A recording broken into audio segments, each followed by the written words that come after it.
some way. I'm not in. Hi, Jerry Ray here. Hi, Jerry. And Jolene, I can see your hand. I'm not seeing anybody on the screen. How do I get in? You're there. We can see you, Jerry. Yeah, but I can't see you. Well, I have my camera turned off because I mentioned like Willie just said. Well, it was Willie, but I'm not seeing anybody. I'm just seeing 405 Wednesday. Call Rebecca back. I don't. So I'm going to call Rebecca back and see what. Walking over the bed.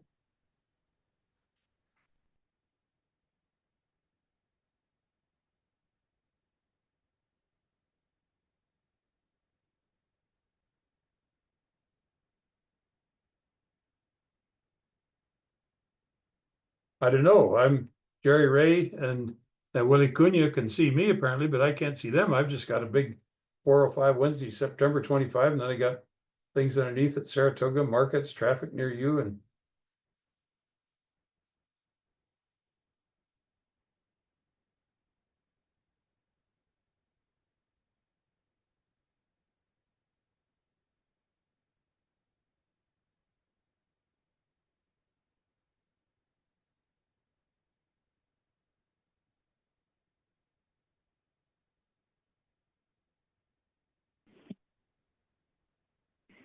We're still seeing you, Jerry.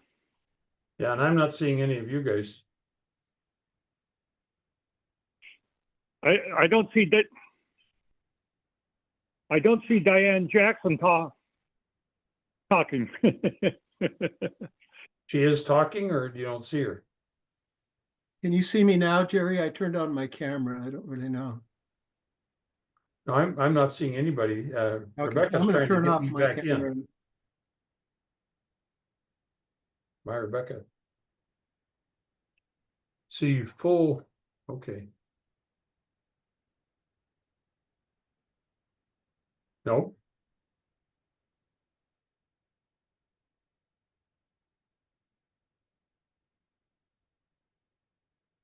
I just have the same stuff had for the last 5 minutes.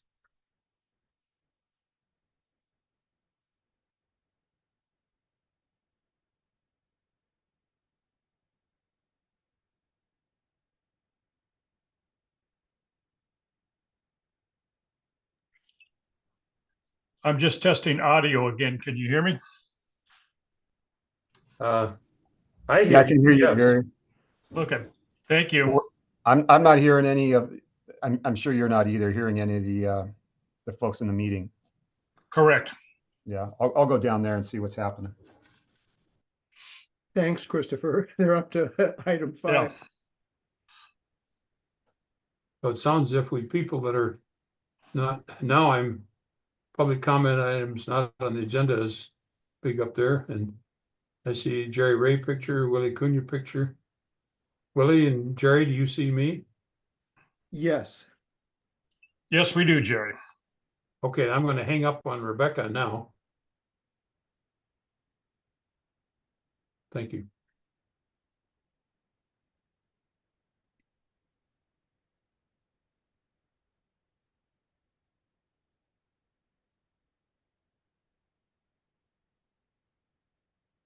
Public cannot hear. Or the Wine Growers Act, or some other act. Not one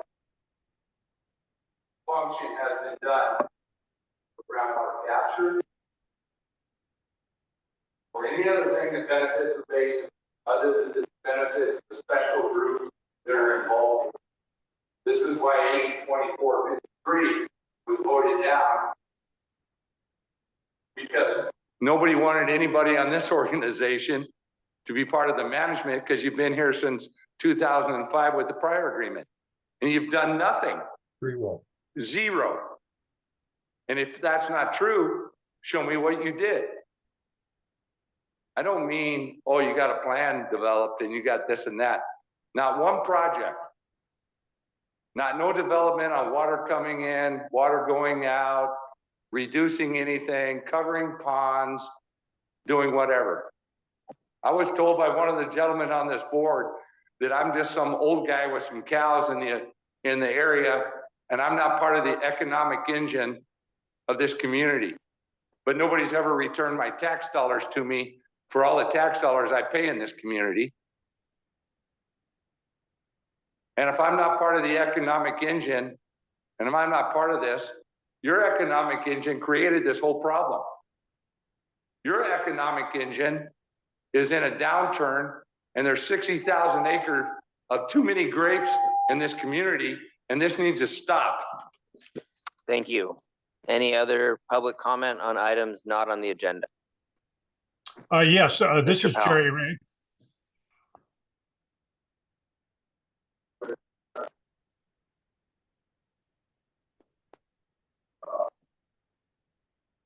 So Tuesday, at the Board of Supervisors meeting, this is my, it's a recording about the PB or the GSA budgeting that seems to never get handled correctly. So Tuesday at the Board of Supervisors meeting, they had another consent item that was not done as a GSA agenda item, so that was a violation. But in any event, they don't care about stuff like that.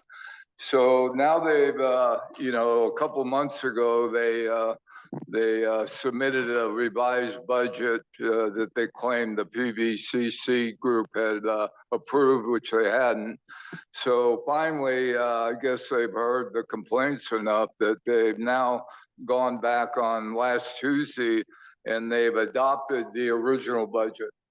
And I've kind of lost track here. So I don't even know if the original budget ever actually got approved. And 100% of the GSAs have to approve the budgets. In any event, so assuming that the county properly became the 5th GSA to approve this, so now I guess we finally got to a point where the GSAs can actually approve expenditures. But up to Tuesday, I believe, if you look at your own MOA, there was no provision for any of the GSAs spending anything, either grant money, I believe, and certainly GSA funds, until these budgets for each fiscal year get approved. So you guys need to look at this. So we know that the county has gone out on their own even before they were authorized to be a contractor back on July 9th to do RFPs, execute agreements with consultants for the GSAs without approval by all the rest of you folks. And I think you need to go back and take a look at all that to find out which consulting contracts are legal and which ones aren't. And I think right now, most all of them aren't. Thank you. Any other public comment on items not on the agenda? Any online, Mr. Blakesley? Yes, this is Jerry Ray. None online, sir. Okay, well, let's This is move on to Wait. the first This is- report item 6A. Again, Wait. we'll hear the report, take public comment, bring it back to the committee for discussion. Wait, this is Jerry Okay, Ray, and I'll and I'm provide trying to a, make a comment. Brief, tee this item up briefly and then turn it over to Matt Scrutato. So the I'm- purpose of the, this is 6A Expanded Monitoring Network update. I'm Again, the trying to purpose make a of this public grant-funded comment. project is to expand the existing 23 well representative monitoring site groundwater level monitoring network to approximately 150 wells. The Expanded Monitoring Network Technical Advisory Committee developed the methodology for the recommended expansion of the groundwater level monitoring network. And again, this is the representative monitoring site network, to be specific. 3 contracts were awarded to implement the TAC recommendation. The first contract was awarded to Pacific Hydrologic Data and Monitoring. And again, Matt Scrutato will be providing an update on status in a moment. And that contract was to secure well owner permission to go out in the field and request well owners sign their wells up as a representative monitoring site. The second and third contracts were awarded to Pacific Hydro and Cleeth Harris Geologists to perform an assessment of the well to determine suitability for monitoring and potential installation of continuous monitoring equipment. And again, the status of securing those landowner permissions is provided on the following slides, and I'll turn it over to Matt Scudato with Pacific Hydro. Thanks, Tel. Okay, Tel did a great job explaining what we're doing here. We have about 151 wells in the primary category, which we want to tackle. There are actually three categories, three groups of wells. If there's a well in category A, for example, that we cannot secure access to, we move to category B and then to category C. So we're working with 151 category A wells and 176 B and C wells. So it's quite a network we're trying to build here, and a lot of people we're trying to contact. A few of these are proposed wells, 9 being alluvial, 8 being TSS wells, which we know where we want to drill them, but the wells are not in existence yet. Next slide. So this pretty much started back April 10th when the contract was approved. It took a while to develop these access agreements. It had to work through a few channels and actually get county council approval, which happened on June 15th. At which point we sent out mailers, information to every property owner in every category, A, B, and C, let them know, kind of grease the wheels a little bit, let them know they will be contacted, that we'll be knocking on doors, they'll be getting some phone calls. And immediately following that, my partner and I have been contacting property owners starting in July. And about a couple of weeks ago, we thought we'd do a second outreach with a postcard and a web development. Next slide. So this is just a draft of one of the postcards we plan on sending out. That QR code will bring the user to a web page where they will see information regarding continuous monitoring levels, why they should be part of the program, access agreements, and it's just a general information just to kind of keep this process moving along, keep this on people's minds. So here's our completion status to date. Numbers have jumped up since this by 12 wells. Thank you, Matt, for sending those 6 today.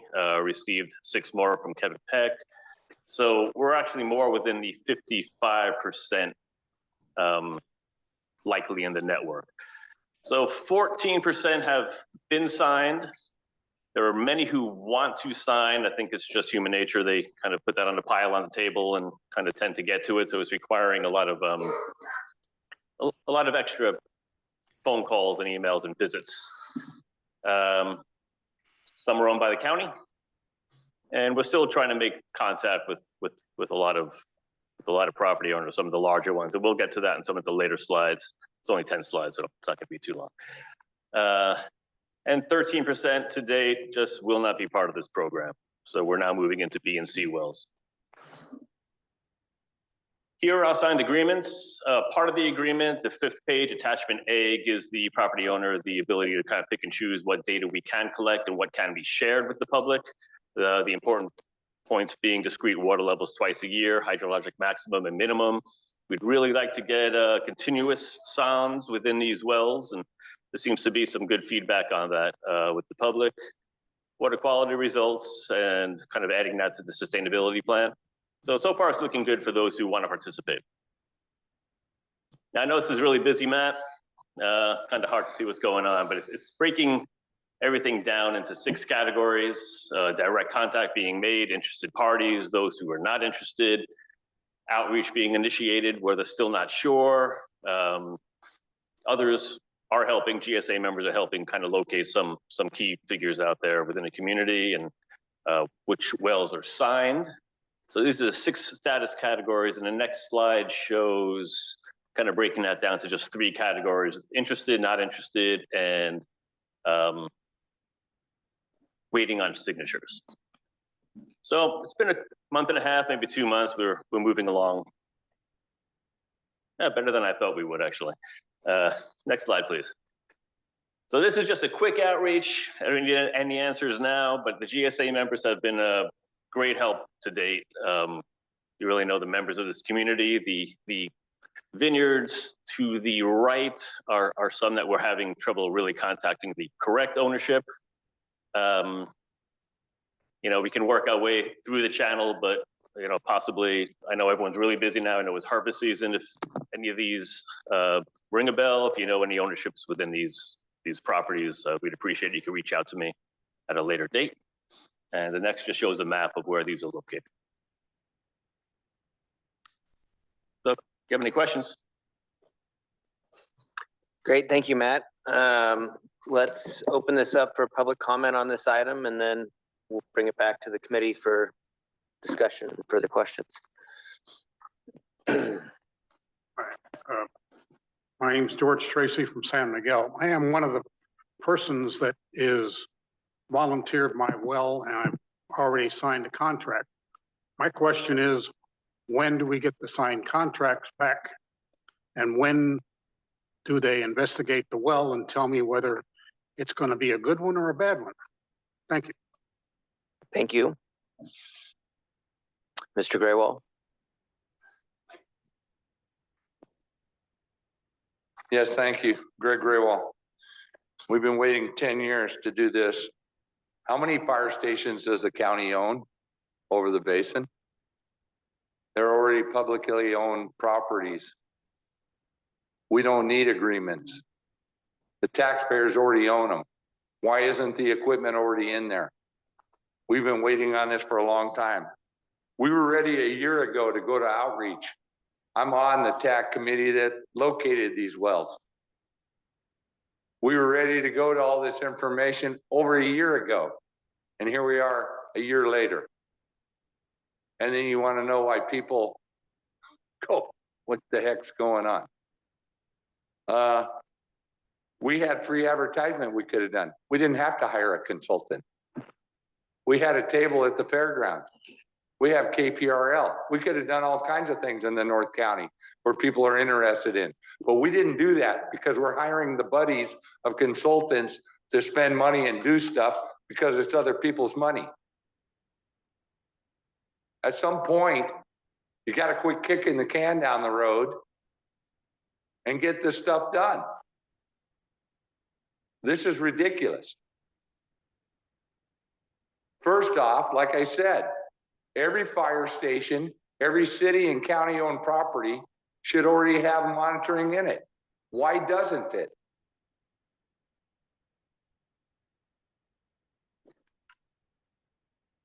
Hello? I'm really curious why the properties we already own that we don't need agreements signed don't have equipment in them. It's pretty simple. It's not rocket science. But here we are. Here we sit. Here we sit waiting. Why? Why do we need to keep hiring the same consultants over and over and over again to do study after study, to upgrade a study, to do another study, to pay more? Is this like a permanent deal for consultants? Because it's not your money? It's my taxpayer money. It's time we get off of first base and get back to home plate and quit messing around with this stuff and actually show something. We don't need monitoring in the middle of the basin. You need monitoring where the water enters the basin. But no, we have special staff people, we're not supposed to know their names, that come up with this crap and decide what's going to happen. This stuff needs to end. Thank you. Ms. Wilmore. Good afternoon, Chairperson Turrentine, members of the committee. My name is Patricia Wilmore. I'm here tonight on behalf of the Paso Robles Wine Country Alliance. I have several comments I want to make about this. One is that the amount of outreach is quite impressive. So I appreciate that. But on the other hand, when you look at the obstacles, the first one, I don't remember if it was the first one, but when I saw a 5-page agreement, and I have heard people complain about this, really, it has to be this complicated? I understand from the county's perspective, county council has to approve it. wineries you can't get a hold of, growers you can't get a hold of. These are companies that have counsel, and they're not going to sign something until that council has looked it over. So I'm somewhat discouraged by where we are with this. I recall that the EPC went out to its members and were able to add wells to their monitoring. This seemed to be done quite efficiently. I'm wondering, since that is a GSA, if other GSAs could not undertake something of the same kind, avoiding some of the obstacles that we see. Thank you. Thank you. Ms. Roden. Just a couple of questions and comments. Sharon Roden, Paso Robles. I noticed you were talking to the gentleman answering his question. Could we have an answer for the record, number one? And number two, did I understand you were saying you were having trouble contacting a lot of people? Larger wineries. I would propose that wherever he's having trouble contacting, whatever basin, or not basin, but whatever district it lies in, that it's responsibility of that district to give the contact number that he can easily call someone, meet someone, go out to the property. It shouldn't be difficult to get this information. Thank you. Mr. Powell.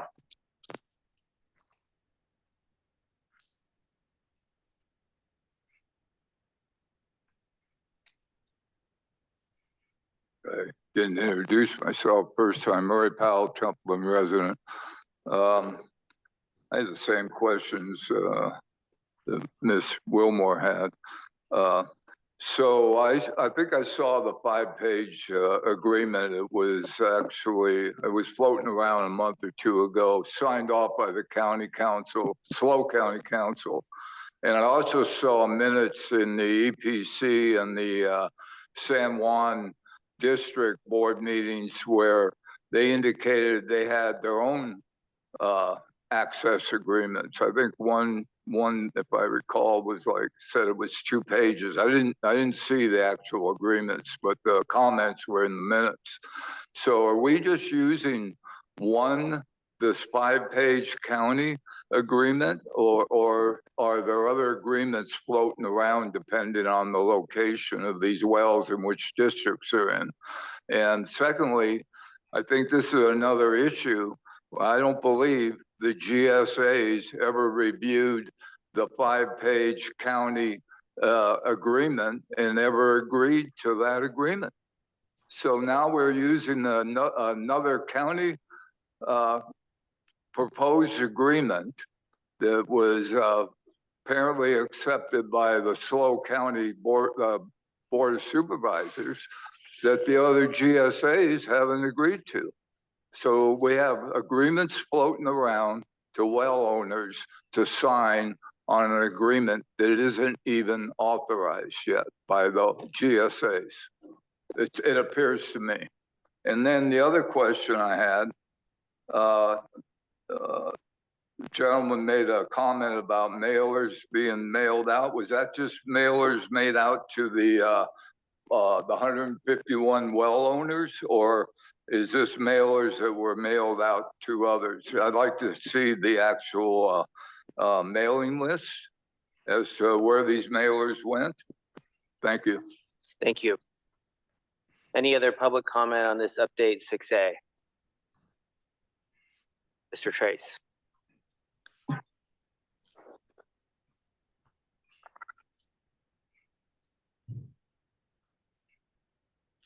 My name is Jesse Trace. Thanks, everyone. I'm representing CAF. It's a community alliance with family farmers, and we have funding through the underrepresented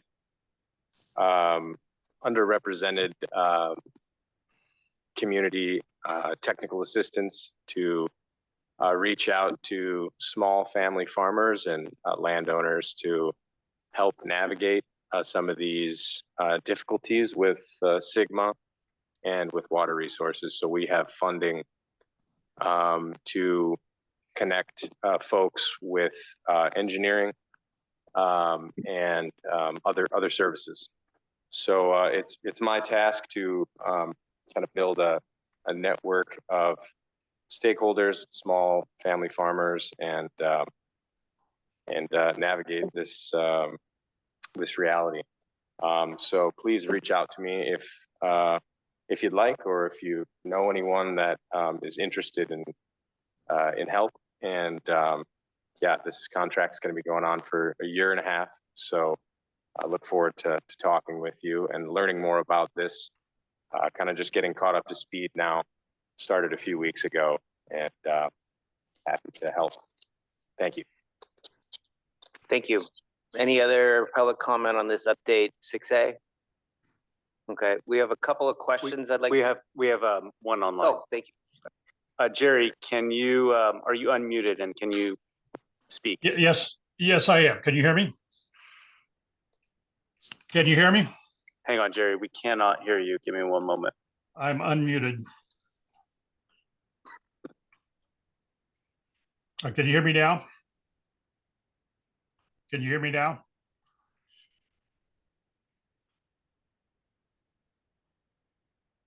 Can you hear me? Can you hear me? I'm still here. I'm still here.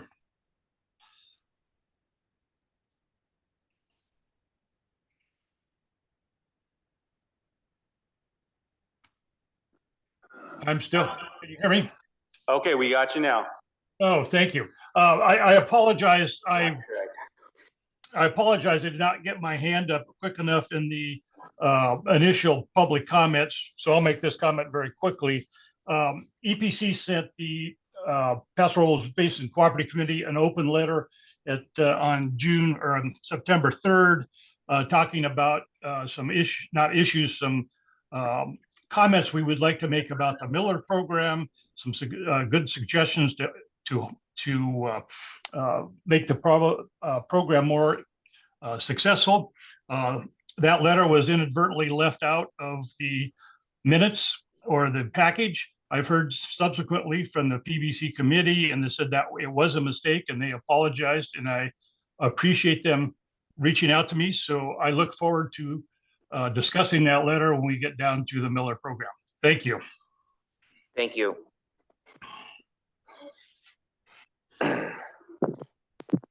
Okay, so we'll close public comment, bring this back to the committee for discussion. We have a couple of questions to answer, and Mr. Gibson. Thank you, Mr. Chairman. There were a couple of good questions asked in public comment, but to frame those, I wonder if I could ask Mr. Scrutato. You mentioned that this was going about as well, or maybe a little better in terms of timing than you expected. How does this, how does the progress made so far in terms of having wells actually signed up compared to the timeline set out in the contract that you? Well, it's a 6-month contract. Right. So, I mean, I guess maybe, are you expecting to complete the signups at your current pace within the scope that we expected? Well, we're at 50+% if we stay on track. I can see that happening. Okay. And so then the question is, as we listen to the various suggestions here, do you have specific suggestions that you might need guidance or support or other help from the PBCC?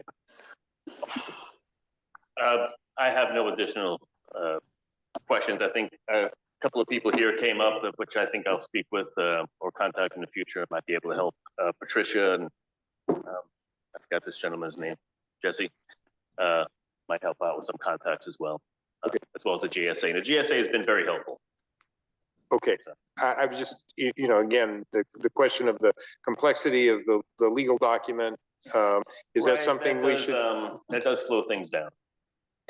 But it needs a lot of review, and some of the wineries, they do have their attorneys review it, and we make modifications if necessary.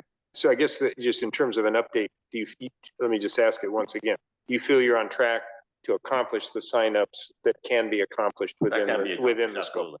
Okay, thank you. Great, thank you. We had a couple of specific questions. One was the extent of the mailing list for the mailer, if that was just to, well owners, or be great if you could answer that. And then also the feedback to Mr. Tracy on exactly what the next steps are once people have signed up. I think that'd be helpful to share. Yes, Chair, if you don't mind, I'll cover those. Please. The county took responsibility for the outreach, for the mailers, and we mailed out a letter and a brochure to each of the property owners on the A, B, and C list. So something a little over 300, I think, 350 mailers went out. We have the mailing addresses for each of those parcels, but we don't have, direct contact as far as email or phone numbers. So that's why it's been boots on the ground out there, knocking on doors. Matt and his team typically are out on weekends, knocking on doors to, actually physically get a chance to talk to these landowners. But that's all been going quite well. And then Mr. George, George was or helped out with ATTAC. He volunteered as well. That's been on the list. We had a bit of a problem. Apparently, we didn't have his phone number, so we finally made contact with George, and we're arranging now to get his well inspected, and then, if it's appropriate, install equipment in as well. So that's Great. Thank you. And could I just add one bit? There's questions about the length of the agreement. First of all, the agreement that the county prepared is a standard access and data share agreement. And we have monitoring network that extends well beyond the Paso Basin. It extends to all of our managed groundwater basins within the county, plus our unmanaged areas. So that agreement was prepared to be used not only in the Paso Basin, but throughout the county. So that's the reason why it was something that was a county-led initiative. The key in that agreement, and one of the reasons that the agreement is a multi-page agreement, is there's a lot of provisions in that agreement to ensure that the data that is collected remains the property of the landowner.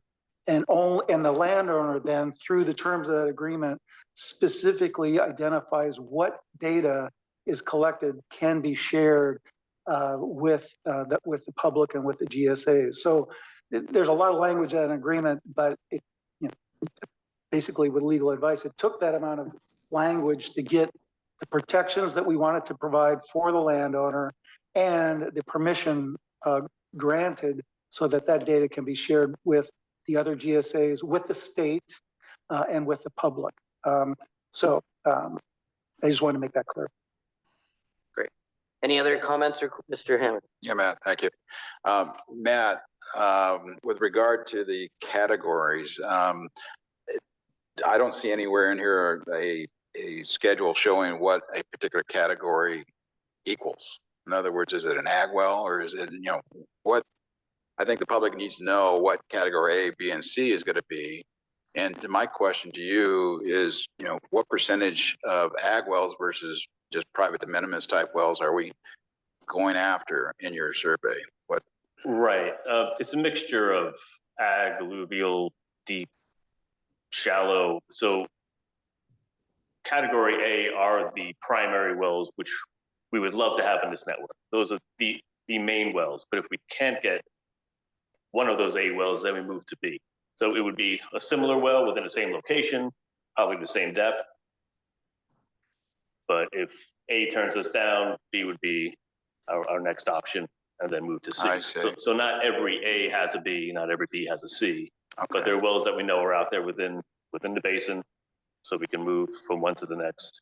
And the monitoring is going to be, network. the monitoring is going to be basically getting what, about 8 to 10 data points off that particular well that will be then given to the landowner, who will then give us the information that he allows to be released, correct? Or how many data points is each monitoring well going to be reporting? How many pieces of data? Right. I think that depends on what they will allow us. Well, I know that, but I guess what I'm saying is each monitor is going to collect all the same data. How much of it we get from the landowner is going to be in the agreement with each one. But I'm just curious, how many data points are we measuring on a particular monitor?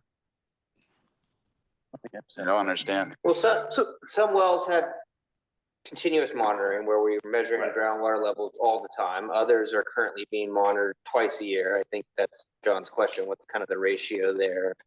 How much data are you collecting? Oh, I understand. At this point, there are no continuous monitors installed that I'm aware of. I think we're trying to build this network to a point where we can see what do we have and where can we install the continuous monitors that we do have. Also knowing that the landowner will allow us to install that equipment. So at this point, we have what we say is 20 wells, with the majority of them saying we can include continuous monitoring, but we may not want to even put those within all of those wells. And if I could add to that, so in the network of 150 wells, the A list, there's a number of those that are wells that are scheduled to be installed. Those are primarily wells within the alluvial system along the streams and rivers. Each of those wells will be equipped with a continuous monitoring device as they're constructed. We have our first instrumentation, continuous monitoring equipment installed. Neil Curry with Cleith Harris will describe that. So that's our prototype. We're kind of working the bugs out on that one so we could expand that. And then the other thing I wanted to point out is when the TAC made their recommendations of that A list of 151 wells, they selected, with the help of a consultant, they selected those wells, they're existing wells. They selected those wells based on their strategic locations within the basin to tell us, with the information collected, to tell us what's going on in that particular part of the basin. So it's not just a shotgun scatter of wells. It's very specific locations that were selected based on science. So that's how the A-list. So to Mr. Graywall's point there, we were talking about if we have a county property that we own and it's in that area where we want to know, would we obviously be using that well? Yes, absolutely. I mean, we're basically working out the bugs in getting the right equipment and setting it up the right way so that we know, it does what we want it to do, and then we'll expand from there. So there, for instance, there's a fire station that has a well in Creston. That site is on the list. Yeah. There's a well in the Shandon, a county-owned well in the Shandon Park. That well is on the list. So all those wells are identified. They're on the list. It's just a matter of working through the process. Very good. Thank you, Blaine. Any other questions or comments from the committee? Mr. Berkeley? Yeah, question. So once we have, and just to clarify, there's only one agreement that's going out. There was a question that it might be a couple, but there is just one agreement. The county has an agreement that we've prepared that's what the consultant is using right now. It's my understanding that EPC has developed their own agreement. I think they can speak to that. I don't know the details there. Okay, so we do have multiple agreements depending on. Well, under the work that's being done, on the contracts that we have in place, only the county access and data share agreement is being used. Okay, so if one of the others has an agreement signed, it's really of no use. They've got to use the county agreement. Well, not necessarily. I mean, if for instance, if the EPC has gone out, and I don't know the details, but if the EPC has gone out and secured access agreements to wells that are within that network of wells that the TAC identified or are in reasonable proximity to those, certainly we could work with EPC to include those in the network. My goal would be that agreement, if they have their own agreement, provides for sharing of that data with other GSAs, the state, and the public. If those provisions are in the agreement, I'm sure we can work out an arrangement where we could bring those into the network. Okay. And once we have the agreement signed, what's the timeline for getting the equipment installed? Pretty quick. We have now 2 consultants under contract that, in the terms of that contract, provide for them to install equipment. Once they've done a physical assessment of the wellhead to make sure that, and the well to make sure that it's suitable for equipment installation. I mean, that's happening right now, though.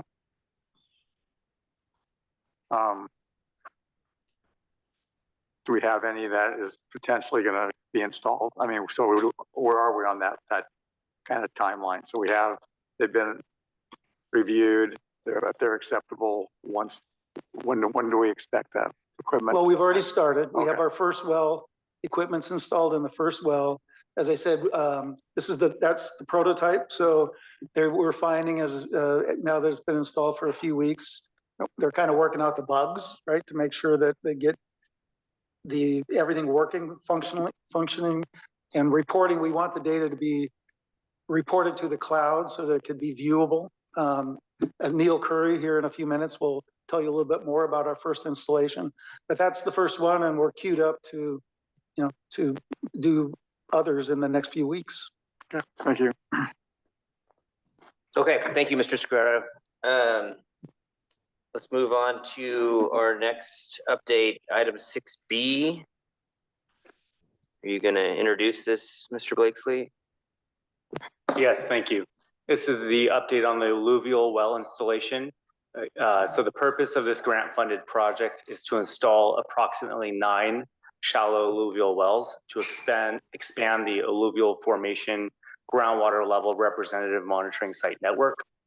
An RFP for the design, and again, there's one alluvial well in the existing GSP. So this is expanding it to now 9. An RFP for the design and planning for this project was issued, and Cleith Harris Geologist was the selected consultant, and an update on the status of the proposed alluvial monitoring well sites and the recently installed continuous monitoring equipment is provided by Neil Curry. So I'll turn it over to you, Neil. Good afternoon, and thank you for having me. I'm Neil Curry with Cleith Harris Geologists. So Cleith Harris has been tasked with design and construction of monitoring wells throughout the basin. We initially looked at 8 sites that were based on the 2022 Todd report. It's kind of the breakdown of those pretty quickly. And at county request, we looked for additional sites, and one was selected in the community of San Miguel. Let's talk about the first site. This is the kind of the distribution of sites along the various areas of concern. We have 2 along San Juan Creek. We have 1 along Chelam Creek, 2 in Grunhagen Flats along the Estrella River, 1 at Whitley Gardens, and then 1 downstream of Whitley Gardens. And then the last one, site 9, is in the community of San Miguel on the Salinas River. Next one, go to site 1. So site 1 is located on Huerquero Creek near Lene and Geneseo Road. This is county-owned right-of-way. We have design is currently at 90% on this project, on this particular location. We are waiting for environmental and cultural clearance to make sure that there's no concerns before that gets sent to bid. If we look at site 2, this one is located on the Estrella River, just downstream from Whitley Gardens. Again, we've been out to the site, we've done a preliminary look. We're waiting on environmental and cultural clearance, but design is done for this, pending that clearance. Site 3, this is a county-owned parcel on the Estrella River, on River Grove Road there near the bridge. Again, design is good. We've looked at the site. We're just waiting on the cultural and environmental clearance on this, which we expect in the next couple of weeks. Site 4, Grunhagen Flats. We have right of entry. We've been able to visit the site with the property owner. Design is pending cultural and environmental review on all of these, actually. Site 5 is just upstream. This is also in Grunhagen Flats, kind of across from where Shed Canyon comes into the Estrella River. We've been able to visit this site. We have right of entry for this one as well. 6, Shandon. This is on Chelam Creek, just near where it enters the San Juan Creek. And we've been able to visit this site, have right of entry from the property owner, and we're pending environmental control clearance on this one. Site 7, we had to go to an alternate site. We had some difficulty getting a landowner agreement for the preliminary sites for 7 and 8. So we've been able to reach an agreement with Grapevine, who manages this property, and have been able to visit the site, and it's suitable for an alternate site to 7. Site 8, also alternate site. This one we are still waiting for Jewel and Hamner to get an agreement with the landowner. So this one's hung up a little bit on that. This is already the alternate site. So we're kind of up in the air on this one a little bit. And then the last site, the additional site, is along the Salinas River in the community of San Miguel. This is on the west side of the river, right where the River Road Bridge crosses. It's opposite a cluster of monitoring wells that monitor deeper zones on the other side of the river. County on parcel, so we're just waiting for Cleese Harris has also been involved in the pilot project for telemetry. We are equipping 2 wells, monitoring well 9, shallow S and intermediate I. We have actually got equipment in the well. We're using an in situ transducer, which has a remote reporting capacity, either through cell phone, or you can also get satellite uplinks through this. It's the setup that the DWR uses for their wells. If you go to the next slide. We're already getting preliminary data, so we're getting barometric data and depth to water. We're just working out some bugs with, unfortunately, some rodent issues, just armoring the system so they can't get to that, and then looking at kind of optimizing what the reporting intervals are at this particular location so that it updates in a timely fashion. I think that's where we're at the moment. Great, thank you very much. Let's open this up for public comment on this update 6B. Then we'll bring it back to the committee for discussion. Mr. Greatwall. Yes, thank you. I don't know if you can go back to that first slide that shows the map where the right there. If you see the perimeter of the Bulletin 118 basin, or the basin that's now part of without Atascadero and Monterey, why are the sites all in the middle and not where the water flows into the basin?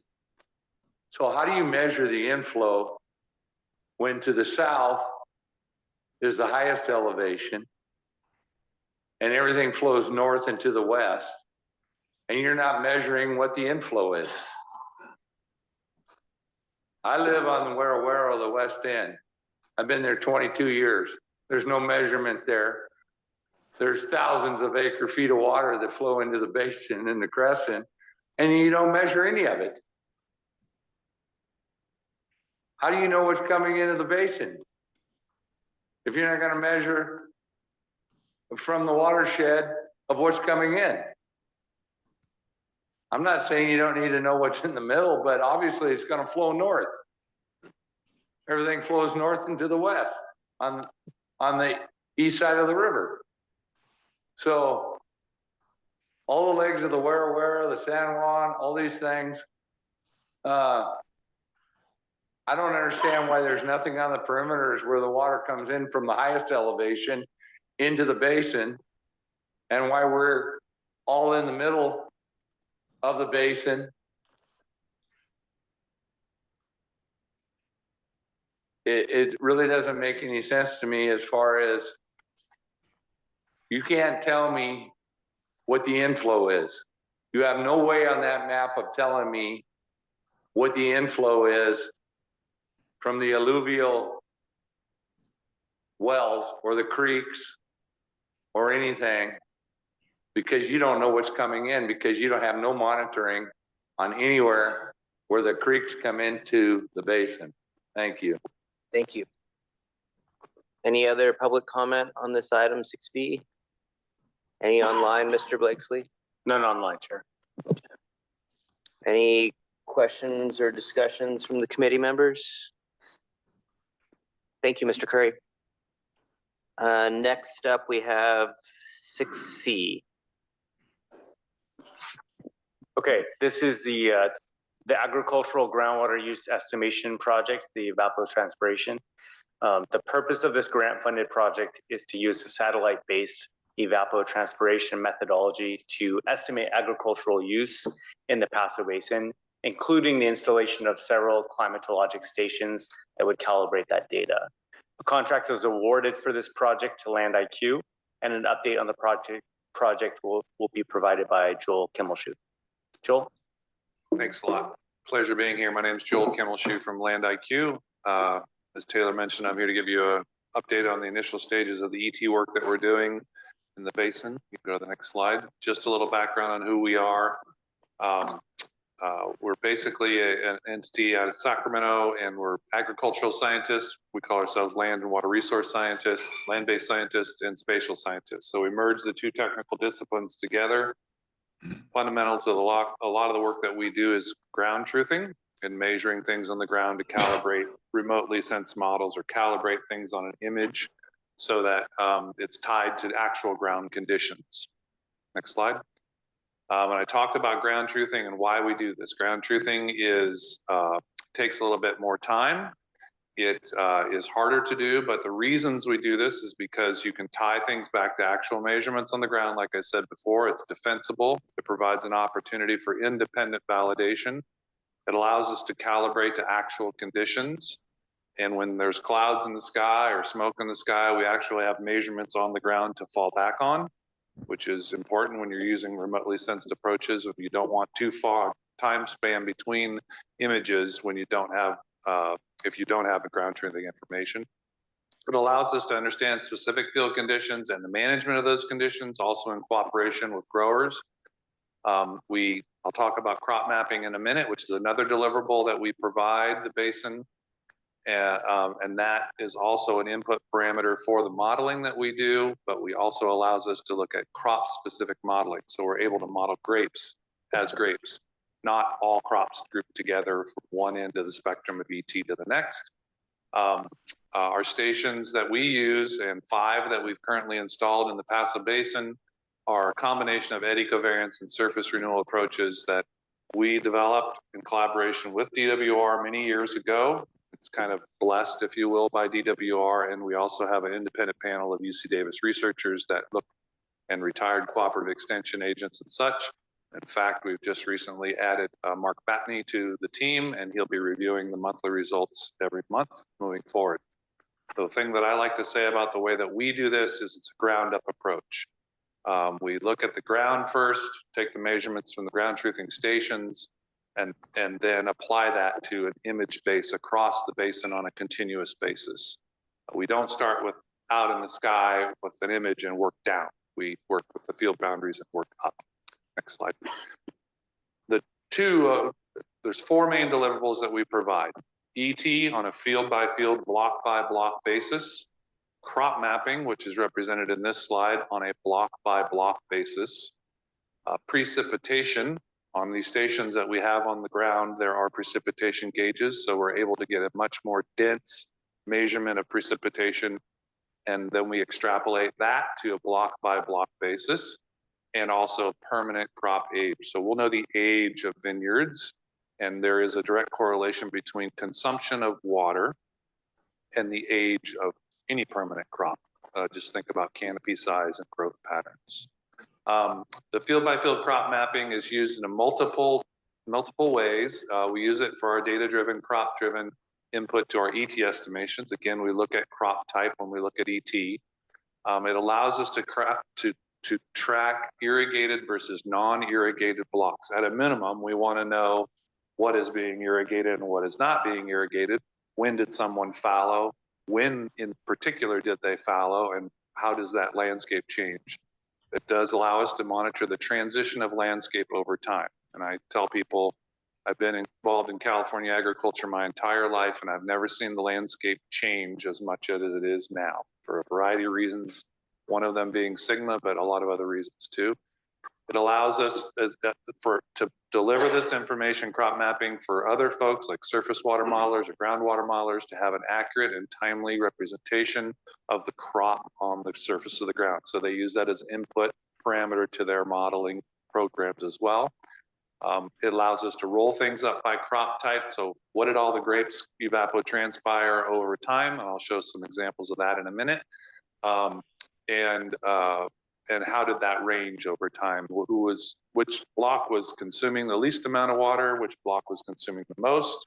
Ask questions why that is the case. Work with growers to optimize the irrigation methods and such, management, although the Paso Basin is very good as it is. And it also allows us to correlate crop type to ownership. So we reconcile field boundaries to parcel boundaries. So when we map crops, we map field boundaries, a block, if you will, and who owns that and how many acres and such. Next slide, please. So again, The four things we deliver are land use, just talked about that, crop mapping, monthly ET on a block by block basis, precipitation on a block by block basis, and age. I'll give you an example of an online viewer and data download tool that the GSA will have, or the subbasin will have access to. Next slide. Okay. In June, we installed one station. Therefore, we have data for the entire month of July for one station. In July, we installed two more stations. Therefore, in August, we have 3 stations of ground truthing data that calibrate the models that we use. And in August, we installed 2 more stations. So in September, when we were conducting the September analysis, conducting the August analysis now, and in October, when we do the September analysis, we'll be basing the ET on 5 stations. And that's the current number of stations that we have in the basin. Next, then thank you, Taylor. That's an example of a station with the instrumentation on it. We appreciate the cooperation of the growers that have allowed us to access their land, and that's what one of the stations looked like.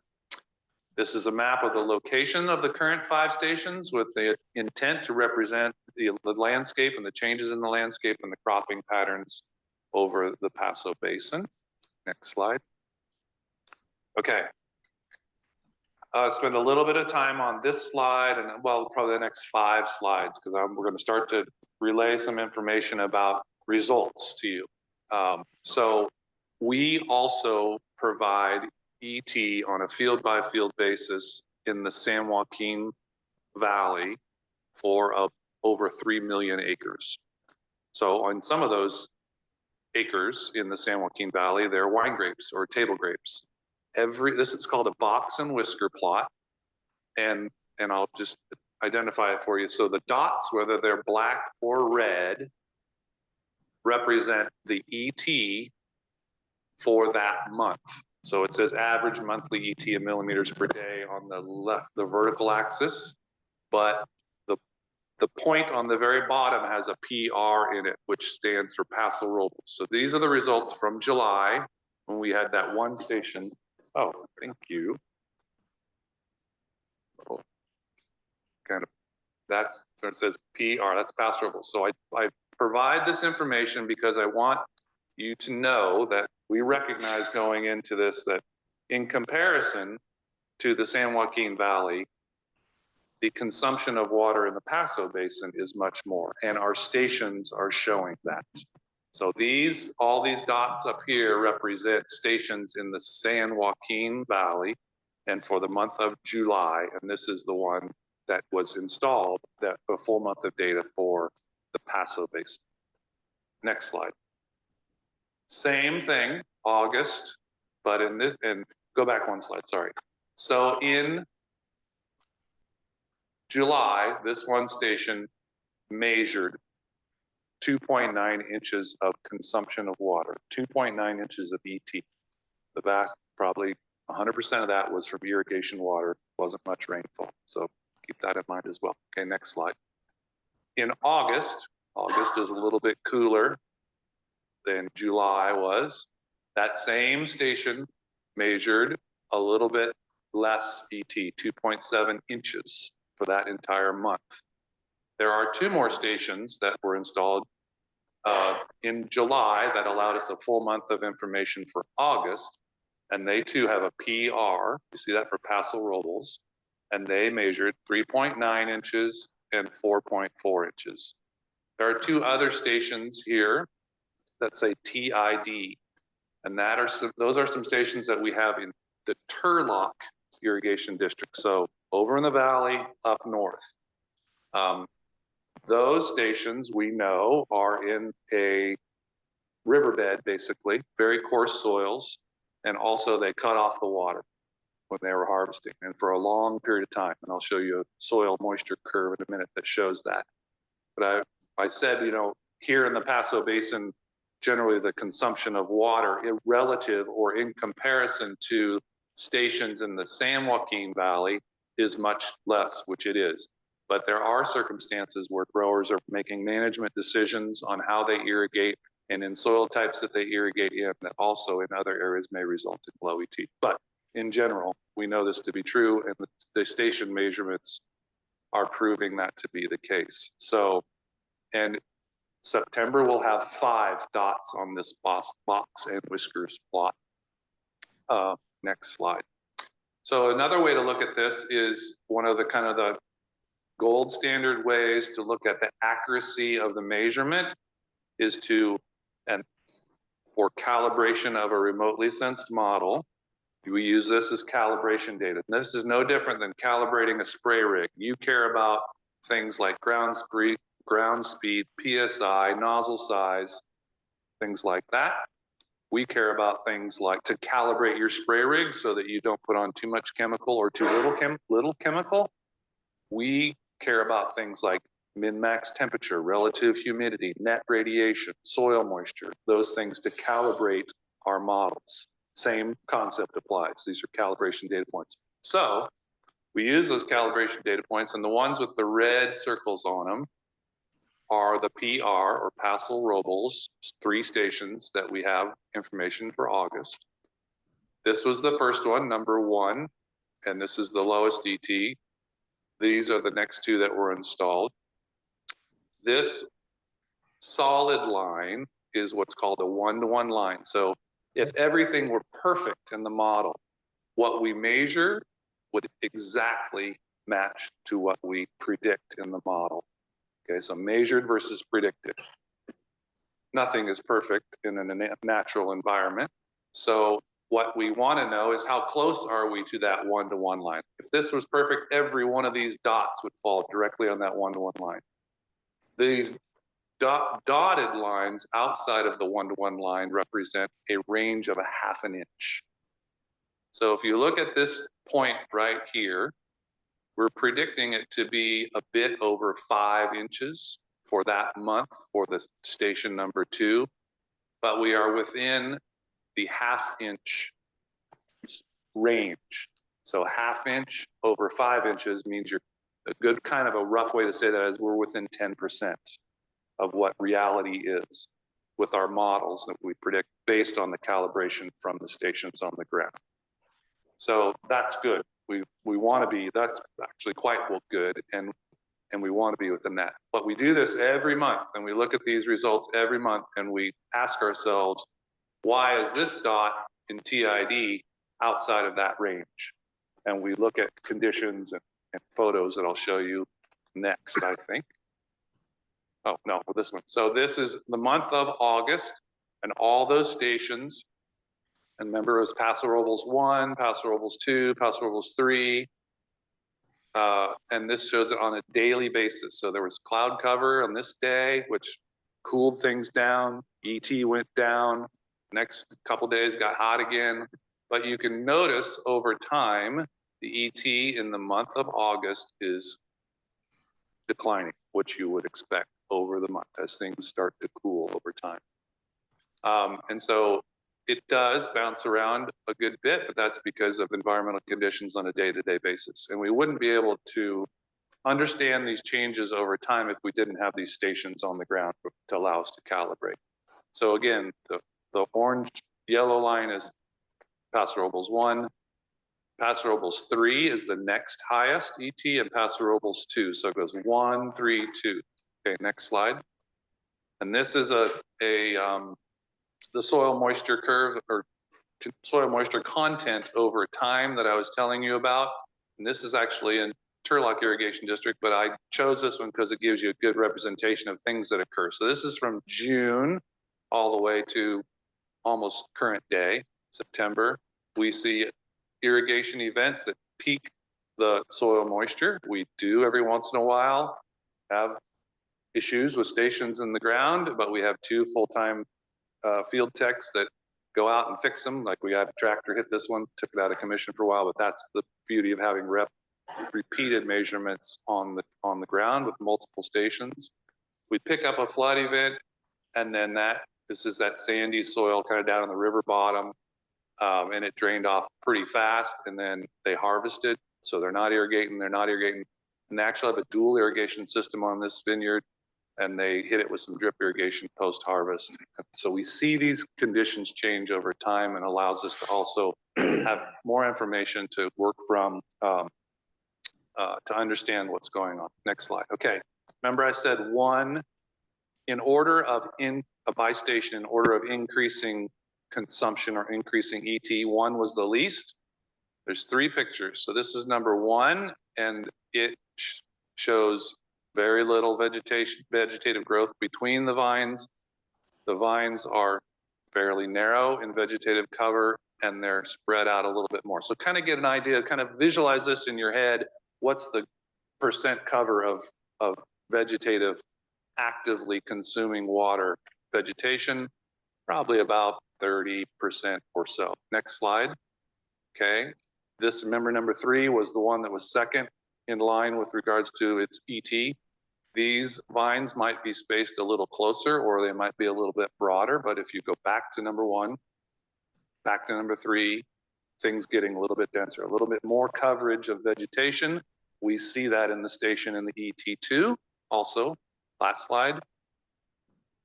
Even on this one, this was our highest ET for this point in time. There's some vegetative cover crops or something like that in the middle here. We're picking up that type of ET as well. So I just wanted to show you how the actual field conditions look relative to our ET in each of those stations. Next slide. This is a screenshot of the data portal that we'll provide to the county as our client. And this is from the valley, but ours is almost done for the Paso Basin, and it allows viewing of every field that's out there and based on our crop mapping, and it allows the end user to look at ET on a month-by-month basis and precipitation on a month-by-month basis over time. It's the data portal in which the county will download the information. Next slide. And over time, we continue to look at the results. So this is for almonds, I understand that, but it's the same thing for grapes. So you start in a water year, and the accumulation of ET, this is a cumulative curve. So every month you're adding more ET. And this is, the green line is the mean of 4,225 orchards in the valley that are mature orchards. The dark gray span is the 25th to 75th percentile, and the lighter gray range is the min-max range. So this allows the county and us to look at what's going on up here with these higher consumption orchards. Same could occur. And in many cases, it's completely valid and warranted why they're consuming more. Could be tree spacing, could be management decisions, could be soil types, whatever. But it also allows us to say, well, there's some conditions up here we can work with growers on to maybe drop their consumption just a little bit, not affect yield. And what we're getting at right here is basically non-beneficial ET, evaporation. So it's your way that we can reduce evaporation and tighten that curve a little bit. But you can't do that unless you have this information to work from. I think that's it. Yeah. Questions, I'm happy to take. Great, thank you very much. We'll first open it up for public comment, and then we'll address any questions that come up and bring it back to the committee for discussion. Any public comment on this update? Mr. Graywall.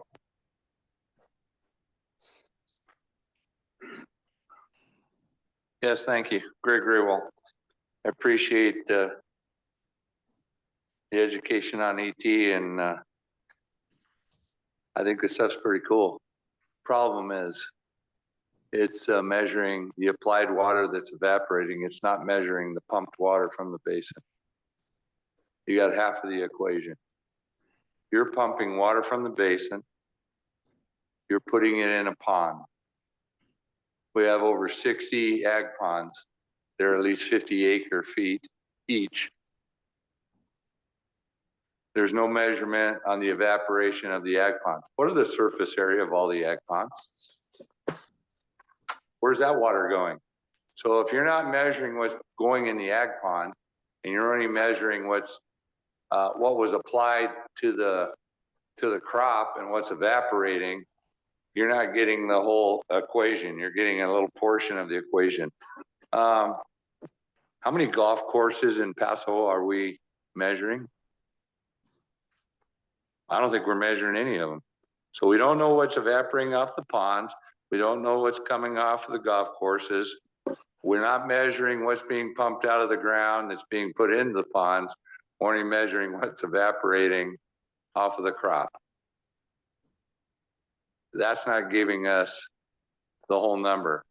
If we're gonna truth this thing, there needs to be a certain percentage of meters put on certain crops that are going to ag ponds in certain areas that are measuring what's being pumped into the pond, what's evaporating off of the surface area of the ponds, and how it correlates to the truthing off of what's being evaporated off of the crops, so that we can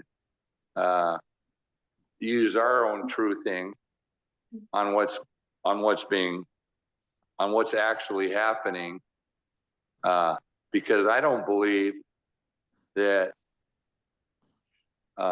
if you're saying that you put 1 acre foot or 1.25 acre feet on a vineyard, and it's not going to be the same from Shannon to the west side,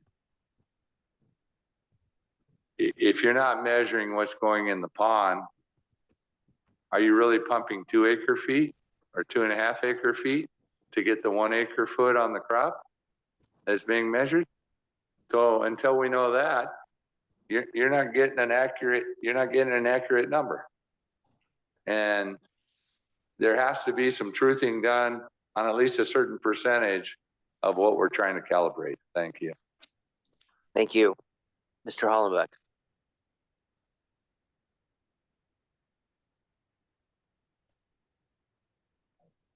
I'm going to put my geek hat on. I found that to be fascinating. I haven't dealt with ET conversation since college, probably. So one of my questions is just as a reminder, this is measuring the evapotranspiration that the plants are giving off. And that's what this instrumentation is measuring in millimeters per day. Is some sort of sensor must be gauging how much humidity increase there is when the sun comes up. Anyway, if the gentleman could just touch on that a little bit. And then my hydrology background would want me to ask, you have this means for 4,200 plus fields over 7 years. Does your company ever look at the departure from the mean? In hydrology, you look at the departure from the mean to get a sense of wet years, dry years, et cetera. The departure from the mean here would also, I think, although there's a lot of other factors but that would impact this, but the departure from the mean could indicate how well management is occurring over a large series of blocks. If it's departing downward, that's a trend you're looking for. If it's departing upward, you may have to focus more in on the reasons for that. Obviously, dry years, you would see the departure headed up, so you'd have to somehow figure out how to cancel those out in the analysis. But I don't know if that is part of this scientist's work or not. I'm just curious about that. Thanks. Thank you. Other public comment on this item? Ms. Roden. Hi, Sharon Roden. Yeah, I had a couple of questions. One is you referred to a block size. I wasn't sure whether that was a parcel. You did mention that it was a crop, but I didn't know if that was a specific amount of acres. And also 10% within production is pretty high for most of us who are farming. I've used ET for years to know what the needs might be of my crop, but the actual use is metered. And I can tell you in our water district over the last couple of years, we had a loss of water of 8,000 acre feet over 32,000 acres. What we found was that as meters were going, not being operable that the district used, the landowner was being allowed to put their own meter in. They were putting it downstream of the filters. So anything that was pumped out into ponds or utilized to backflush filters was not being measured. 8,000 acre feet is a heck of a lot of water. That's half of what, or more than half of what we're talking about use in our basin. I think that's a significant difference. And I think it's important to verify this for a time period with backup of wells on the largest users at least, so that we have we can qualify exactly whether this is true or not. Thank you. Mr. Powell?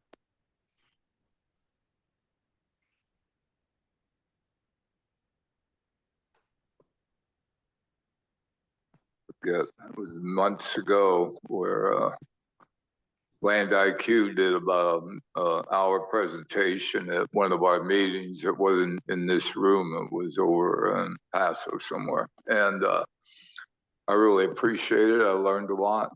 But one of the things that really struck me is the ET versus the metering. So the gentleman that spoke back then, might have been him,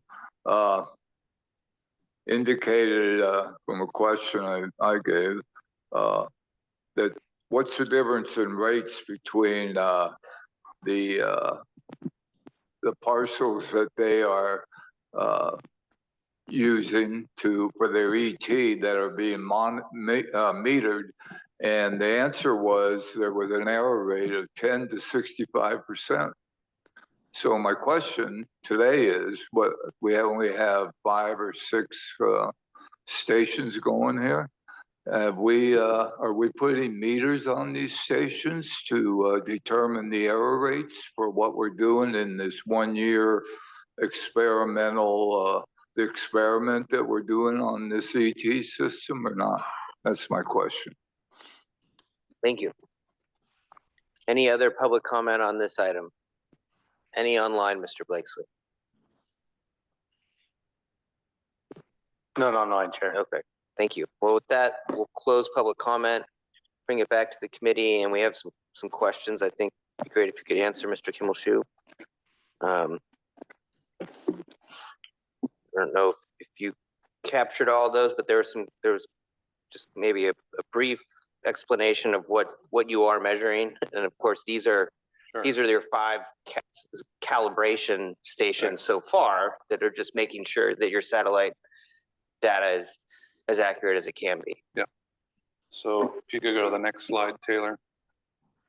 So I get asked this question, and I assumed it would get asked here tonight, and I guess I was right. So we get asked a lot from growers. I just want to know how much water I use. Okay. There's 2 types of uses. There's applied water and there's consumed water. They're not the same. Applied water is what it says it is. That's what you apply to the ground. And a portion of applied water is consumed via evapotranspiration. What we measure is the consumed use. So if your irrigation efficiency, let's say you're 90%, let's use easy numbers. You would take the consumed water estimate that we provide within the plus or minus 10%, which for ET is quite good. Not saying that self-glorifying, just saying that's why we do the ground truthing, to try to tighten that error as much as possible, that variability as much as possible. If you take that consumed water number and divide by 0.9, if your efficiency is 90%, you arrive at an estimate of applied water. So that's like a surrogate for a meter. So that allows you to get both applied and consumed. You can use either one. The State Water Resources Control Board recently had a probationary hearing ruling on the Tule subbasin, and they, based on the work that we've done over there and some other work that has been done historically from other Cal Poly ITRC and other places. They were saying your compliance, you're not in probationary status, so don't worry about that. But in that case, they said, thou shalt put a meter on every single well. You should calibrate it. You got to report it and all these items. And in that area, that's almost impossible because there's so many old wells, there's so many different pipe diameters, there's so many well depths, there's so many pumping efficiencies, there's so many, and so ET has been now allowed in that probationary order as a mechanism in which to estimate the water use, recognizing that it is the consumed water use. And if you divide through by an irrigation efficiency that is representative of your system, you can arrive at a pretty decent estimate of applied water without a meter. We love to have meters because after the fact, and I presented this a year or so ago when I was here, we love to compare the consumed to applied water. I call it received water because you add in precipitation as one of the two sources of applied water, both irrigation and precipitation. So we work with growers, and we'll be working with growers here with your meter readings. And we don't use it as a calibration. It's an after the fact situation, but it allows us to see how well we're doing. Could I follow up, Mr. Chairman? That's really at the heart of it. You talked about trying to calibrate your when I read the graph that says predicted ETA, I assume that's the satellite observed ETA relative to what you measured with the stations on the ground. You had one that was pretty much spot on, two that were about over 10, a little bit, 11 to 13% higher by the satellite read. You know, that in and of itself could be considered highly accurate or not, depending on whether there's money attached to that. But the next step is to back from that satellite measured ET to actually applied water pumped from the ground, which, as you can appreciate, is the issue for this body. It's water pumped from the ground. And if we're going to use ET as a surrogate, which I understand has been widely practiced elsewhere, I think it has practice. I think what this body would need to be assured, as our public would be to assure, that we understand the uncertainty of that measurement. Every measurement's going to end up with an uncertainty. And it seems to me that there is a secondary calibration step. You're calibrating the ET, you know, observed by the satellite versus measured at the traditional method on the ground.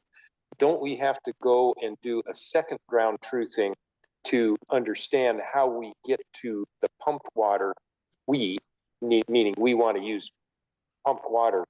We need to understand pumped water for our management issues here.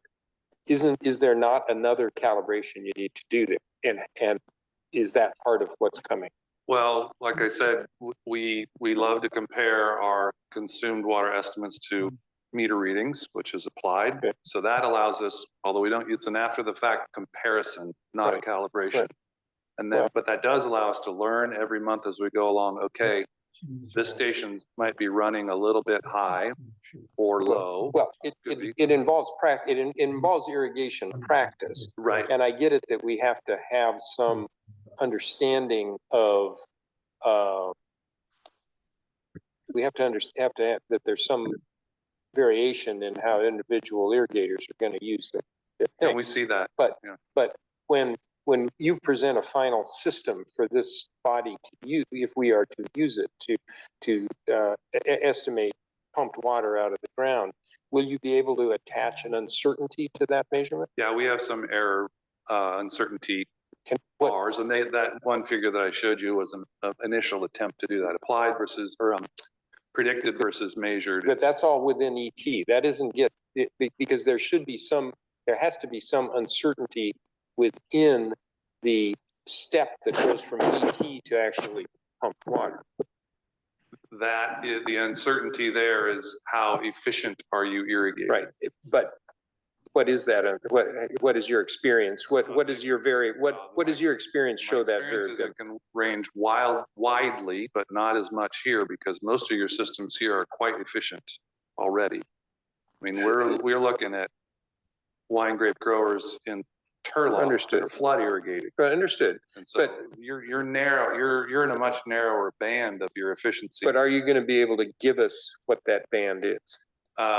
We can give you estimates, but it's probably the responsibility of the grower there are people that can come out and test for your efficiency and say you're 90% or 95 to 90% or something like that. We don't do irrigation efficiency measurements. No. You don't do irrigation. So that's something presumably that we need to understand when we convert your measured ET into a surrogate for pumped water, because we're going to be presumably charging one way or another. We're going to be charging based on the amount of water we perceive is pumped out of the ground. You can charge some of the folks in the South Valley, I think, and that's why you're going down this path to kind of develop these approaches, right? At this point, some people in the South Valley bill on consumption, and I'll tell you why they do that. Because any additional water that's applied that is not consumed stays in the system. It stays in the root zone for future use. Okay. Or it passes the root zone and recharges groundwater. And that's fair enough, yeah. So I contend, and it's not because we provide ET, but I contend your real water use, that's why I developed this slide, is what leaves the system. Net loss to the basin. Net loss to the basin. I'm a former grower and geophysicist, so I got the concept there. Yeah. But what we need to understand as we set our rate structure, for instance, is how uncertain are these, and we should factor that in. And we'll have that range. Okay, got it. Thank you. But yeah, that's why this slide applied versus consumed, and what really leaves your system is the ET component. Everything else stays in.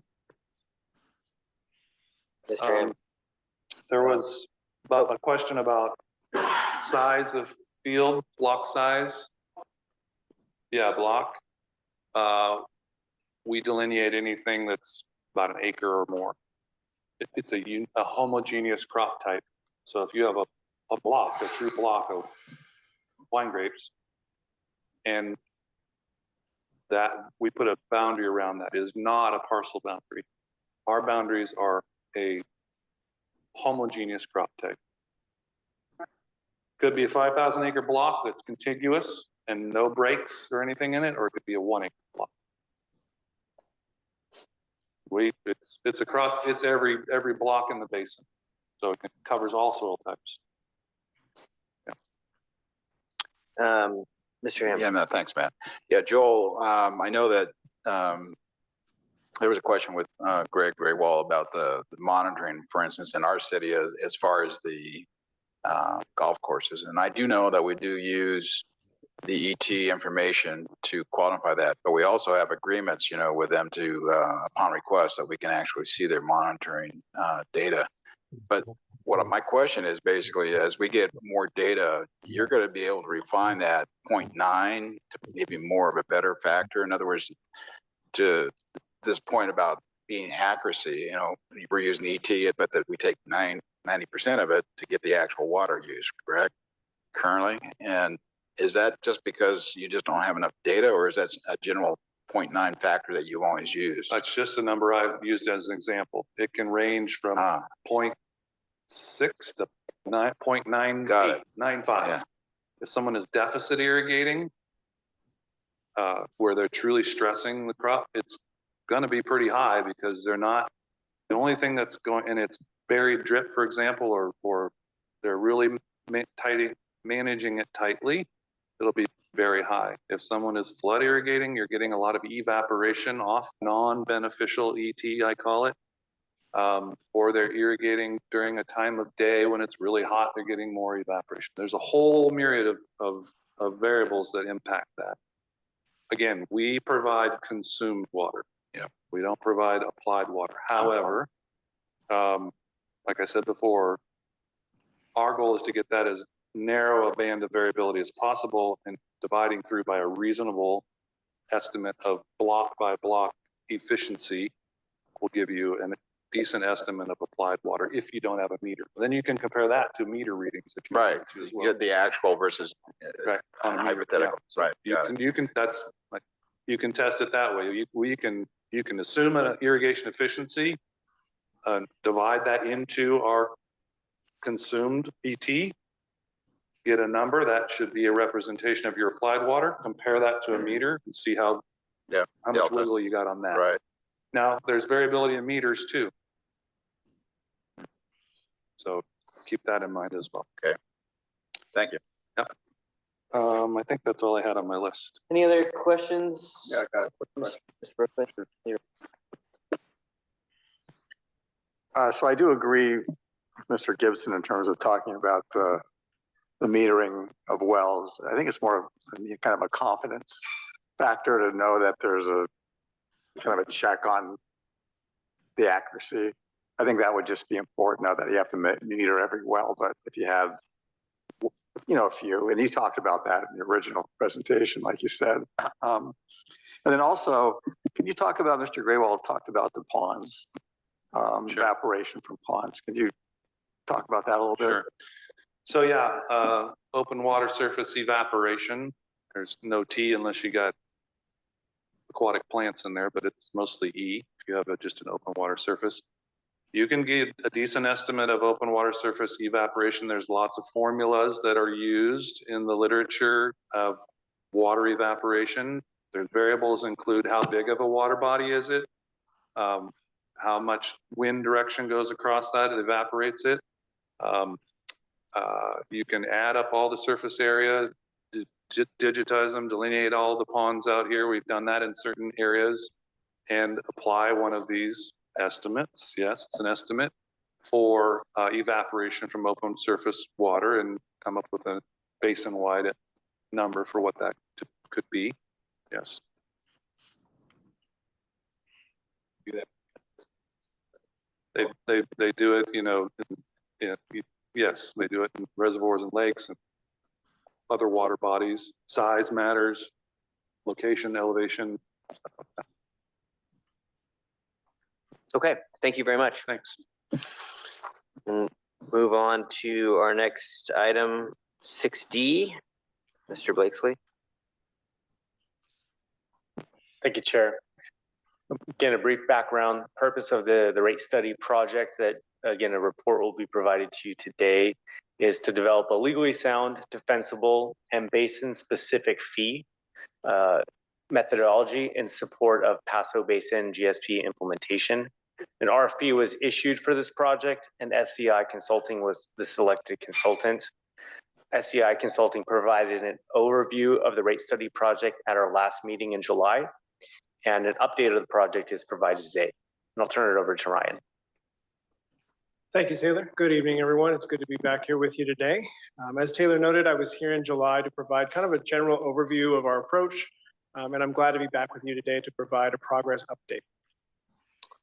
One of the things we've been working on this last month and a half or so is we've had a series of staff level meetings with member GSA staff to try to work through some of the issues and some of the questions that kind of arose, excuse me, out of our preliminary work.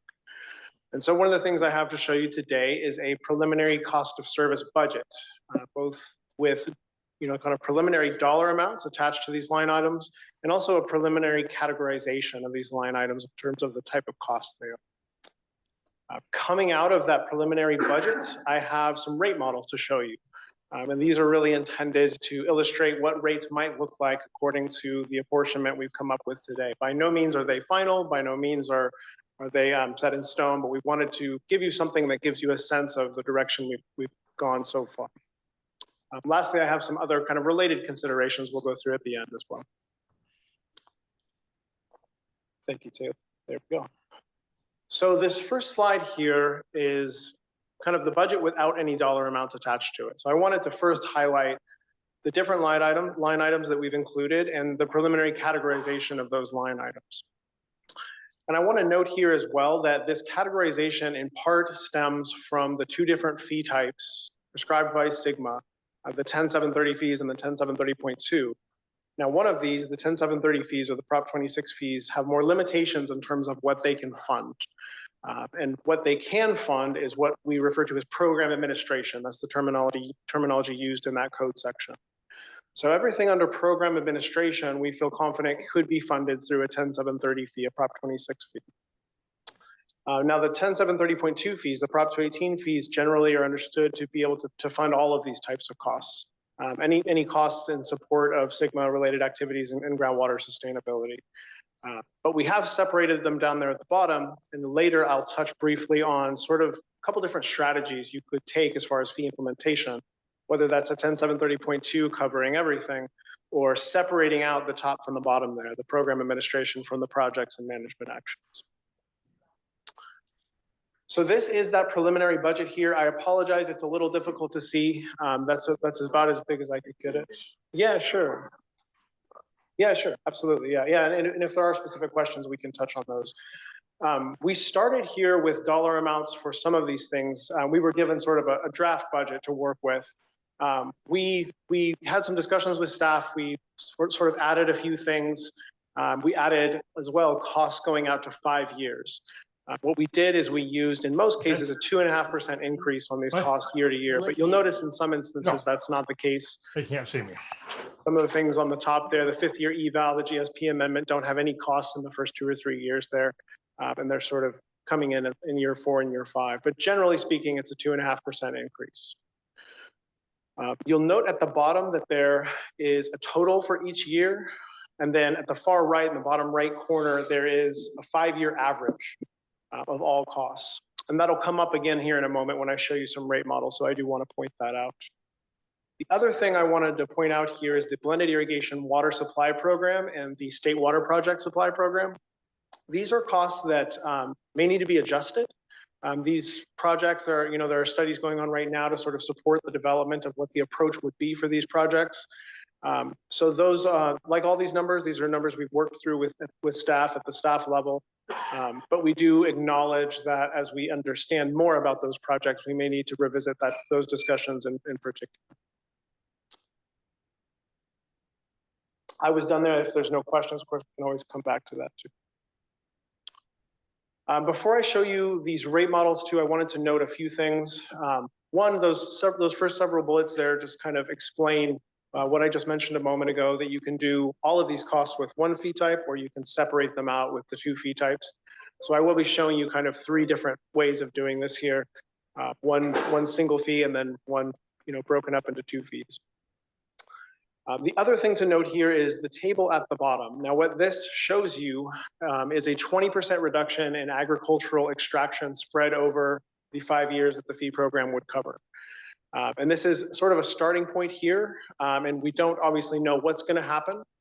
But I do think it is important to consider planning for some amount of reduction, because otherwise you could have a revenue loss. I think it's important to understand that a fee study establishes the maximum rate that can be charged within the span of that fee program. We don't want you to have to go back out in 2 years. We want this to last you, if possible, for that 5-year period. So if you don't plan for any reduction and you see a reduction, you'll simply bring in less revenue. If you plan for a reduction, let's say you don't see that full reduction, you can always charge a lower rate than what the fee study states, but you cannot charge a higher one. So that's the logic there with that reduction.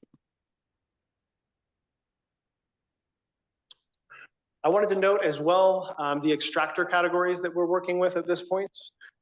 So we have 4 different ones here: rural domestic extractors, municipal/urban extractors, commercial extractors, which is a relatively small subset of parcels, and agricultural extractors.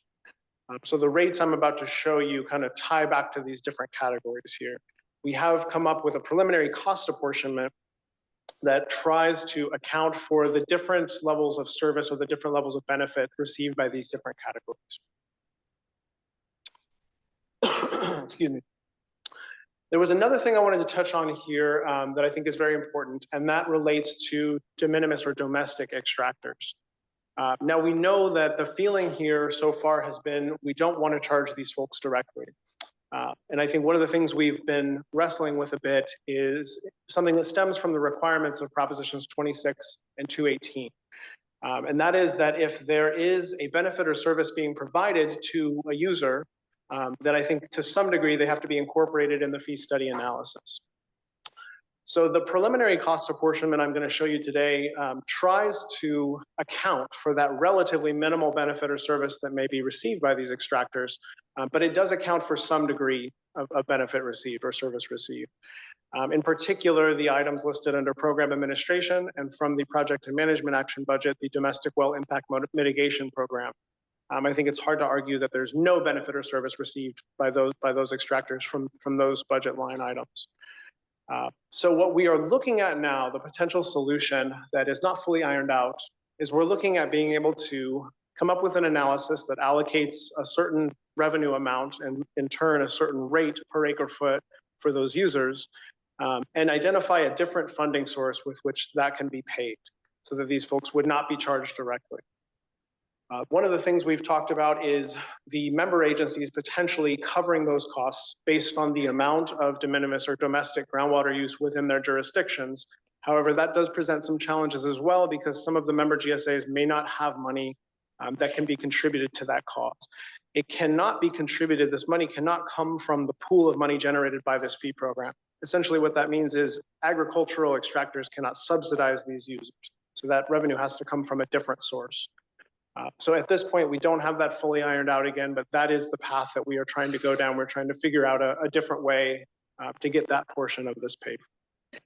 Could I jump in right here just to preview a question that I'm going to ask when it, that's really at the heart of this, the domestic well mitigation program. I would like to hear when you're done more about that justification because it is the larger users that are causing the impacts to the domestic wells. It is not the primarily, so far as I can see in the hydrodynamics, it's not the domestic users drying up their wells. It's use elsewhere in the basin. So I think that assumption needs to be very carefully considered. And I'd be very interested in more discussion at the end. That and the amount of budget devoted to that impact. Of course, I'm happy to address that now if that's appropriate. No, let's dive into that right now. I think that's going to be at the heart of a lot of the questions and discussion. I mean, I think the direction from all the GSAs was, we want the large agricultural users to pay these fees, and we don't want to be charging rural domestic users at all. And there's, we've run into some legal hurdles with doing that, but we want to resolve those. That's a great way to put it. And I think one other thing I would say is that the legal constraints that exist out there don't always align with what may seem like the most logical thing. It's kind of an unfortunate reality here. And so what we're trying to do is connect those dots. We're trying to get to an objective while mitigating any legal risk or doing our due diligence in following the law.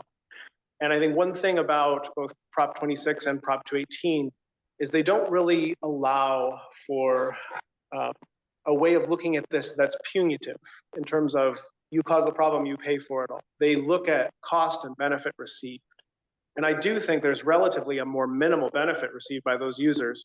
And so what we can do is try to develop an analysis that supports that reality, that perspective. But I do think, at this point, the preliminary apportionment I'll be showing you in a moment, that domestic well mitigation program is not only paid by domestic, it's paid by all. But I think it becomes somewhat problematic legally when you try to exclude domestic users entirely from that cost. And entirely, I would like to see them excluded entirely, but I would argue that the extraction of water that contributes to the depletion and eventual failure of a domestic well is a cost that's externalized onto the basin. And so it is an impact fee, essentially. It is a cost of managing the basin under the strictures of SGMA, is that all are to have fair access to this resource.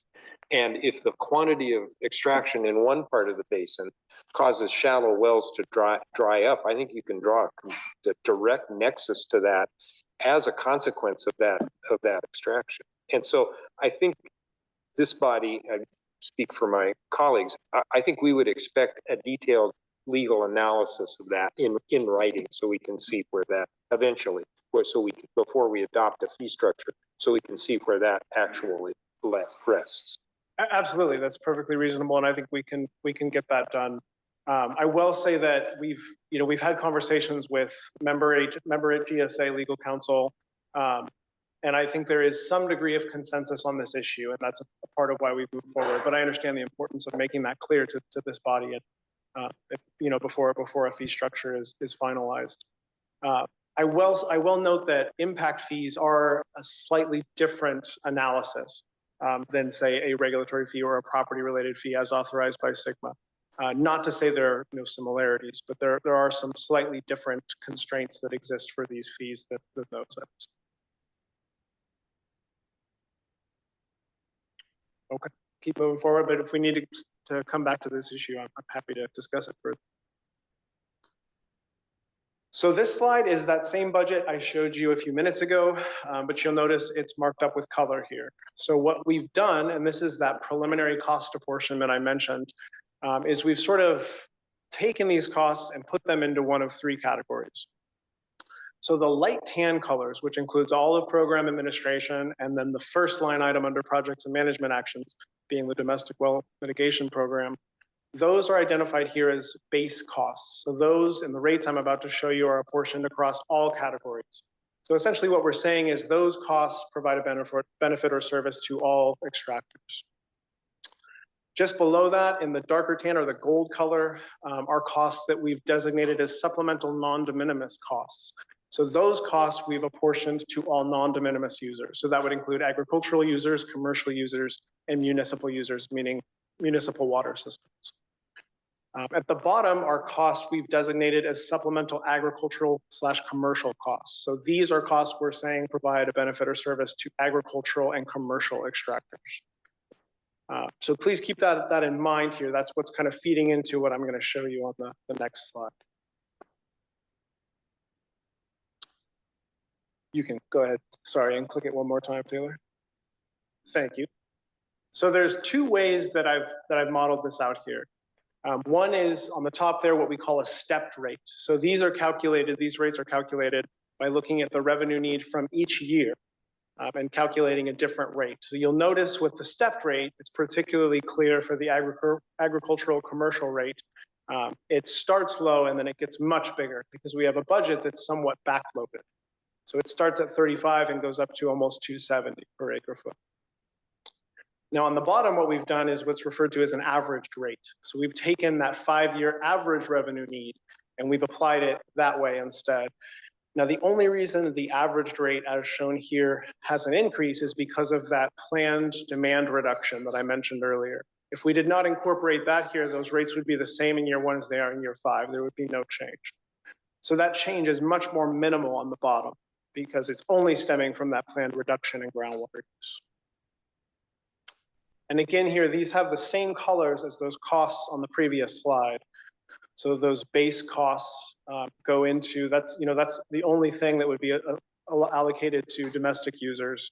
The gold costs, or excuse me, the municipal users are allocated both those costs and the ones in gold. And in green there, the agricultural, commercial are allocated the whole gamut, the whole thing.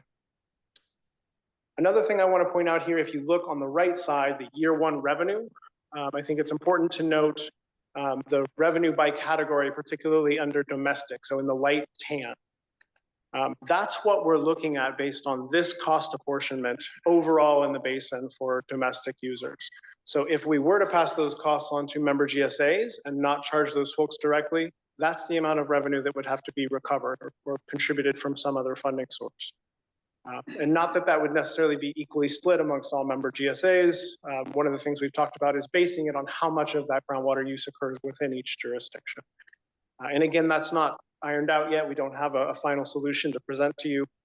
But I wanted to give you a sense of the scale here. We're not talking about a huge dollar amount. Because of the way we've apportioned this cost, we're trying to sort of acknowledge the relatively minimal service or benefit received by those users. So I mentioned earlier, there were 2 ways to do this, right? What I just showed you was one single fee, a 10730.2 Prop 218 fee covering everything. This slide shows what it would look like if you split the cost categories and did 2 separate fees. So on the top, you have a 10730 fee, a program administration fee. just recovering those costs. So because those are all what we've modeled at this point as base costs, it's the same for all users there. On the bottom, you have what would be a 10730.2, a Prop 218 fee covering just the project and management action budget. You'll notice here the domestic rate is quite small because the only line item under the project and management action budget allocated to all users is that well impact mitigation program. And I have a slide in a minute or two that where I want to illustrate those two different strategies and some of the considerations that go into that. But I guess if there are no questions, yeah. So I wanted to address a few other sort of related considerations here. I explained a moment ago that I have those two types of rates, right? The stepped and the averaged. We did a preliminary cash flow analysis, and that's what you see on the screen now. Typically, when you have a budget that increases over time, that's sort of backloaded, as they say, an average rate does work. And that's what we have in this case. And so we do feel that it would work. In the table on the bottom right, though, bless you, Taylor. You'll notice that expenditures are less than revenue in the first 3 years. And then in year 4 and year 5, expenditures exceed revenue. So essentially what would happen here is you would generate more revenue than you need initially, and that additional revenue would shore up years 4 and 5. Also, please note the 0 in year 5 on cash flow. That's what you want to see. The intent of this is to generate what is needed and nothing more. So we don't want to see that end with some big dollar amount left over. That's not to say you can't have a planned reserve. That's sort of a different thing. But essentially here, what this shows is, I think, an average rate, which may be optimal, would work in this case. As I mentioned a moment ago, I wanted to touch on sort of these two different approaches here, this one single fee covering everything versus splitting it into two. I've already kind of mentioned a few of these things, but essentially, again, a 10730 fee is less flexible. It can really only fund the program administration costs, while a 10730.2 fee can fund everything. Another thing to note is the 10730 fees are adopted by board action. You have a public meeting and the board can adopt the fees, whereas the 10730.2 fees go through a Prop 218 process, specifically the property-related fee process for a water-related service, which is a mailed notice to all affected property owners, and then a protest hearing, what we call a majority protest process. So one parcel, for every parcel, there's an opportunity to submit written protest, and if 50% or greater of those parcels do so, the program cannot be implemented. So you have different implementation procedures, a bit of a different hurdle there for the Prop 218 fees. So in terms of these two different approaches, we do see some GSAs or some some public agencies in general split their costs in this way, where they have one fee for sort of admin costs and one for project costs. And we also see some that just do a single fee that covers everything, because again, that Prop 218 fee is flexible. If you were to do this in a single fee, of course, incorporating all costs together would produce a higher rate, right? Because it would be the only rate. And the process would then be singular. And I think that's something that's important to consider here. It'd be maybe a one-time ask for the 5-year period. And then if that majority protest is not achieved, then costs are funded through 2029, 2030. If you split it into two, you have perhaps less risk in terms of approval odds for that regulatory fee, that administrative fee. But oftentimes what we do see is that ratepayers may exhibit what we call rate fatigue. Regardless of how you explain that there's another one coming, there's this one and another one coming, people often feel like you just came out and asked for this and now you're asking for another one. And so sometimes it can be better to just put them into one and say, this is what it is. It makes it a little easier to explain what's going on and what the process is in some cases. Another thing I wanted to touch on relates to a potential funding gap. And I think that this is something that needs to be considered regardless of those two strategies I just explained a moment ago, whether it's a single fee or dual fees. Essentially, what the plan is for us to have fee implementation wrapped up in time to place charges on the upcoming year's tax bills. So in the fall of 2025. And that is generally what we recommend in terms of the collection method. But regardless of when the fees are done between now and then, those levy rolls, as we call them, are due to the county auditor's office every August. So that would be due in August 2025, and you would not see revenue from those tax bill charges until January 2026. Typically, there's 2 installments for that revenue, one around January and then one around the following May. So what we are looking at here is a potential 6-month or so funding gap for the PBCC or its successor agency, whatever we end up working with here. And one thing we've talked about to this point is some continued member agency contribution and whether that might get you through that 6-month funding gap. If that were found to be palatable, that could be looked at as sort of a loan that would be repaid to member agencies once that revenue came in from the tax roll charges. But that, however, then could set you up for maybe some continued cash flow issues into Q1 of next year. There's also probably a middle ground there where maybe some of that is repaid and some isn't. But this is something, you know, again, we're not looking for an answer today, but I wanted to put this on the table and allow you all to consider it. Another thing here is what we call an appeals allowance.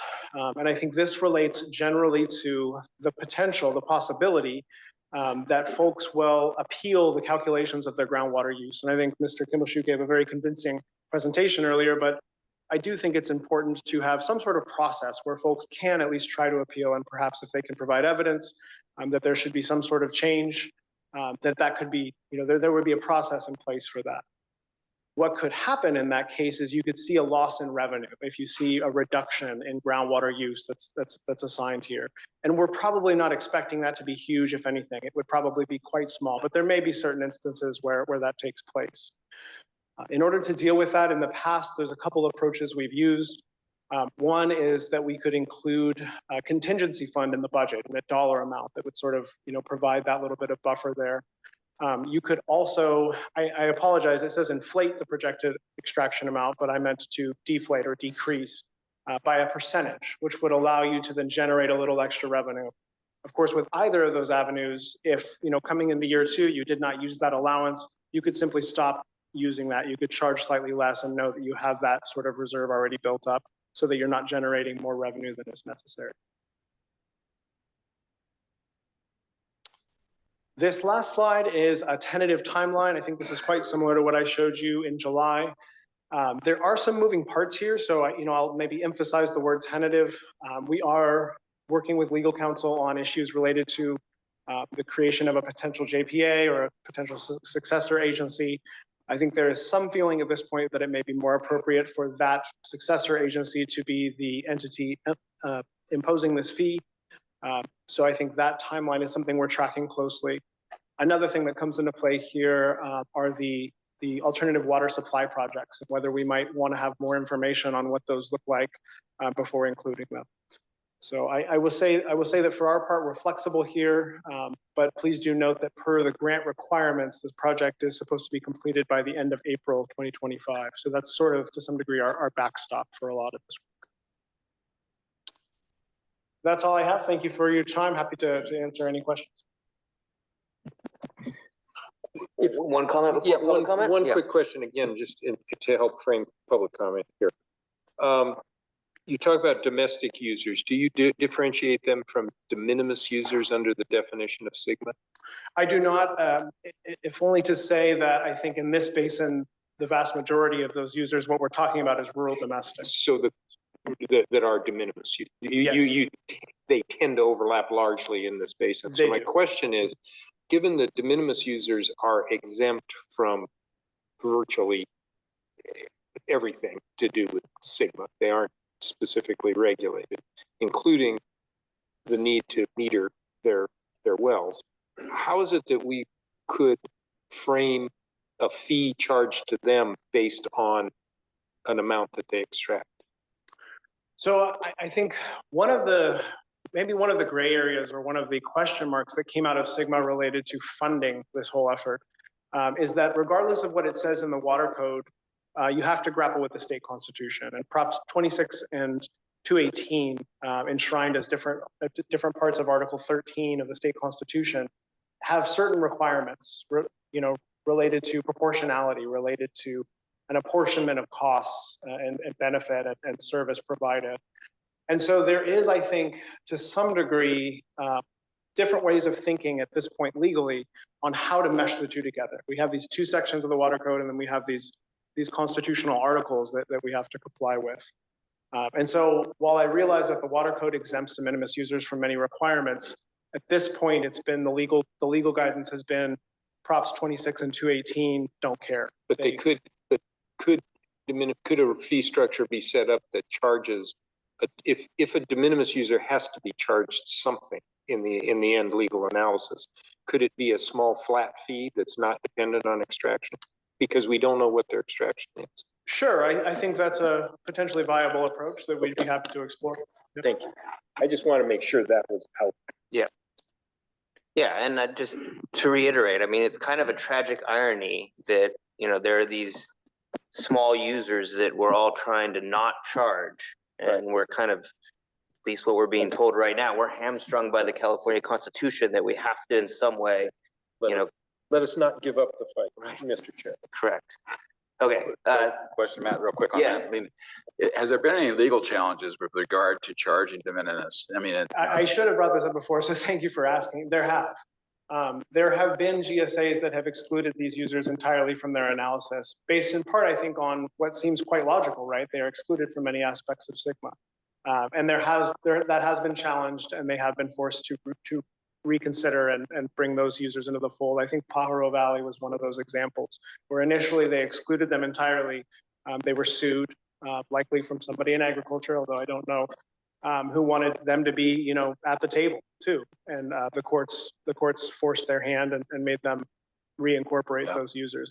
I'll say as well that there are a few, I won't name them, but there are a few where it hasn't been challenged as well. But I think that's probably the case of it just didn't get brought to court. got it. Thank you.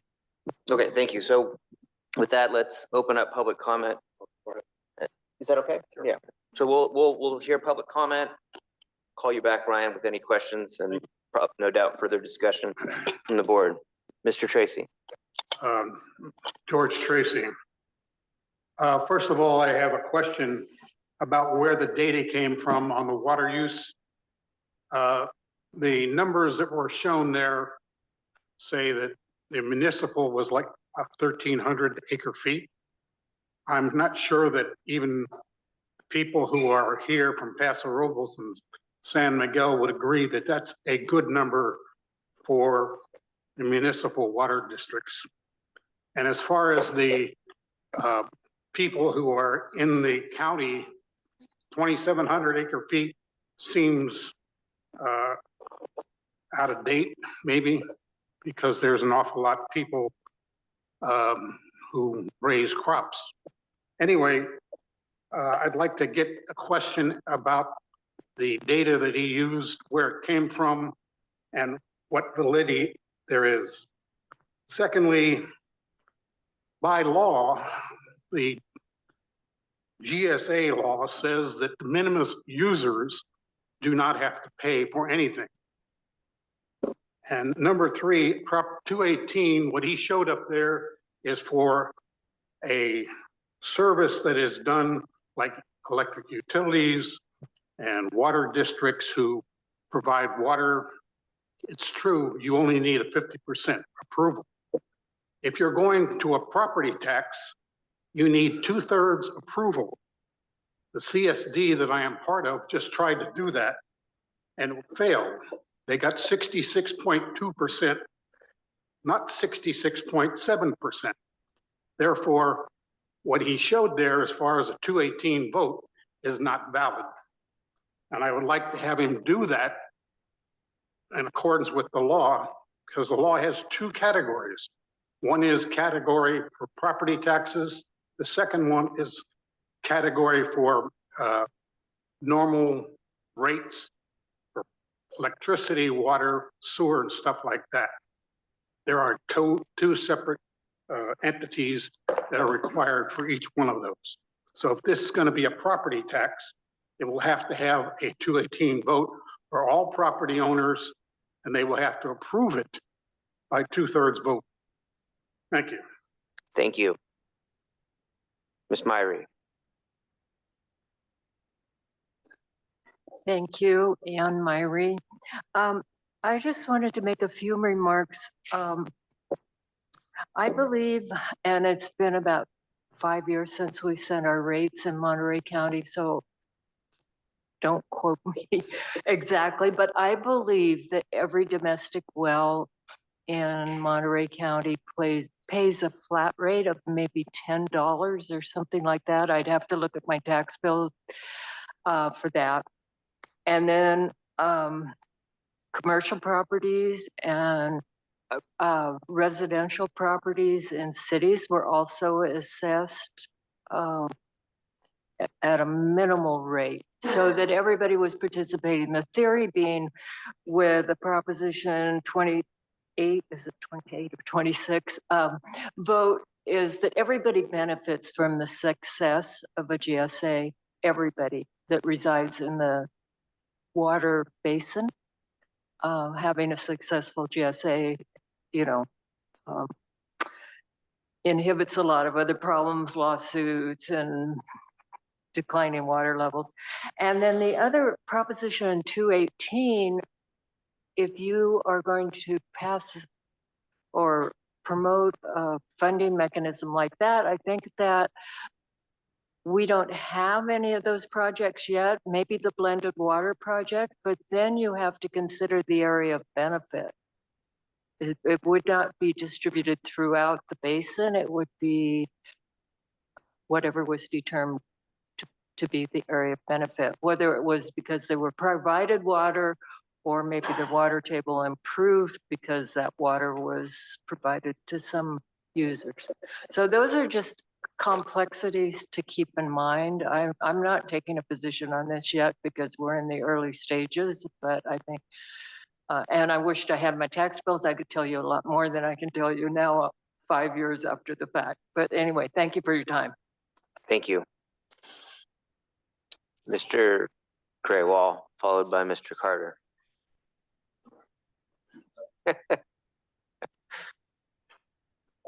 Thank you, Greg Grewal. Okay, first question should be asked is why do we need the management? So we had certain people here that were dead set on making sure from 2014 to the present that we would not adjudicate the basin because they didn't want equality, they wanted equity. They wanted to use more than their correlative right or their equal right for everybody over the basin.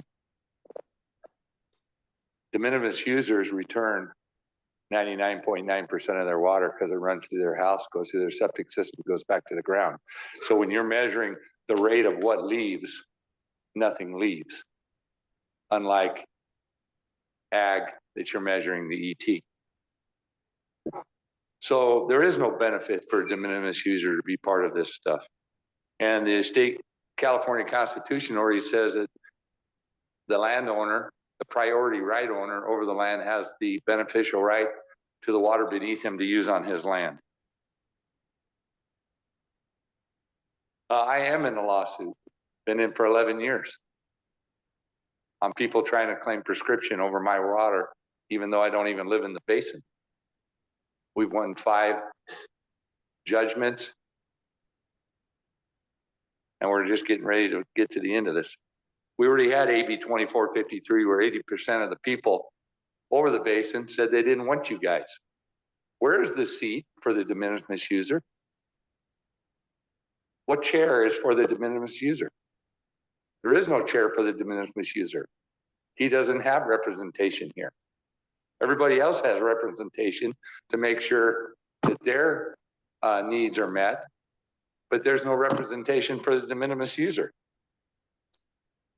Why is there tourism here? Because of the wineries? Who's using most of the water? The wineries? Right off the top, the TOT tax, 10% should go to pay for this project, any project.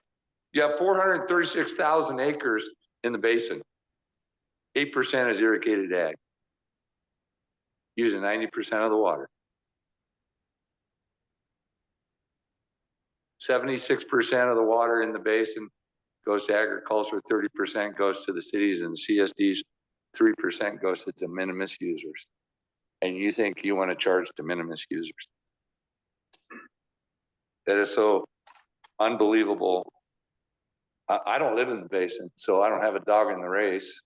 But I will tell you this, they already voted.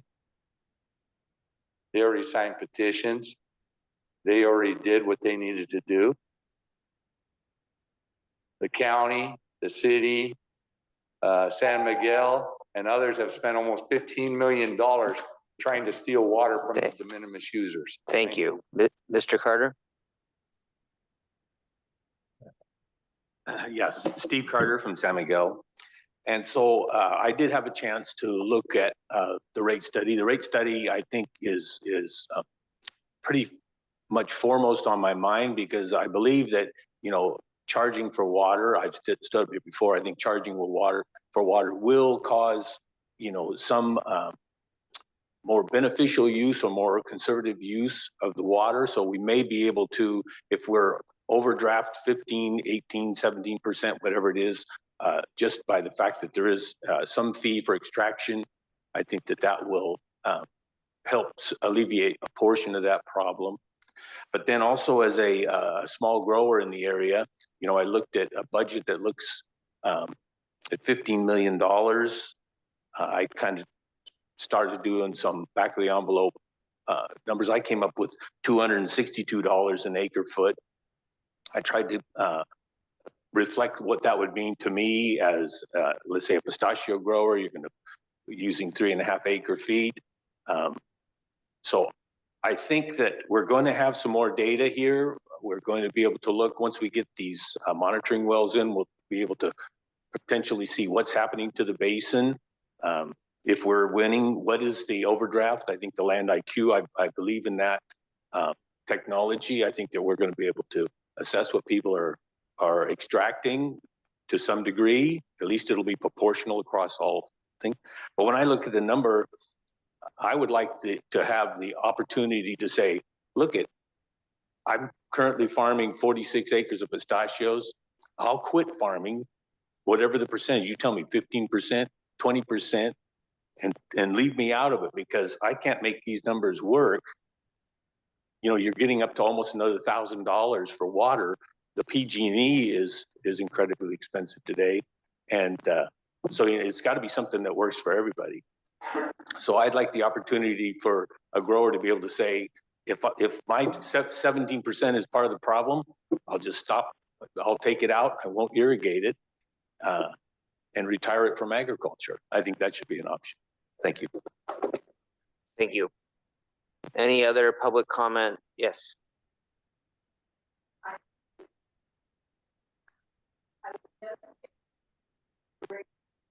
I don't know if anyone can answer this question. It looked like you projected out 5 years. Can you speak into the microphone so they can Certainly. hear us online? I'm looking at the rate fee, the revenue versus expenses. I saw 5 years. And so it looked like revenue was greater the first 2 or 3 years, and then it dropped off and your fees increased. What happens after 5 years? Thank you. Any other public comment on this item? Any online, Mr. Blakesley?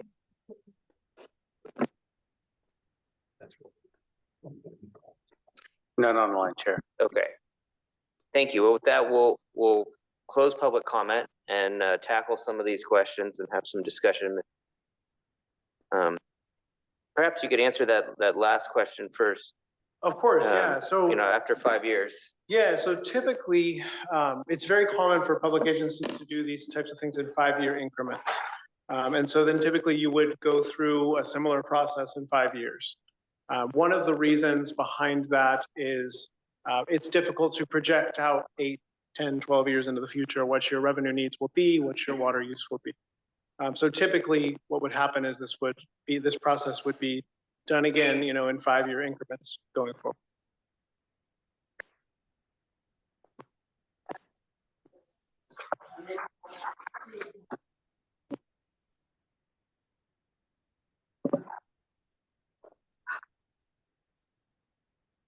It may be, and we will continue to refine those costs. This was really a preliminary budget that we developed with staff.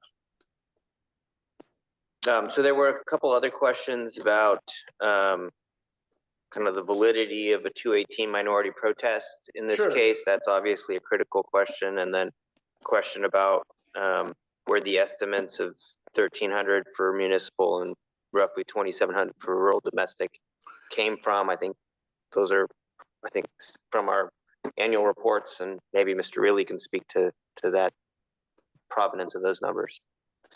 Well, yeah, the SEI team has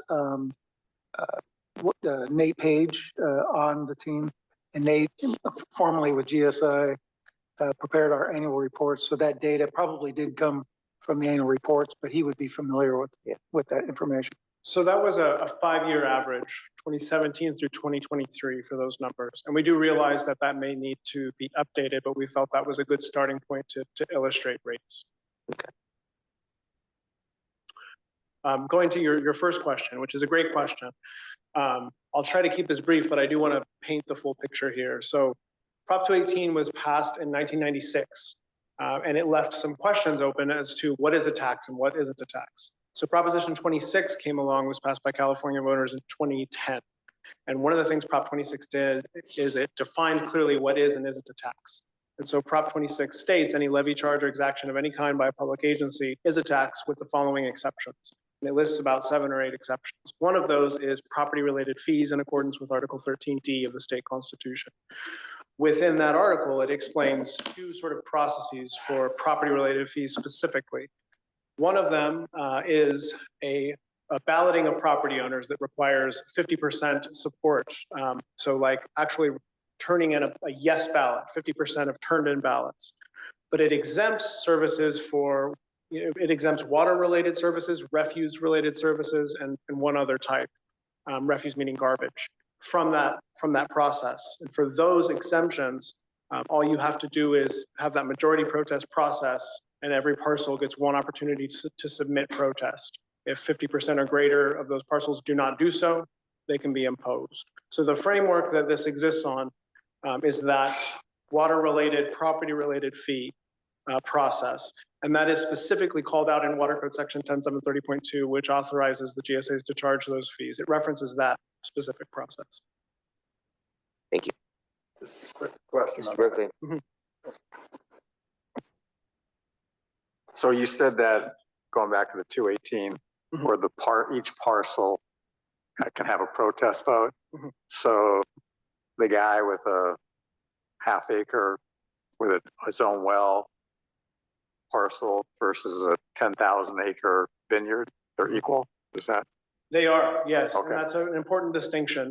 There's another funding mechanism in Prop 218 called the benefit assessment, and that is a weighted balloting. So essentially with that process, $1 equals 1 vote. So it's weighted on how much you would pay. But it's not that way with property-related fees, similar like it's not that way with a special tax, right? 1 person, 1 vote, regardless of those kinds of factors. Thank you. Of course. Other questions, comments, discussion, Mr. Gibson? Thank you, Mr. Chairman. The complexities and nuance of Prop 218, it can consume a lifetime. It's remarkable.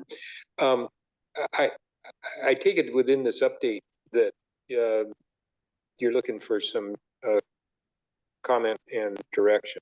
And let me offer some thoughts to my colleagues and see if you agree with me. First of all, the reduction in extraction that you noted coming over 5 years is that's the point of this whole exercise, right? I mean, we have to get consumption and supply in demand. So I think that needs to be looked at, and I know Mr. Reilly can weigh in on that. To be that whatever reduction you assume should be consistent with the management goals of this body to reduce the overall extraction from the basin. So that's not, that's not a bug, that's a feature of where we are.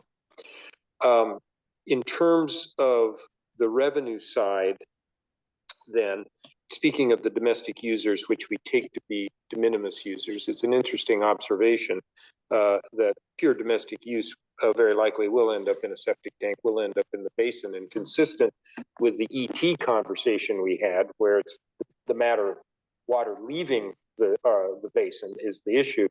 I think that argues very strongly to look at a small flat fee for domestic / de minimis users. And if they have to, and I'd still like to see the legal analysis that they would have to be charged anything. And so I don't know, let me turn to my colleagues, if that is a general direction to try to drive the fee for domestic users down and make it flat would be of interest there. I agree. Similar to what Monterey has done, there's a flat fee basically to keep the system going that everybody should be a part of, have some ownership in. So I would agree, whatever that is. And as small as it can be. Exactly. But they do have at that point an input. They have some say of what's going on directly. Skin in the game. Yeah. Is that? Yeah, I mean, I think I would hope that SCI will continue to explore with legal counsel from the county and other agencies, any other options to avoid charging de minimis. I think that would be the first goal. And if that's not possible, then I think a flat fee is more palatable than a volumetric fee. Right. I do think that, in the unfortunate situation where we have to charge something, to the extent that that can be covered by the member GSAs, that would be my preference as well. I mean, from the very beginning, the entire premise of these management efforts we've been engaged in together has been that the larger pumpers need to pay for the costs of bringing this basin into sustainability. And I don't want to depart from that now if there's any way to avoid it. Yeah, so I agree.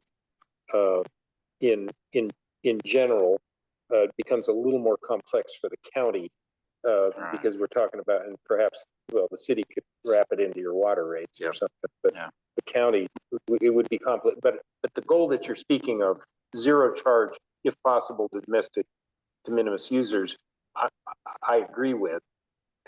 And then we back off to the smallest possible flat if that can't be achieved. Again, I would think. The one thing about charging de minimis users is I think there is one truly legitimate cost that we may bear, and that at some point I think we're going to have to confront the idea of certifying somehow that they are actually de minimis users. You know what I'm saying? We're not going to meter them. We're not going to put the satellite on them to get the ET or anything. But I think at some point we need to be able to say to the public, yeah, we have some confidence that this is actually a de minimis user, and that's going to cost something. It's just an observation. So that leads me then to the question of the expense side. I think the extra costs that, the potential extra costs that you outlined, the cash flow regarding the tax collection schedule, property tax collection schedule, the necessity to develop a reserve and an appeal allowance. I think all those things should be baked into the analysis at whatever reasonable levels. And I think that the amount that's put in for the domestic well mitigation program should really be looked at carefully. The $50,000 I saw there for year one sounds low to me, but I'd like to see that revisited and to be sure that that's funded in whatever structure at a level that is reasonable for the impact that we might see. And I have no idea how you come to that number, but that's an important thing. Matt, yeah, I agree with Bruce on that. Basically, agencies typically have a minimum 20% in reserves. And I think that we should start building that into this system as well over time. It's just something that you never know, but I mean, it's important. I think that we don't have to go out, especially when you have a 5-year term, which all agencies use with regard to, I think that's the maximum that we can project. And again, it has to do with, what can happen, but the rates that are planned do not necessarily have to be charged. That's the maximum that we can charge. So there's a delta there between what really needs to be taken. But that is the rate study, and that's what the plan shows that we could do at max, right? Absolutely. Yeah. So I want to get that clear. And then my last thought on expenses is, or actually the revenue side, is I think to the comment that came fairly recently. I think looking at exactly what the inflator should be would be important. I was trying to remember, we did rates for sewer charges in Los Osos, and we put an inflator in there, but that may have been actual CPI. And so again, my feedback would be, let's look at that and make sure that it's enough that we don't get into a big revenue. Sure. And that's my list. Yeah, one of my comments is just looking at the expense side of this deal.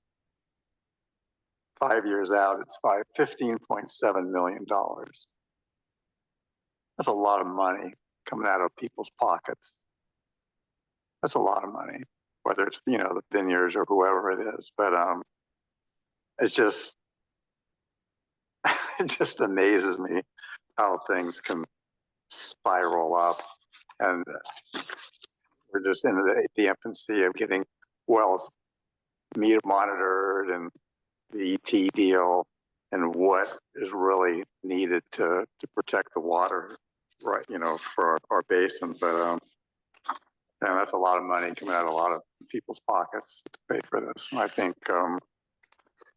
when it goes through the process, it'll be interesting if it really needs to be that expensive. Could I just comment, Berkeley? I agree with that number strikes the eye, but I think it's also important to look at the overall economic engine that water in the Paso Basin drives, and relative to the overall economic output in the basin, that may put that in a better perspective. Right. Cost of doing business. Over an average, though, aren't we about 9 million over the five years? If you take that average. Mm-hmm. And the biggest reason for that steep increase in years 4 and 5 are the alternative water supply projects. Right. Okay. And let me ask to that, in terms of some of these projects, like the blended water project, we're setting a rate there, but that rate is imagined to be paid by everyone over the basin, or is that paid by those who benefit from that project? Those costs were at the bottom that were allocated only to agricultural and commercial extractors. But all agriculture and commercial extractors.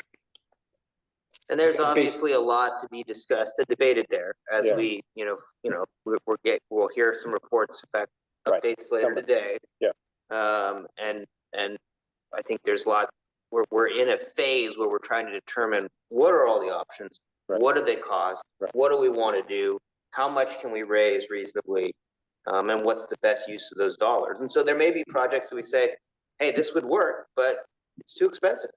And there's certainly no one wants to charge fees and do projects just to do projects. I mean, we need to bring this basin into sustainability by 2040. We want to do that with the least economic harm possible, but we want to do it quickly and expeditiously and permanently. Fairly distributed.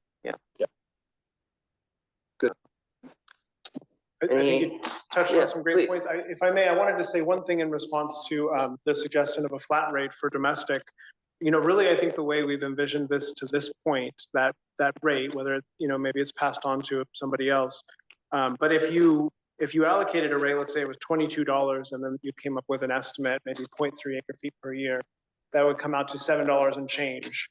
So I think in effect, that could be our flat rate, right? $7.30 odd cents. And we could still sort of use this means of calculating what that is in a way that is proportional, and then potentially pass that cost on to somebody else instead of charging direct. Thank you for undertaking those analyses. And to my colleagues, it looks like we need monthly meetings, if not more frequent meetings, because we got a ton of work to do before April. Any other comments or discussion? Okay. Thank you very much. Of course, thank you. And with that, let's move on to, we're making good progress to item 6E. Yep, blended water. Again, the purpose of this, this is the blended irrigation and water supply project draft preliminary engineering report update. And the purpose of this grant-funded project is to develop a final preliminary engineering report to consider the development of a blended irrigation and water supply feasibility study project to provide supplemental water for agricultural use in the basin. RFP was issued for this project, and Water Systems Consulting, WSC, was the selected consultant. WSC provided a presentation on demand and supply characterization at the May meeting, and an overview of the draft alternatives analysis was presented at our last meeting in July. And so before you tonight, you have Michael that will be providing a summary of the draft preliminary engineering report, and I'll turn it over to you, Michael. Thank you, Taylor. Good evening, ladies and gentlemen. We will get through this as quickly as we can. So welcome. This is our update on the Paso Blended Water Supply Project, the preliminary engineering report that we're working on delivering to the county. As Taylor mentioned, my name is Michael Guermack. I'm with Water Systems Consulting. We've met with you all over the last several PBCC meetings, giving various updates from supply and demands all the way up through our draft alternatives and now update on the alternatives. So tonight we'll be looking at a kind of introduction and background, which we're going through right now. I'll briefly touch on supply and demand. We've touched on that on nearly every meeting. So we'll flash through those slides pretty quickly, review the common alternatives, and then we'll be spending most of tonight some presentation on item 4, which is the system alternatives analysis, kind of the focus of our study, and then next steps. So next slide, yeah. So we're working on this preliminary engineering report, which is organized in the following sections with the appendices. This is what we'll be delivering. The section or the report's broken out into introduction and background, similar to the topics we've discussed throughout the last few meetings: supply and demand assessments, the alternatives analysis, and then a recommended project. Includes a number of appendices which go into greater detail, such as alignment analysis and stuff, to try to streamline the report a little bit more. Next slide. So supply scenarios, the 3 scenarios we've reviewed over the last few meetings, the 490, 810, and the 1,020 acre feet, is really form the basis for the alternatives that we are reviewing. We size the systems and break them into small, medium, and large categories, largely based on these supply scenarios. Our demand assessment, we reviewed this last time. The approach was kind of multifaceted, included ET and grower outreach to sort of kind of truth that information, get a little bit better understanding of how what their agricultural practices and irrigation practices are, using the kind of parcel by parcel ET data to project demands, and then breaking things down into service areas. And then our alternatives, our system alternatives that we'll review tonight, are again largely based on these various service areas. So service area 1A in the purple, 1B are the additional ones in green in that area, and then expanding into those areas, East Jardine, which we call 2A, and then up across the Estrella River into 3A and 3B. So just to understand how we're lining up kind of supply and demands, we have obviously the 2 blended water sources, the recycled water, the Nacimiento water, and then obviously there's always, in any of these alternatives, there's a gap at the highest or largest demand months that we envision is still, met by groundwater pumping. So this project will not meet every demand, and it's not being designed to do so.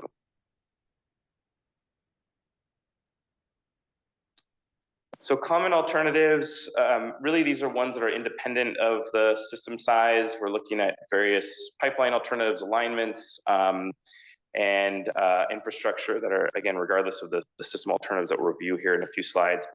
The common facilities, as we reviewed before, the Nacimiento Water Project turnout. We looked at several locations for that, including alternative alignments for the Nacimiento pipeline from that turnout to the blended facility. Those are detailed in the report in greater detail. I'm not going to spend too much time on that today. Recycled water turnout, similarly, pretty simple alignment from the city's planned recycled water distribution system, and then a blending pond and facility, including a pump station, booster station, and then treatment as well. So blending facilities, as I mentioned, looking at this existing blending pond on the Patricia Diane vineyard property, which is about 25 acre feet. and locating some treatment facilities on the north part of that, which would include filters, pumps, chemical storage for oxidation. I'll get into some of the treatment strategies here in a minute. And then blended water pump station for pushing that water out to the customers. So this table, we're breaking down the different constituents based on different ways to look at things. So there's the long-term kind of chronic or crop yield, soil permeability concerns, those are the chloride and TDS, and largely those are from the recycled water source.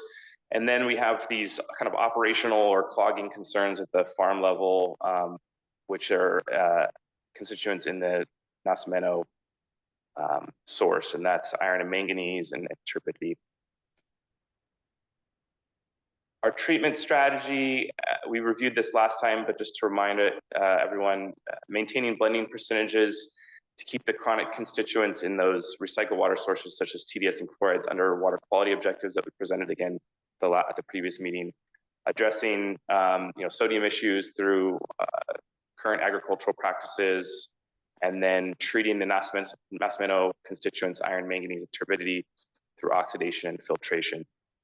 And that filtration treatment technology would be a green sand filtration, and the oxidant we looked at is free chlorine.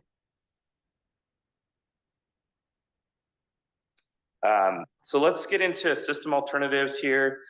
This is, as I mentioned, the most critical and largest component of the study. How big of a system can we build, right? How many customers? What is the estimated benefit to the basin in terms of kind of how much groundwater we're offsetting, or what the total acre feet per year yield is? And then how much will it cost, right? So before we jump into some of those system alternatives and cost, I wanted to review some of the cost assumptions we have in our pipeline or in our cost estimates. Those include pipeline costs. An example here is 20-inch HDP at about $250 a linear foot. We're using various kind of linear models, inch diameter per foot, also truthing that against recent bid data, both from the city of Paso Robles and other agricultural supply projects going on throughout the state, and other pipeline projects within the county that we're aware of or have worked on recently. Creek crossings, trenchless crossings where those are needed, turnouts based on previous costs. We've done some estimating recently on Nacimiento turnouts for Templeton, and then customer turnouts, which we've worked with ITRC on estimating some of those costs. Once we build all those costs together, I showed an example of that last time. We add in contingency, non-construction costs such as engineering, administration, program, legal, which we are adding another 30% on top of that. Debt service, which we are using to annualize the total project costs, so 3% on over 30 years. And then costs exclude grants and basin GSA contributions. And touching on this is a AACE, it's Association of Advancement of Cost Engineering Class 5 estimate. This is the lowest of the classes that go from Class 5 all the way to Class 1. A Class 1 would be a bid equivalent estimate as you would receive when you're going to put that project out for construction. This is Class 5. And so what those look like in the next slide, where are we at on that? We're at about a 2% project definition. And that means that so we're doing a feasibility study. We're working on this Class 5 estimate. The project is defined about 2%. There's still a lot that needs to be addressed, figured out, engineered. And as you work through that level of project definition from today all the way up until you decide to build the project and put this thing out to bid at 100%, you're narrowing your accuracy range as you work through that. And that's just a natural progress of an engineering project or public works project. More information is needed, more studies are needed, more calculations and efforts are needed to refine this project in further phases. Some additional cost components or just things to note as we work through this. So we're not including the Nacimiento Water Project Sales Program unit water cost or the cost of that water, nor are we including the cost of the recycled water in these costs that we're going to present, the unit costs. This does not include program support such as labor or anything like that. This is just strictly O&M type costs for maintaining these facilities. And then in some of these, you'll notice that we've broken out user connection costs and we're presenting those separately. So when I'm providing total project costs or total capital costs, right, that's for the system, the pipelines, the pumps, the treatment, all those things we reviewed on the previous slide. There's potentially, and depending on the alternative, as you'll see, different levels of user connection costs as we kind of play around with different ways to address the overall cost of the system. And some of those may push more costs onto the users, and some of those may be more into the overall system.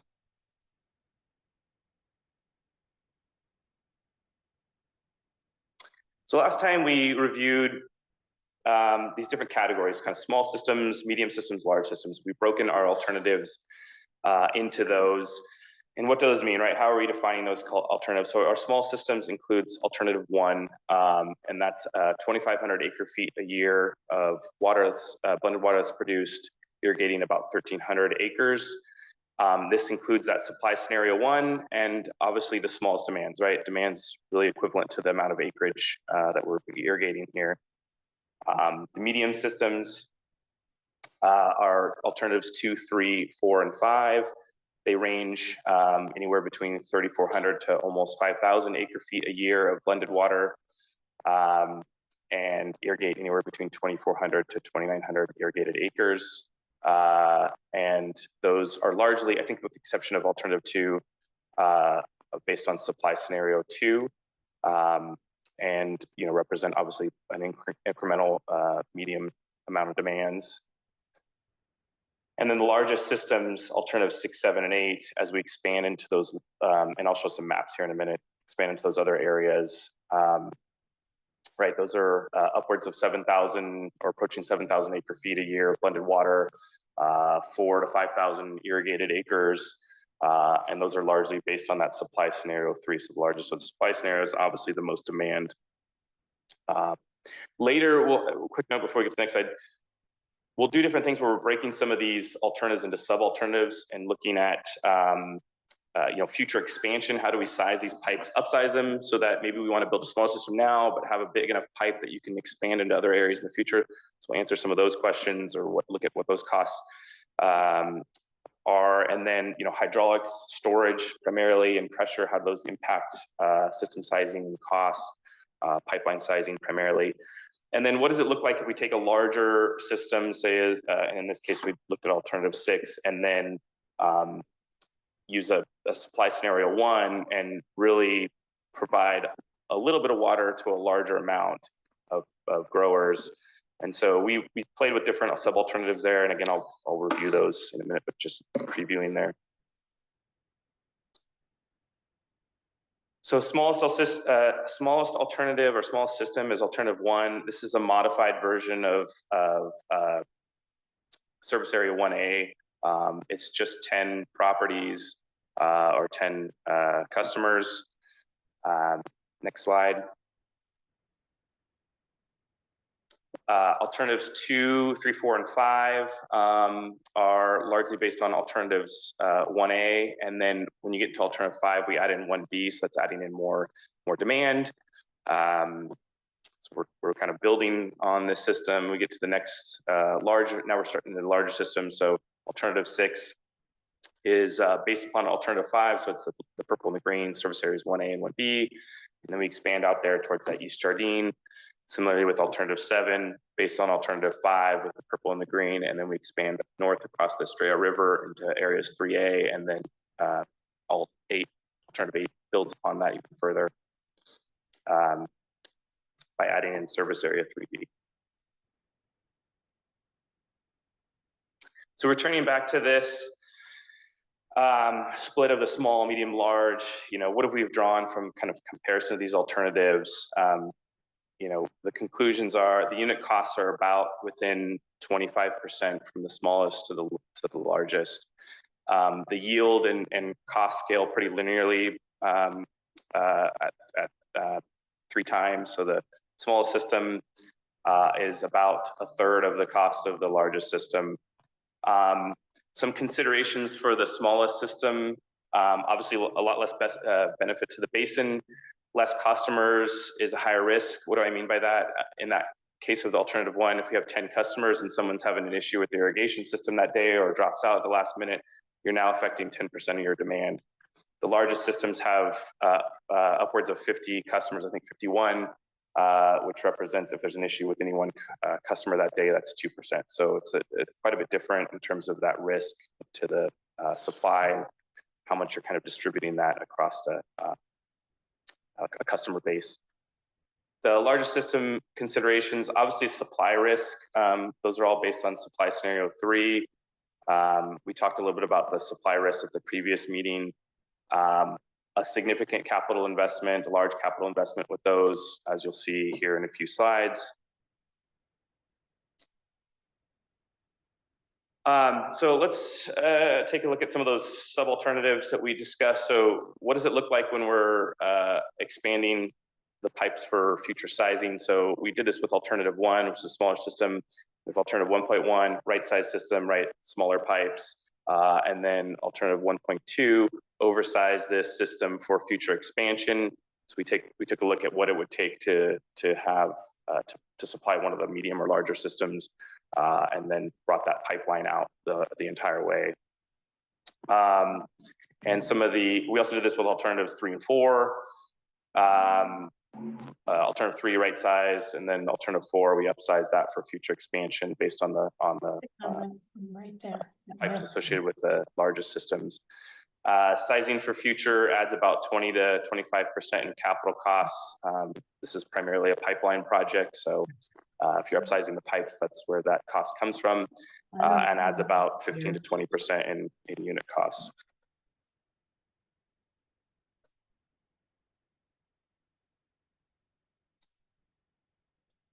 The next thing we looked at is system storage and how that impacts, right? Can we downsize some of the pipes by spreading out the supplies that we're taking over the year, storing that water within the system? And what I mean by that is at the customer or user level. So alternative 5.1, this is the baseline alternative. This was the larger pipes, pumps, it's just using the existing storage within the system. 5.2, same thing, but if you recall from last time, we had a couple different style turnouts. We had a pressurized style turnout, which was 5.1 was based on, and then 5.2 was based on a non-pressurized turnout, that standpipe style. So that requires lower pressure, smaller pumps. Those are pretty similar in cost, not much different.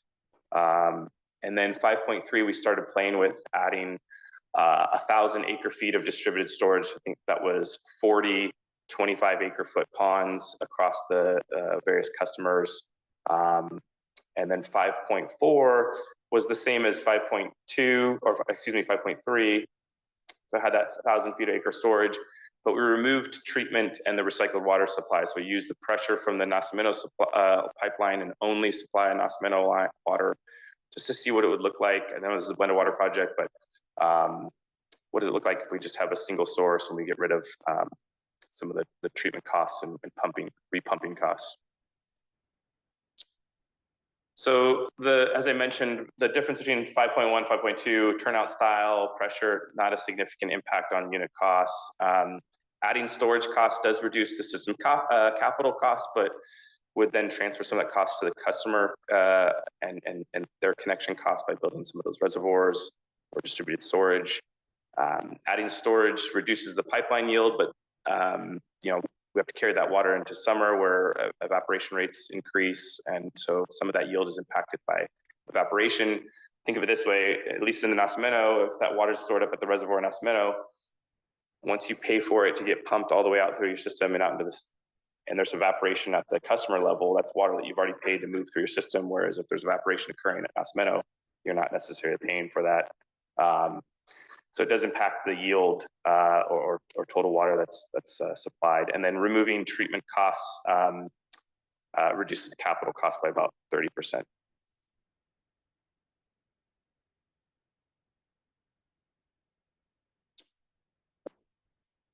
So one of the feedback that we got from various stakeholders was the largest systems, taking a look at what those would look like with a smaller supply. And so we chose alternative 6 out there going towards the East Jardine area.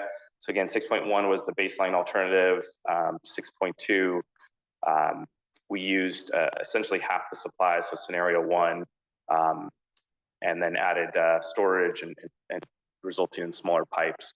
And so the conclusions from this one, by reducing the supply, the capital costs are about 25% less, but you're producing about 50% of the yield, or delivering about 50% of the water. So the unit cost for that second alternative, so a smaller pipe based on a smaller supply scenario, is about 30% more on a unit cost basis, even though the total project cost is less.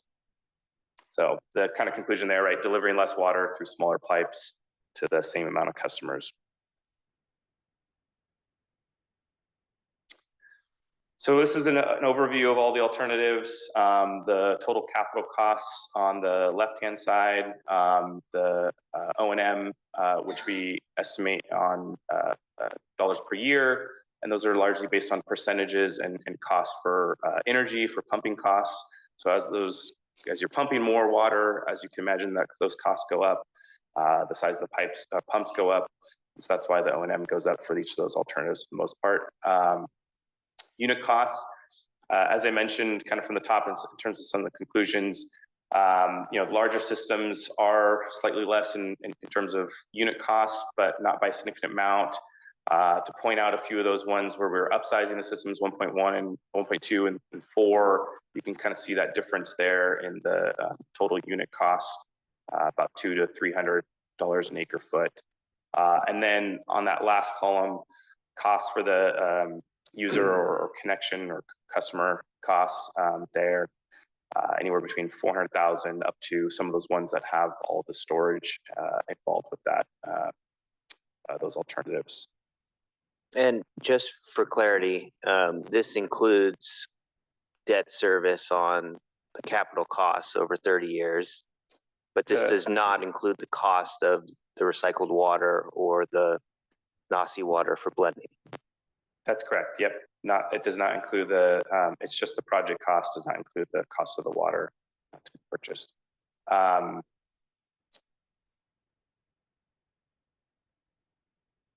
Yeah, we can go to the next. Me that you're not going to go very far analyzing this if somebody doesn't come up with a cost for the water.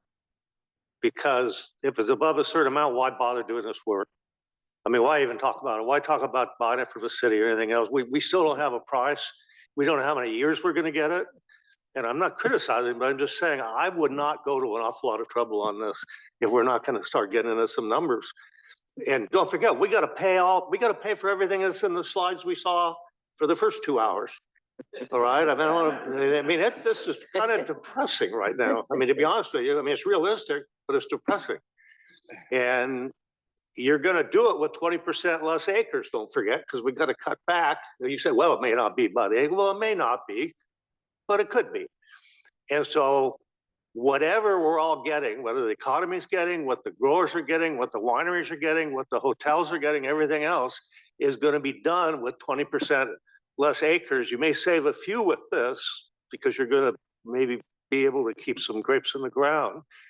But I hate to use the term, we're getting into deep water, but we are. And so I think I haven't said much so far, but I do appreciate seeing some numbers on paper. I don't always like the numbers. I'll go home and the first thing I do is have a damn good drink when I get home. But the fact is we need to look at them. And, some people think there's too many grapes here. You may not have to worry about that too much longer. And there'll be less. And don't forget, there was a pretty good study on what the economic multiplier effect is of the wine grape industry, hotels, restaurants, property taxes, and all of that. So I don't think we can do anything about it. We got to do something. We got to balance the basin. It's not an elective decision, but it's not like it's too bad for you that you got to do this. So some people are worried here about drilling wells. I mean, we're all gonna have a lot of pain in this, trying to find the right solution. So, but I would still encourage, even if the numbers appear depressing, we need those numbers. The city should be thinking about what are they gonna charge for this water and how long can they sell it? And get beyond what it might be, start pushing some numbers. We got to get closer to having a deal at some point. And if we're not going to have one, we're not going to have one. That's all. I mean, I doubt the planet's going to quit turning, but there isn't any point in doing a lot of work on this if we don't. You say, well, here's all the numbers. $1,300 an acre, $1,400, and you said, well, does it include the water? Well, no, it doesn't include the water. But if it doesn't include any water, that's a rather large omission that somebody's going to have to face up to, because right now we write checks for everything, and I mean, we don't have to worry about writing checks for anymore. I got a good answer for you. I mean, I'm a little close to retirement, so I mean, that's an option, believe me. But not everybody in my family wants to retire. Not everybody in the great business here wants to retire. And there's a lot of related employment that comes from these greats being here. So we got to have the numbers. So the numbers everywhere. So I would encourage the cities to come up with what they think they're going to get for this, because we got to make all these numbers work. I mean, believe me, and we're kind of going through a little bit of a depression right now in the wine grape business, which I actually think we could take advantage to get more acres idled if we could take advantage of this right now, because it's bad, but there's some upside, is that there may be, people may be open to taking marginal economic vineyards and taking them out of production. We don't have to buy water for them, so anyway. I don't want to totally hijack your presentation, but I know. We have one more slide, but if you'd like to. Real quick question, Michael. These are today's dollars, correct? In other words, they're not projected. Yeah, that's correct. That's all I needed. Thank you. Okay, thank you. Yeah, and I mean, going back to, when we presented here previously, I think the first slide I remember I had, what is the goal of this study, and right? And so giving you a menu of options that you can then take and go evaluate funding sources, outside funding sources, seek, figuring out which size project you can build feasibly, and that kind of thing. So, just reminding of the kind of the baseline of this. So in terms of next steps, right? So PVC staff are reviewing these alternatives, determination of a preferred alternative. And then the preliminary engineering report will include that preferred alternative and recommended next steps. There's been some good ideas that have been thrown out in terms of treatment piloting and costs. That's a significant component, is the treatment system. Can they get rid of that? That would save a significant dollar amount that was modeled in one of those alternatives. The Nacimiento water cost and availability, obviously stressing your concern there, and the recycled water cost are two critical components to this. And then taking kind of customer engagement to the next level, getting some of these questions answered, seeing who's serious about this, and where we can kind of start getting property acquisition and things like that you can start understanding. That is it. Okay, well, thank you very much. And I mean, to reiterate, the work that WSC has done is exactly what we asked for. What are all the various options and what would they cost, so we can evaluate if they're feasible. So thank you for, bringing this to this point. Unless there's pressing questions from the committee, let's open it up for public comment. And then we'll bring it back to the committee and answer any questions. Mr. Graywall. Yes, thank you, board. Recently, there was a repair done on the Nacimiento pipeline. I think it's somewhere between $400,000 or $500,000, and it's a temporary repair. Now we're in the process of doing a second repair down the road from that repair is $700,000. Started out at 60. So we've done a repair, I think, almost every year. So how does all these repairs figure into the price of the Nacimiento water? Because I don't see anything on there. I hope you don't hire the same engineer to do the other piping that couldn't do the piping on the Nacimiento pipeline. So I have some questions. I have some questions about that. And then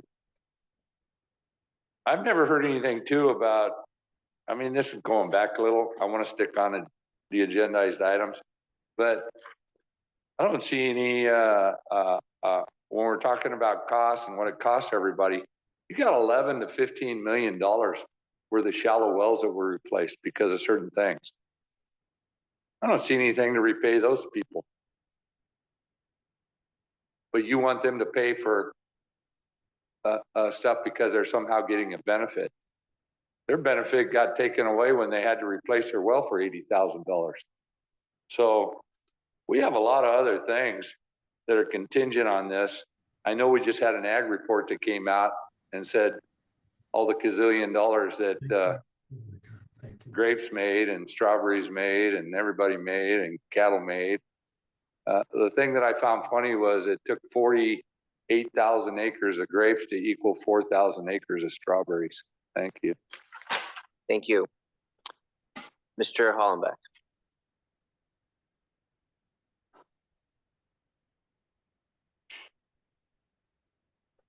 I'll start off by saying Dana doesn't say a lot, but when he does speak, he speaks volumes.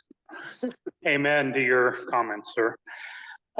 Question on the last table, the one with the dollar signs on it.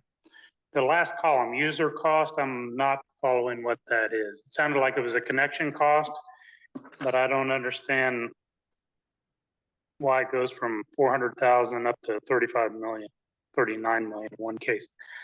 I think the report summary is really good. I'm interested to know if the draft report is out for public review or only within staff hands at this time. Thank you. Any other public comment on this item? Mr. Powell.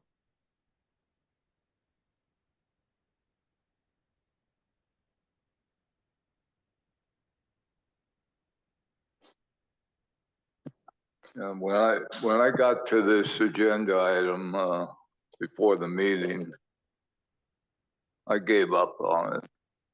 You know, I've told you guys I was a accountant CPA for 20 years, and so I kind of look at numbers and stuff.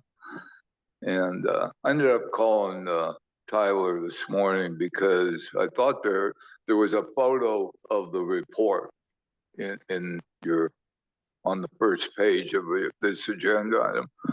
And I thought it'd be helpful to have the whole report rather than this PowerPoint. And I find out from Tyler that that report isn't done yet. So there's probably answers to some of the questions on this that hopefully will be in the written report when we get it someday. Any event, going through that whole thing, even again tonight, it just boggles my mind.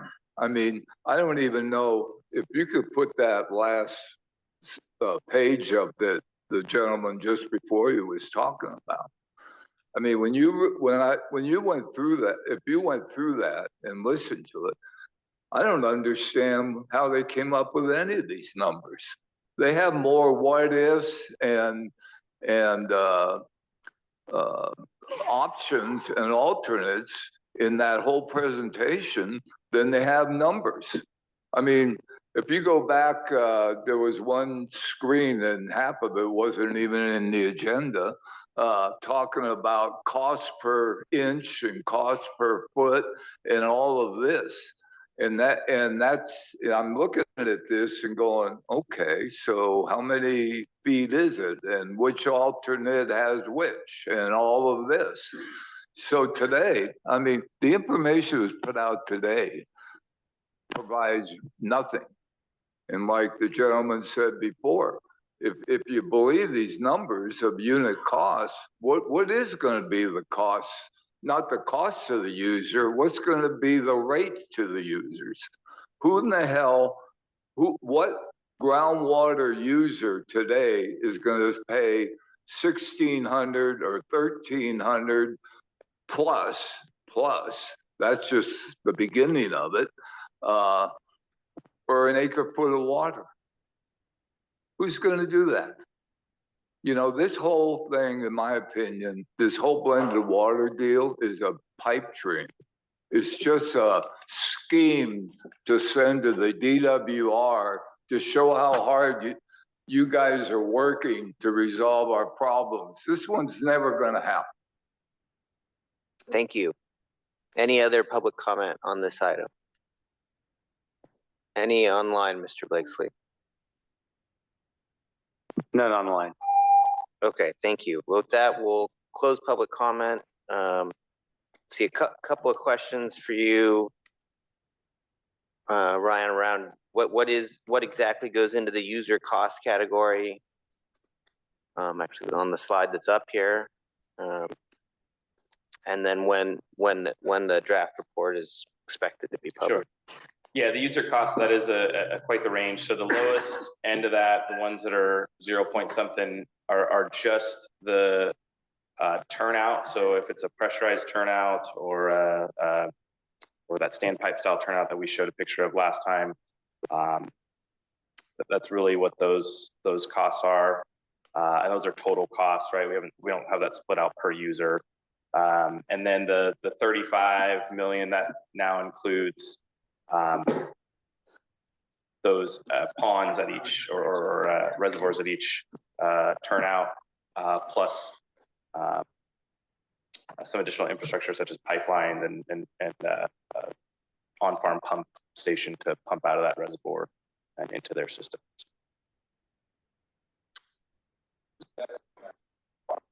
In terms of asking about cost, if I may, when you say unit cost, dollars per acre feet charged to the system, is that calculated from the O&M? The way we calculate the dollars per acre foot, there's a hidden slide right after this that has two more columns. Maybe we just pull that up too. I have the number of customers. Feet. So I'll talk through this a little bit. So what we do is it comes back to the capital cost assumptions that we had, or the cost assumptions that we had on that slide.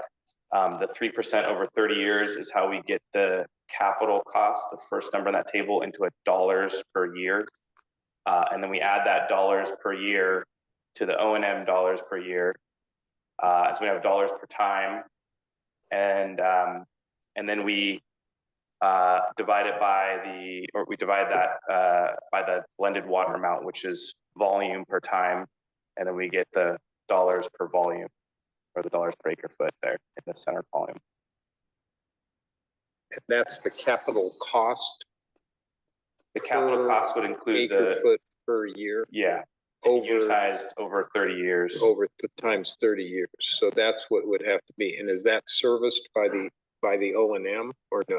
The O&M is included in that. So we annualize the capital and then add it to the O&M, which is already in the annual Okay, number. so the O&M includes debt service. And then we get a total annual number per alternative divided by the blended water column second to the right. And that's how we get the dollars per acre foot. And that capital cost includes our estimate of the construction costs, but also those escalators for soft costs and contingency, and land acquisition estimates and things of that nature.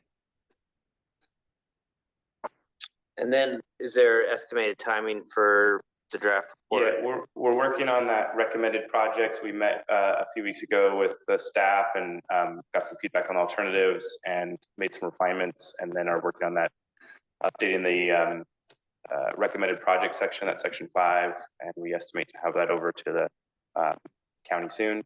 In terms of review or draft review, I don't know. Blaine,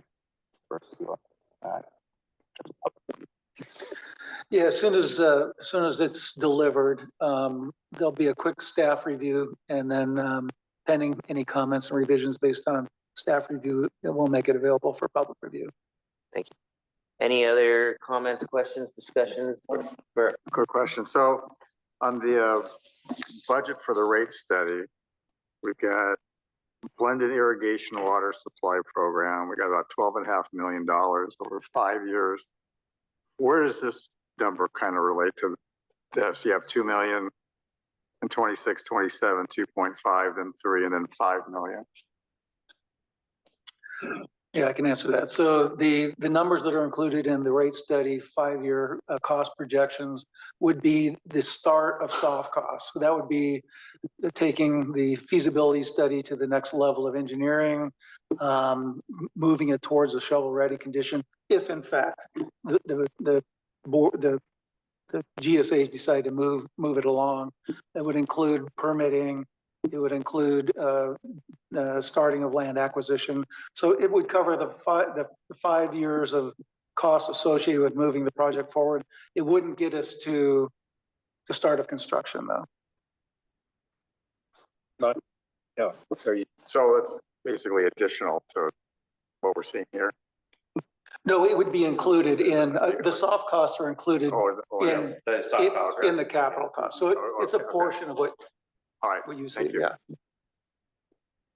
Mr. Chairman, my only thought in terms of direction back would be, it would be helpful, I suppose, if the final report identified maybe 3 of these alternatives, one small, one medium, one large, to be subjected to the more detailed analysis, more serious analysis that Dana's.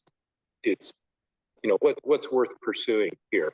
I mean, you've got some very different assumptions. You got some huge range of capital costs, and that doesn't include the uncertainty of that might cost half that or twice that for your class 5 estimate. So I think that if there's general sense of pursuing this further, a much smaller number of reasonable alternatives worthy of detailed analysis would be a very important conclusion coming out of it. You know, I don't know whether you want to do it by users, you know, 10, 25, and 40, or, you know, something like that. There is a welter of numbers here, and I love numbers, but there's a lot of options. Yes. Yeah. Any further comments, questions, discussion? Okay, thank you very much. Thank you. Item 6F, Mr. Reilly. Thank you, and I'll again start this and then turn it over to Mr. Reilly. So the purpose, this is the multi-benefit irrigated land repurposing program and consultant selection process. The purpose of this grant-funded project is to develop a Miller program to reduce overdraft in the basin through incentivized voluntary land repurposing options. An RFP was issued for this project on July 30th. Consultant interviews were conducted in September, on September 18th, and Land IQ is being recommended as the selected consultant. And I'll turn it over to Blaine for an overview of the Miller program. Thanks, Taylor. Next slide. So the multi-benefit irrigated land repurposing program, you know, so what is it? It basically is, it is a voluntary agricultural irrigation demand reduction program. And it really fits into Steve Carter, what he described today. He's got 47 acres of pistachios. You know, how can he be part of the solution? One way is he could take his 17 acres and repurpose that. Now that could be voluntary fallowing, that could be something else, but basically repurpose 17 acres of his farm from an irrigated piece of property to something that is significantly less groundwater intensive. So really that's an example of what a Miller plan fully implemented would look like. So the objective is to create a pathway for owners of commercially irrigated agricultural lands to voluntarily reduce the volume of groundwater being pumped while protecting and preserving the integrity of the basin and also improve farming operations for the future. That really is the goal. And as I get into this, I want you to understand that I'm presenting the concept of the plan. We've now brought on a consultant team that are really going to put the meat on the bone, and they're going to put the meat on the bone in collaboration with the GSA staff providing input and also stakeholders, basin stakeholders providing input on what really will be a plan and a program that can work for them and for the basin. It'll provide opportunities for owners of currently non-irrigated land that are subject to the restrictions of the offset ordinance to eventually, under certain conditions, be allowed to irrigate their property. And we want to, another objective is to achieve the implementation of a voluntary program that will provide a long-term reduction in groundwater pumping for agricultural irrigation purposes and sustainability of the basin. Next slide.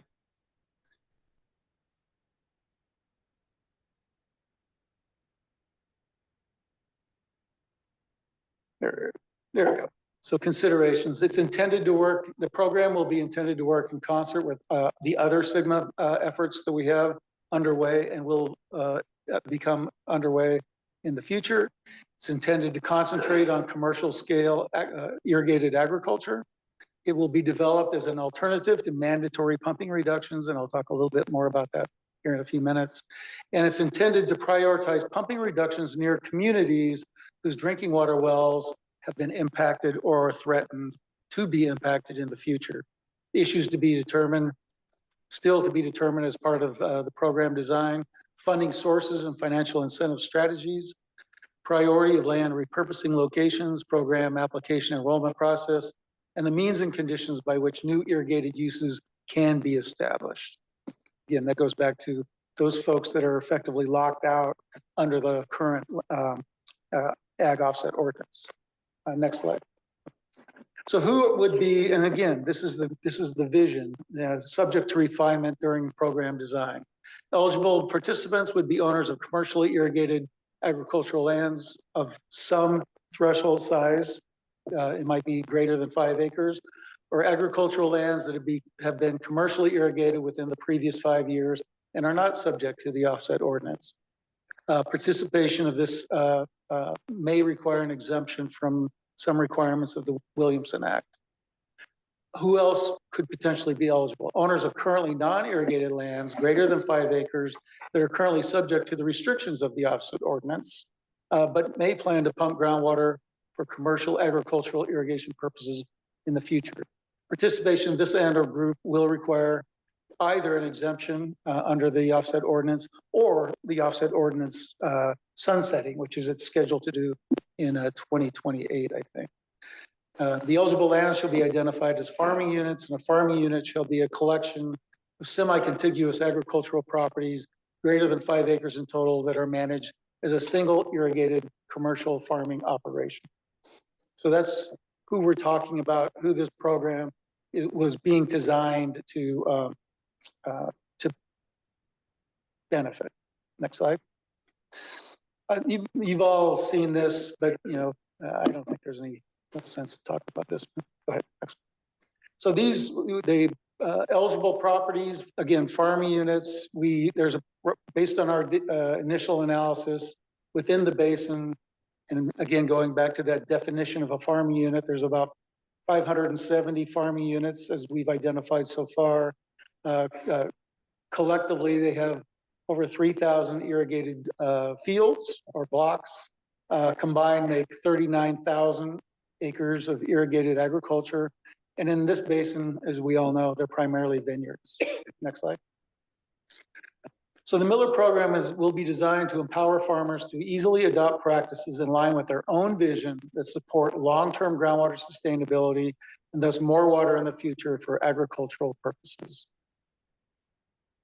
I'm not going to read all of this, and I know it's getting late, we're all tired. So, but there's the Miller program as it's envisioned, and this information was incorporated into the scope of work that was included in the RFP that was used to procure the services of the consultant that will be brought on board to design this program.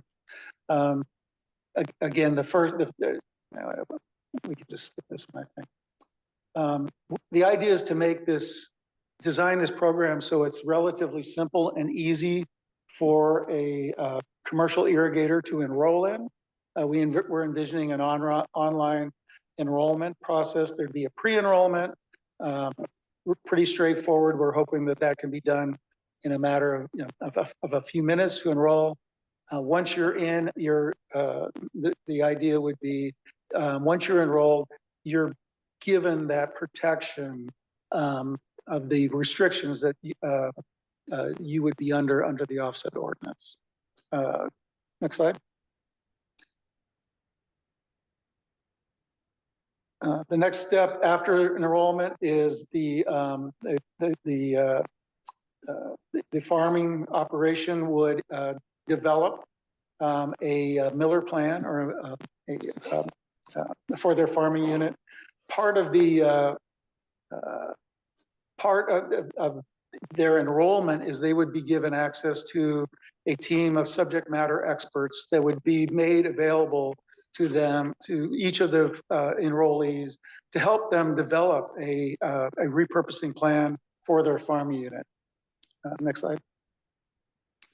And then once the farm or the repurposing plan is developed and the landowner is happy with what's included in the repurposing plan would be submitted to the review body, which would be the governing body of the basin. And then next slide. And then those plans then would be reviewed by the governing body, prioritized and funded and supported and funded based on the identified quantified benefit to the groundwater basin. Examples of what kinds of things would be included as repurposing.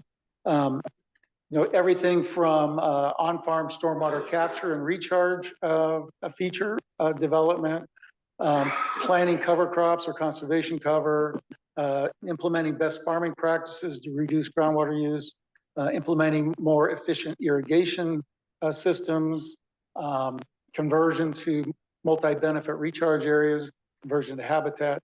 And the list is long, extensive, and I'm sure that list will grow as the consultants work their way through program design. Where we are today, we've developed the Miller framework, which I just briefly described, and it's included in more detail in your packet. We've brought on a rate consultant who's working, as you just heard, on developing revenue generation mechanisms for the basin to fund things like the Miller program and other things, develop an RFP and issue that. That's been done. And then now we're to the point where we're getting ready to bring a consultant on board to design and build the Miller program. Once that's done, that's where the wheel is, and each farming unit then can, as they enroll, can work their way through the 4 phases from farm unit designation all the way through Miller plan development, implementation, and then subsequently into measurement, monitoring, and verification. Next slide.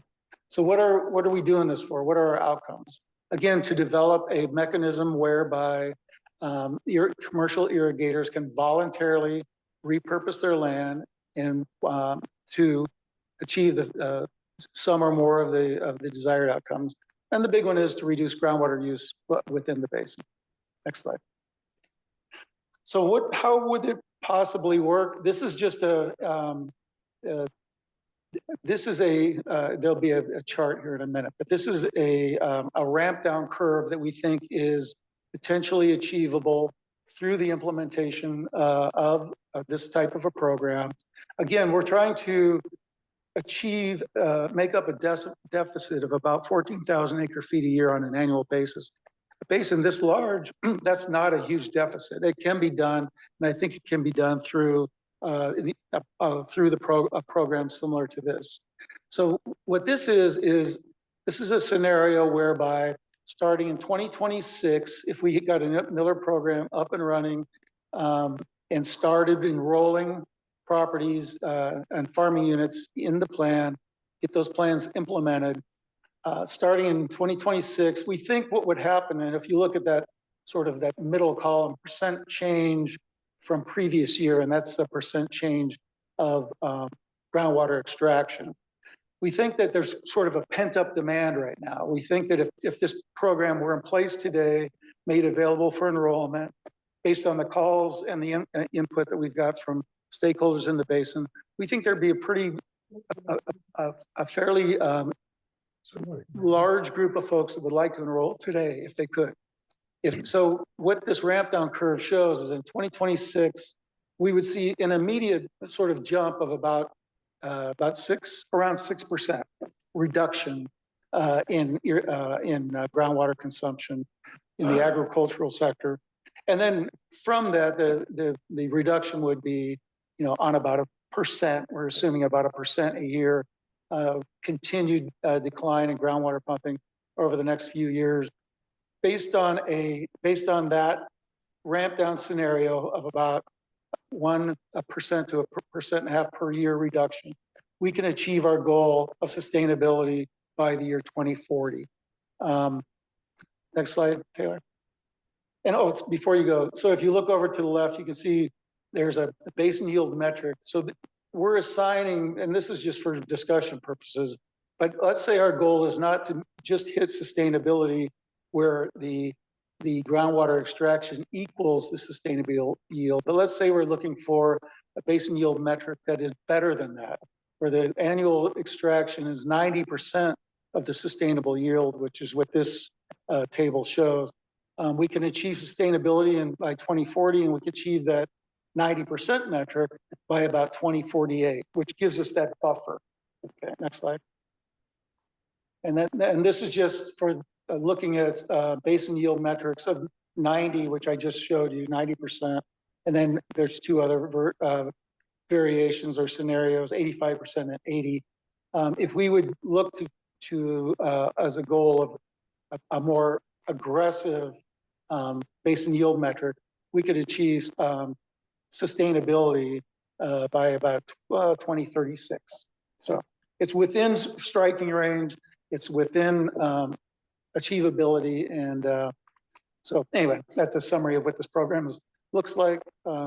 Is that his last slide, right? So yeah, so we issued an RFP, we received proposals. A selection committee made up of GSA staff and other stakeholders from the basin reviewed the proposals, ranked the proposals, selected all consultants to interview. That interview process happened last week. And the recommendation is to award a contract to design the Miller program to a team led by Land IQ. So we're looking to this body to make a recommendation that the county proceed with awarding a contract to Land IQ. This work is all subject to grant funding, so there's no out-of-pocket cost to any of the GSAs.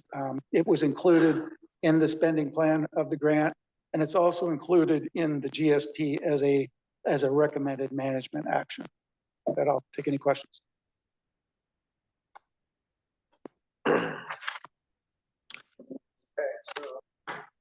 So do you have a comment you want to make first, Dana? Or? Yeah, I just wanted, well, I had a question about this presentation.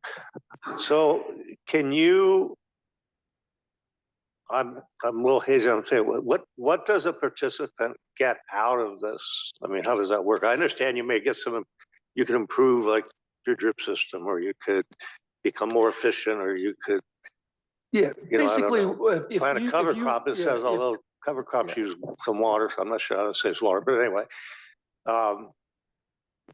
what's the main motivation that somebody would get in this?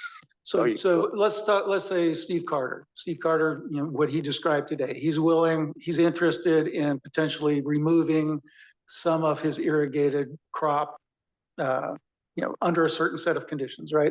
What would he get if he enrolled in this program? He would get immediate access to a team of subject matter experts to help him work with him to develop a repurposing plan so that to bring to the point where it could be implemented, and then he would get assistance in implementing that plan and subsequently measuring and monitoring the success of that plan. So he would get technical assistance. Something that does, converting to something that doesn't involve irrigation potentially, I would presume. Yeah, well, another example would be, we've all looked at these ET maps, and there are farmers out there, that are using, 4 or 5 times more water than maybe some of the farmers out there that have implemented, best management practices and efficient irrigation systems, right? So one possibility to repurpose one of those properties is just come in and help them implement better farming practices, best management practices, help them develop and install a more efficient irrigation system. If those farmers can reduce their water use by, 3 acre-feet a year per acre, that's from my perspective, that would be repurposed, right? Okay. Okay, let's take public comment on this topic, on this item, and then bring it back to the board for further discussion. Mr. Blakeslee, did you want to further acknowledge the communication we received on this topic? Yes, I will do that. Do you want to take in the room first, or do you want to take the letter first? Let's take the letter first, and then we'll go to Mr. Graywell.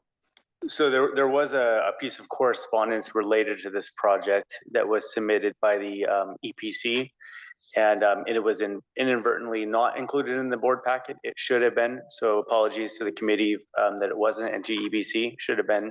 But we did pass out copies of that document. It's on the back table, and then we also will read it into the meeting now. So I will pull that up and this was something that Jerry Ray mentioned earlier during the meeting. Okay, so this, again, their comment letter. Dear PBCC officers and staff, at the EPCWD GSA board meeting on August 21st, the board considered agenda item number 6, consider action regarding the RFP for the Miller program.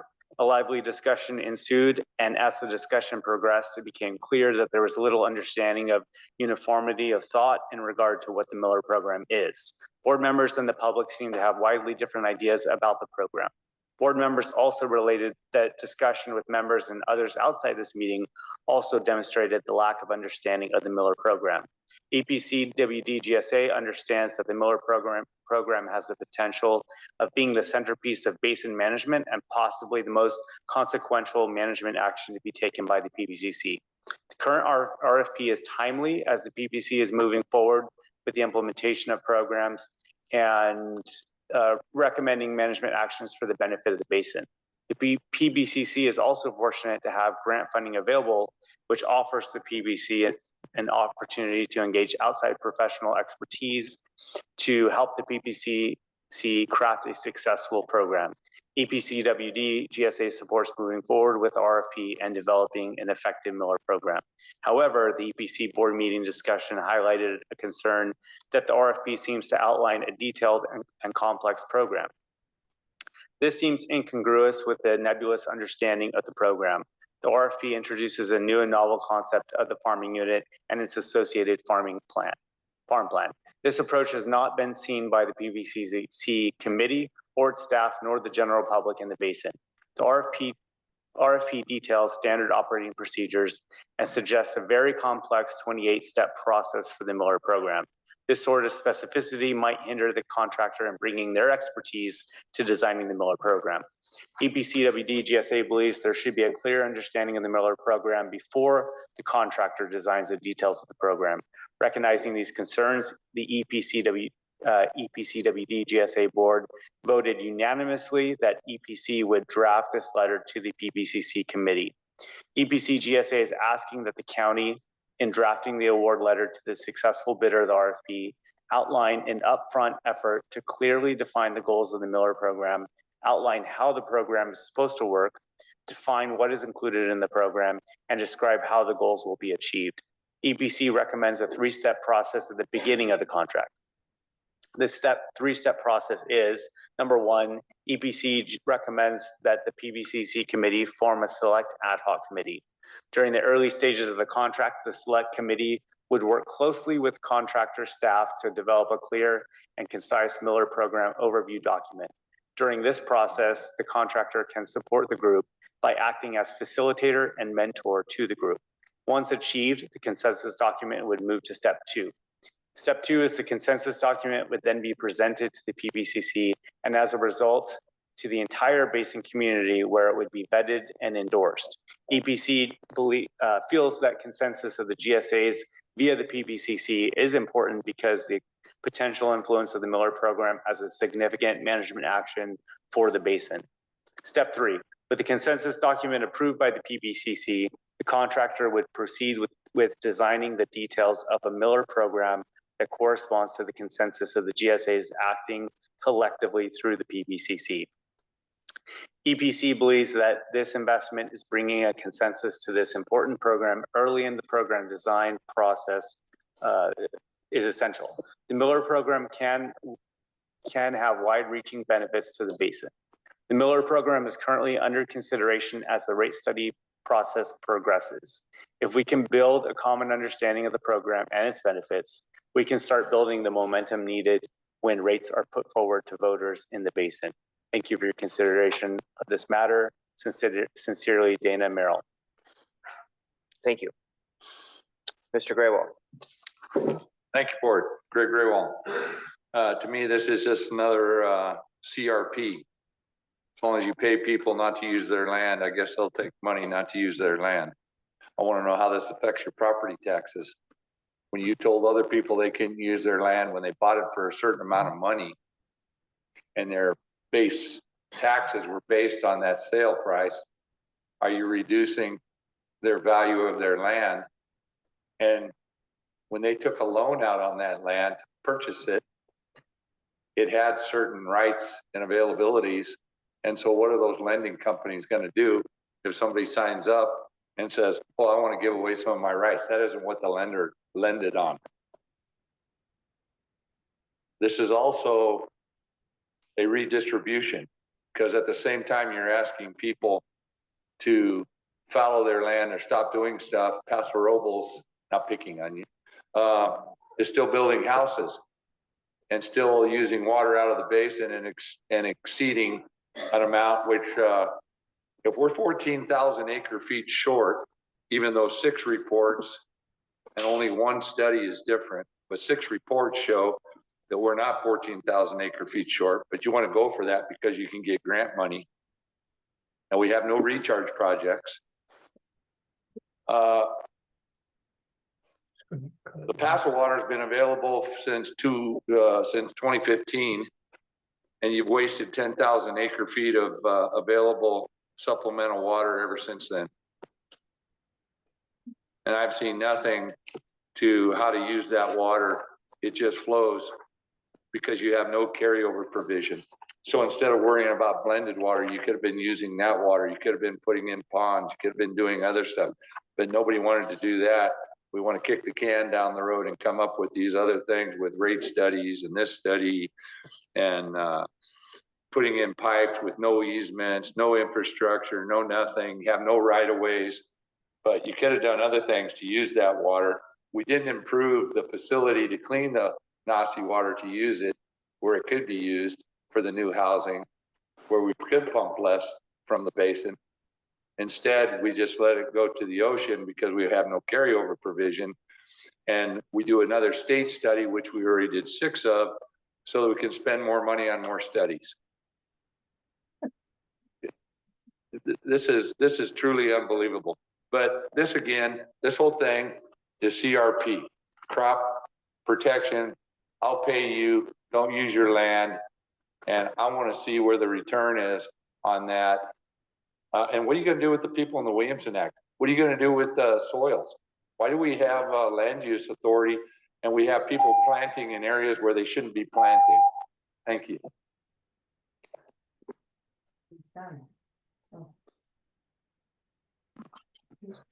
I'll take these things out. Again, Denise Van Horn, can you hear me? Okay, I have a question. Given the goal of a 20% water use reduction, that's what I'm hearing, your ramp down projections, as well as the ongoing Sigma requirements, I'm just curious, do you see the Miller plan offering any incentives to encourage those owners who are not now irrigating to either refrain from applying for the opportunity to irrigate or to guarantee for a certain number of years that they will not irrigate, thereby depleting the groundwater?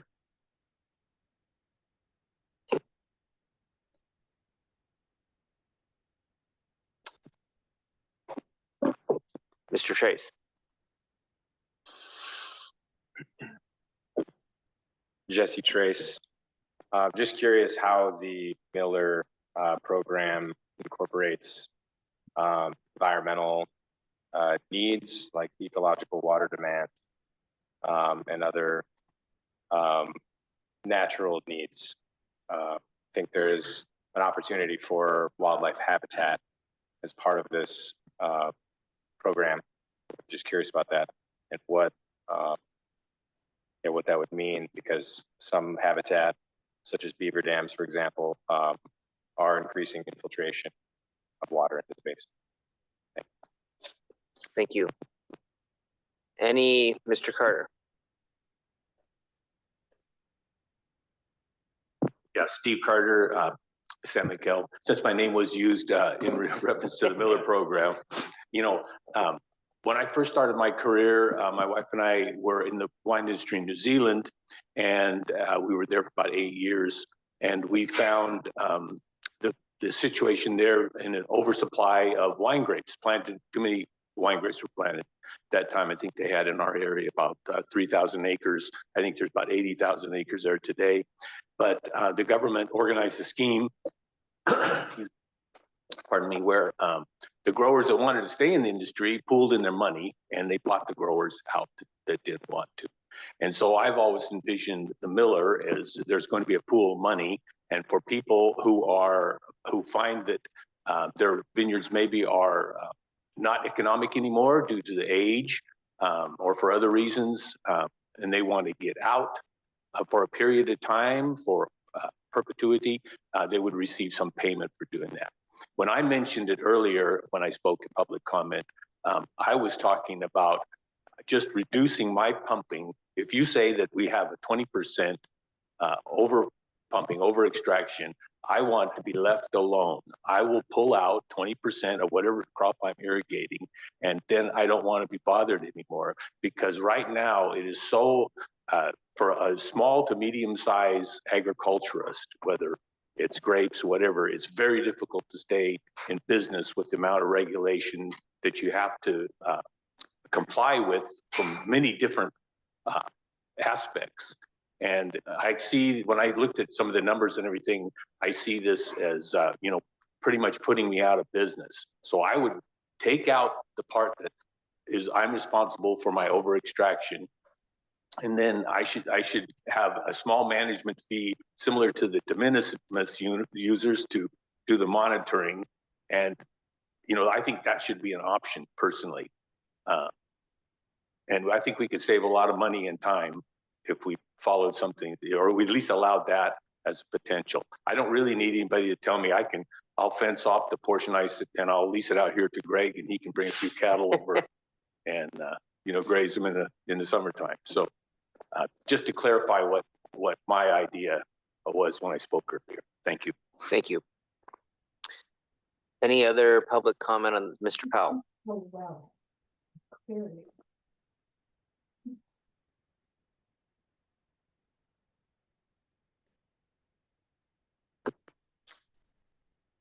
Yeah, I've been kind of following, even though there hasn't been very much public disclosure as to where this program's been going.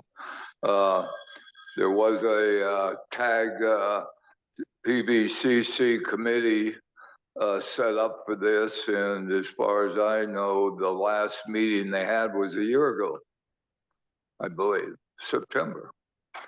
And I believe they never came to any decisions or any determinations or issued a report on it. So one question is, what happened to the committee?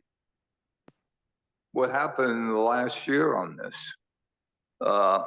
So that's one question. So there was an RFP issued at the end of July. It's not included in the agenda. Apparently the EPC got it because they did this September letter, which I agree with totally. And I was and I already, and what I was able to get out of the Miller program that's around is I reacted in the same manner, and I didn't know there were 28 items. And in talking to some folks, smaller ag irrigating people, none of them are for it. They don't trust the government because the rules change every year, and that's state, local, county, and so on. And so they're signing up for programs that they don't know if there's any guarantee till they're ever going to be able to put water back on because of all the changes that are made without really public notice. I have a question for Supervisor Gibson. What has to be done with the land use or with the basin offset ordinance in order to comply with this program that's being proposed? There's a rate study. I don't even understand why there's a rate study. Nobody knows what the hell this program is even going to be. How do you determine rates? So, you know, the EPC is on the right track here. There's a lot of work that needs to get done before we start wasting more money on consultants to do rate studies that aren't even on the basis of what this program could, if it even exists, ends up to be. So, and this farm unit definition, I like the wording about semi-contiguous parcels. And what I had read, and I can't remember where right now, was that it was actually supposed to be contiguous parcels. So what's a semi-contiguous parcel? Is that within a mile of each other, or 2 miles of each other, or what? So thank you, Mr. There's Brown. a hell of a lot of open questions on this before this project or this program ever Murray, needs to that's go time. forward. Thank you. Any other public comment on this item? Any online, Mr. Blakesley? We have one comment online. Thank you. Willie? Hi, Willie Cunha from Shandon. I had read the Miller RFP, and it'd be good to note that it includes the need to do an allocation of water use by farm unit, in essence, how much water would be associated with any particular farm, and the need to ramp down that use if all these beneficial beginning parts of the Miller program fail to create that chart we see on the screen right now, the ramp down to our Sigma deadline at 2040. And so this is scary, but it's important that we include it in our overall program. So time is running out. It's good that it's in this Miller program, but it's also good that people realize it's there, what it means, and to really pay attention to the next few months until, you know, April of next year, when all of these things we've been introduced to or will be through the course of this meeting come to fruition. Thank you. Thank you. Any other public comment online? None, Chair. Okay, well, with that, we'll close public comment and bring it back to the committee for discussion. You know, maybe I'll first just comment. You know, I would hope and expect, and you know, it's probably not fair to put Mr. Kimmelshoe on the spot if this contract's just been awarded, but you know, the first phase of this project, I believe, is going to be more public outreach and more definition and more consensus building around what exactly should be incorporated into this program and how it should work. So a broad framework has been kind of sketched out for purposes of submitting an RFP, and now we've got a consultant to help us figure out what the right program for this basin is and how it can have the most benefit for the most people and be fair and equitably, you know, administered. So I believe that that's the intent of this process. Yeah, that's correct. I mean, it was a collaborative process to go through the selection and get the consultant team that all the GSAs unanimously agreed was the best fit for this particular project. And Absolutely. This is a collaborative effort, not just with the GSAs, but with basin stakeholders, with really the group that this program is targeted. So yeah, I think that's very much what we anticipate the approach will be. And then maybe one more comment while this slide's on the screen. I mean, this ramp down that gets us to sustainability, that's based just on the benefits of the Miller program, which, we're pursuing multiple programs and management actions. And it's really the combination of all those efforts that we need to, come together by 2040 to achieve that goal. This wouldn't necessarily even need to be as successful as you've outlined it here to be a helpful component. That's correct. This is just one tool in the toolbox. Mr. Gibson. So thank you, Mr. Chairman. So the ideas that are expressed in the EPC letter seem reasonable to me. And I guess in your interaction, Mr. Reilly, I wonder, is there any impediment to proceeding along these lines? I mean, I think the construction of that consensus document makes a lot of sense in framing it. Is there anything inconsistent with how with what EPC says here, with how you envision the process working? No, not at all. In fact, I think that's exactly the approach that we should take. If I could, one suggestion and one question. The suggestion is, as this moves forward, I'd like for everyone involved in developing this program to keep in mind the question of fairness for small farming unit owners, specifically the ability to access the Miller program and to make sure that the consequences of the Miller program don't unfairly disadvantage those who would like to irrigate. And I think we just got to look at that lens. That's an issue that I've been bringing forward since I joined this body in early 2023. And I'd like to just be sure that that question of fairness is clear.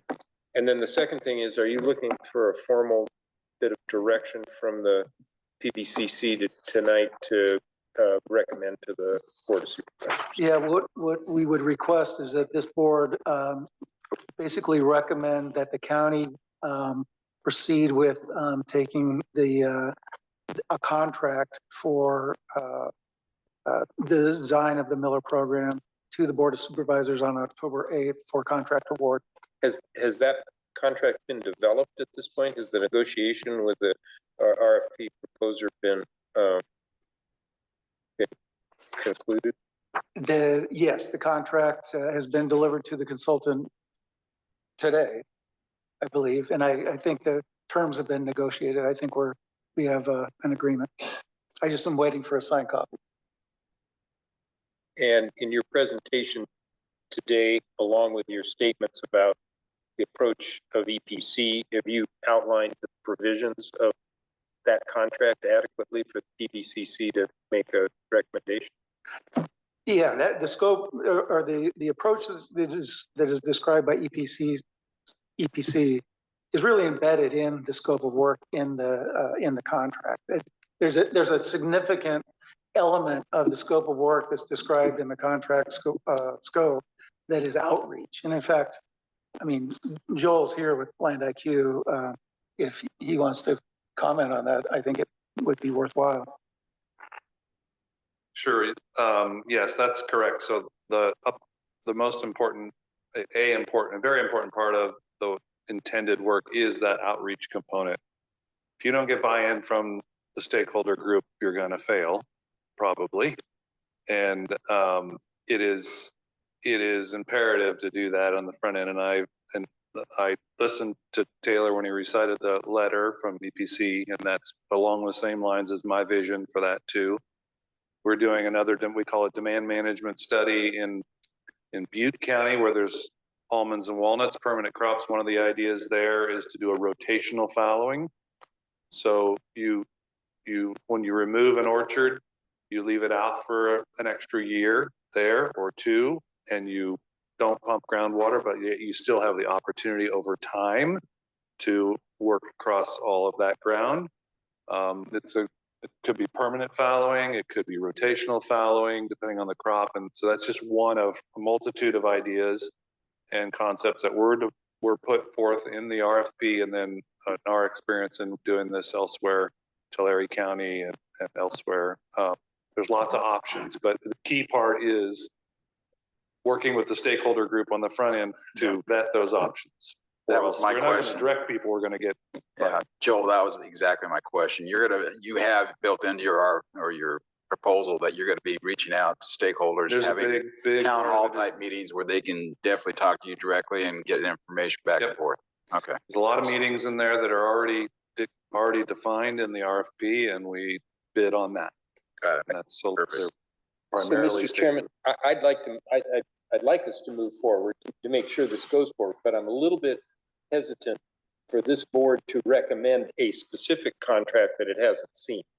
That's my concern. Yeah, and I think it's agendized here as an update that we're receiving. Yeah. So, I mean, I think it's within, it's the county's prerogative to proceed on these sorts of projects. Generally, they're coming to our body here for guidance and support. but- So, seeing as I have one of 5 votes on doing this on the October the 8th, apparently, it would be helpful for me to receive at least a sense of my colleagues here that you're comfortable with us considering it pending your more detailed review of the contract. Yeah, Mr. Chair, I would definitely make a recommendation to the Board of Supervisors that they review this and move forward with some sort of an agreement with getting this done. Chair, could I just make one of the things that maybe I didn't make clear, but when the proposals from each of the consultants were submitted, members of each of your staff reviewed those proposals, reviewed those scopes of work. They all participated in that review, ranking and scoring, and then subsequently all participated in the interview process. And the selection committee, including members of each of your staff, unanimously recommended contract award to Land IQ with the scope of work that was included in that proposal. That's good. So I think effectively what you need has already happened. I just wanted to make sure I had the sense of my colleagues here. In terms in the conceptual layer, and also that the expression by EPC was consistent with your view. I think we have that.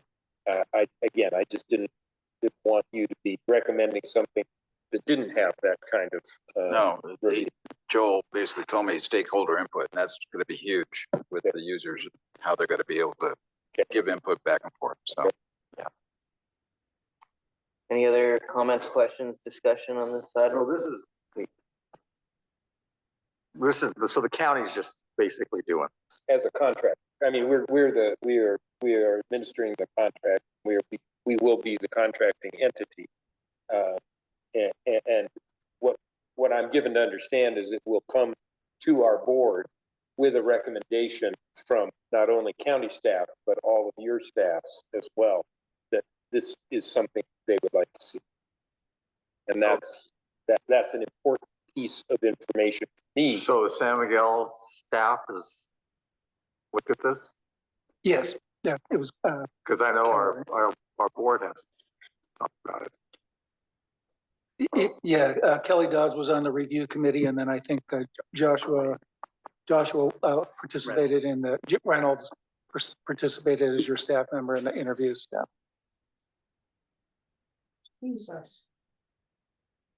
Good, but like I said, our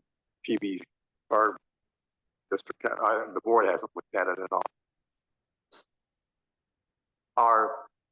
The San Miguel Community Service District board hasn't looked at this. This is exactly like rate study process. This will recommend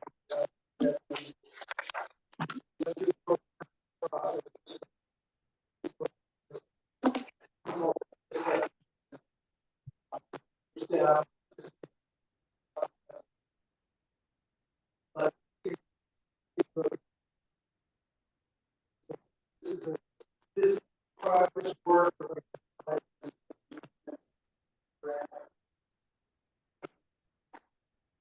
But your board discussed it, clearly.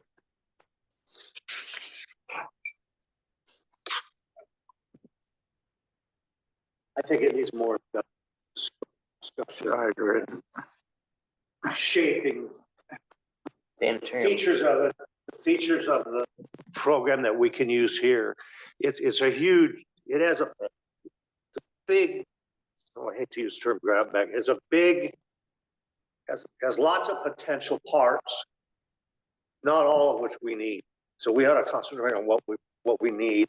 It needs the staff or some kind of, us and the staff and Blaine's, we need to shape this thing to get it to where we're comfortable with it. And that's the work to be done under the contract. Right, so what would that take place over the next month or something, or 2 months, or? I mean, you don't have a lot of time because you're gonna have to apply for a grant, so I mean. The term of the contract would be, it has to, all the work has to be done by April 31st, 2025. April 30, April 30, 2025. Yeah, so you don't have a lot of time, so. There's more work that has to be done, more specific. So we can't get it started until we award a contract. So the earliest we can get a contract awarded is at the October 8th Board of Supervisors meeting. And that's pushing the schedule. All right. Okay. I got it. Thank you. So let's move on to item 6G, Mr. Blakesley.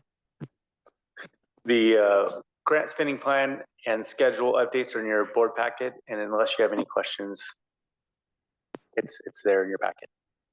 Okay. Public comment on this item 6G. Mr. Graywall.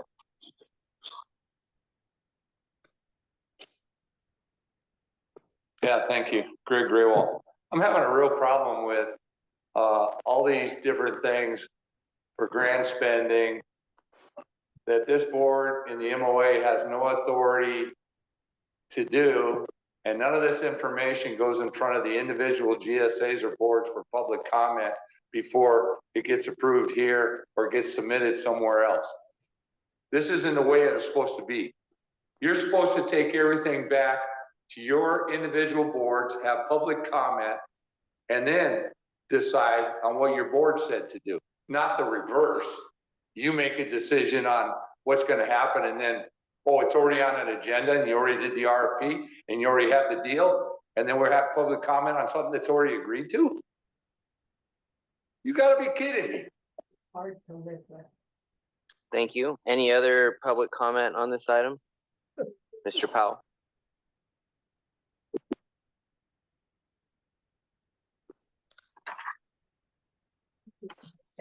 So this Miller program is being funded through grants, and I also noticed in that going back to that 5-year forecast that was done earlier in a presentation, I noticed that that the Miller program budgeted items in that 5-year forecast go up to $2 million in the last couple of years. $2 million a year to administer the Miller program.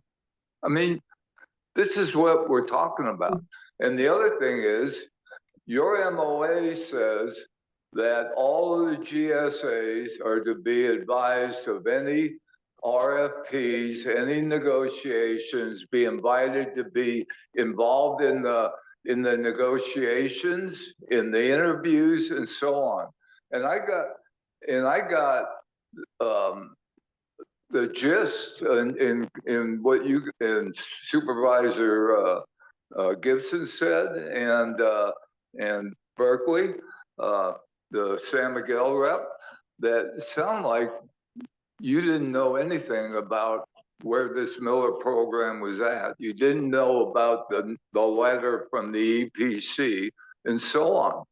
So you guys aren't even following your own rules on getting all the GSAs informed on what the hell you're doing. And all I hear about is the staff does it. And we talk to the staff. How many times have we asked who the hell the staff is?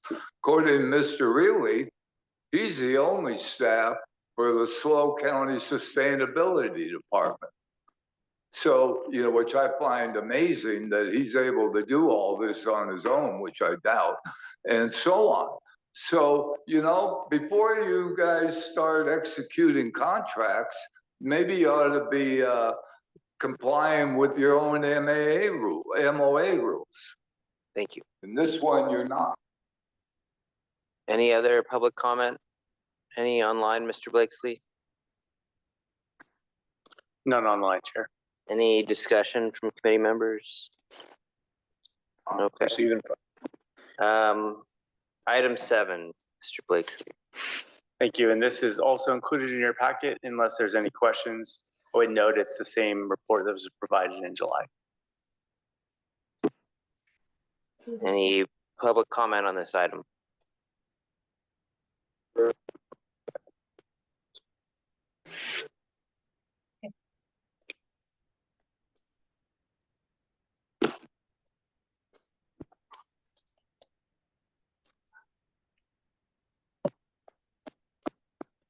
So as you know, I've been complaining about this for a while because there has been no counting information.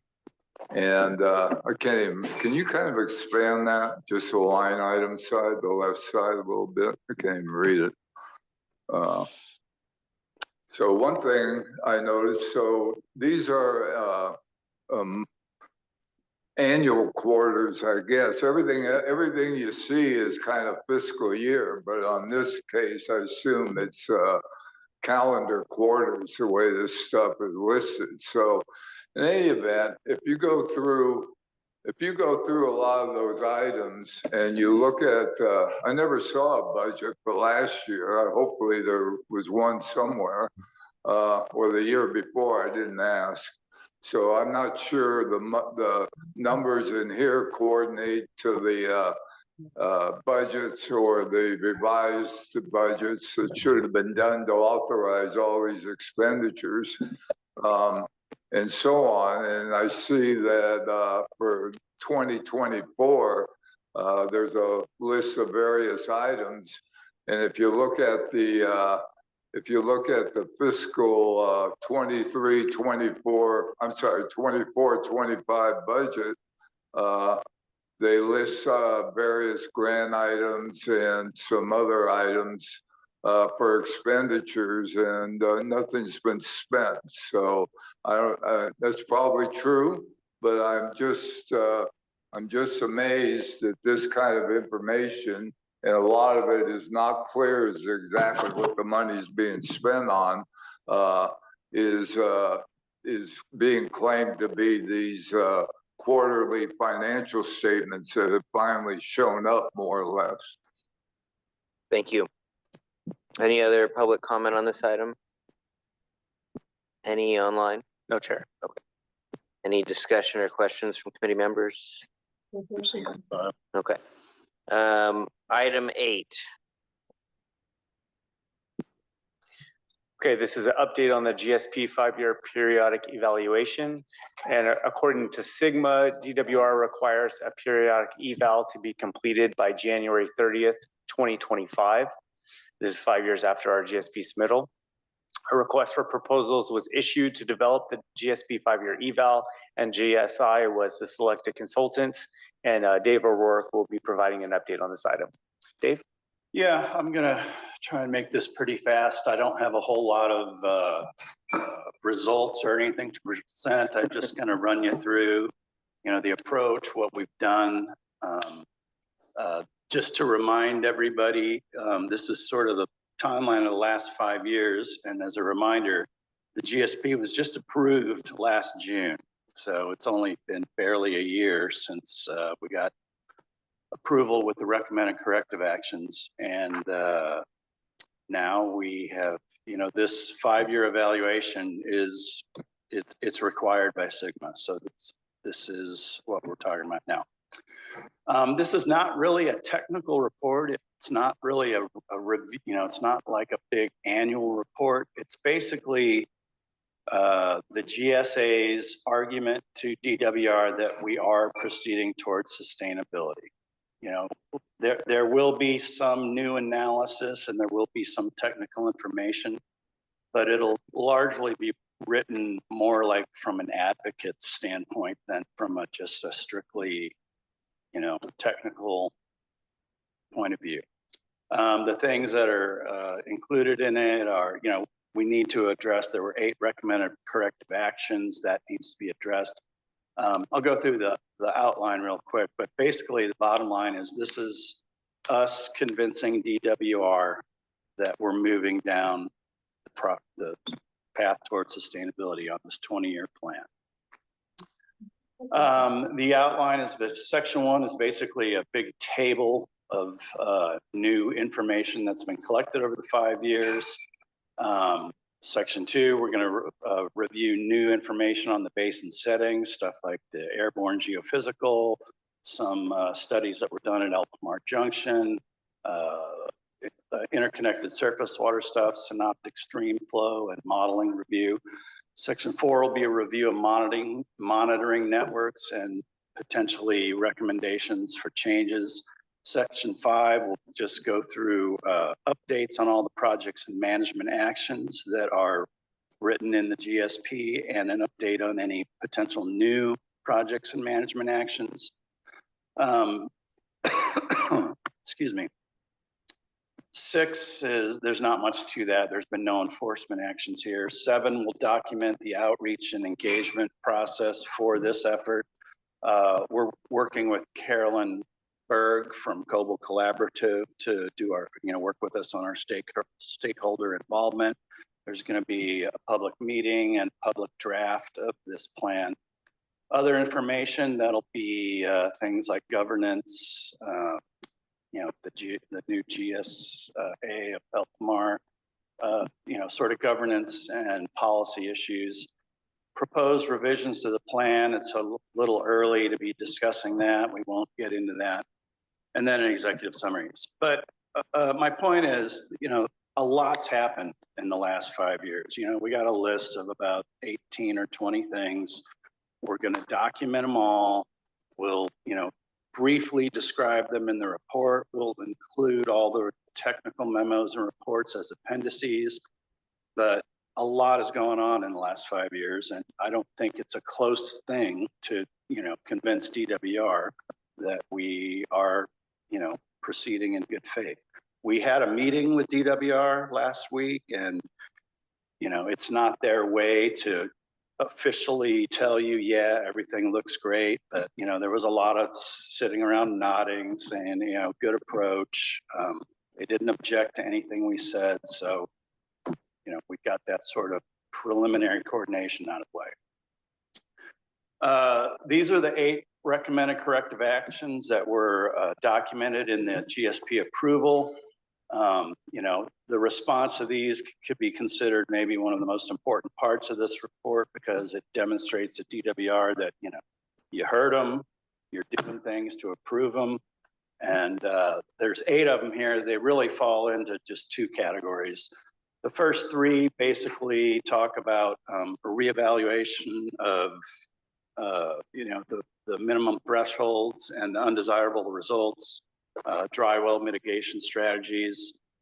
We've got a couple of approaches there. We're revisiting the well impact study.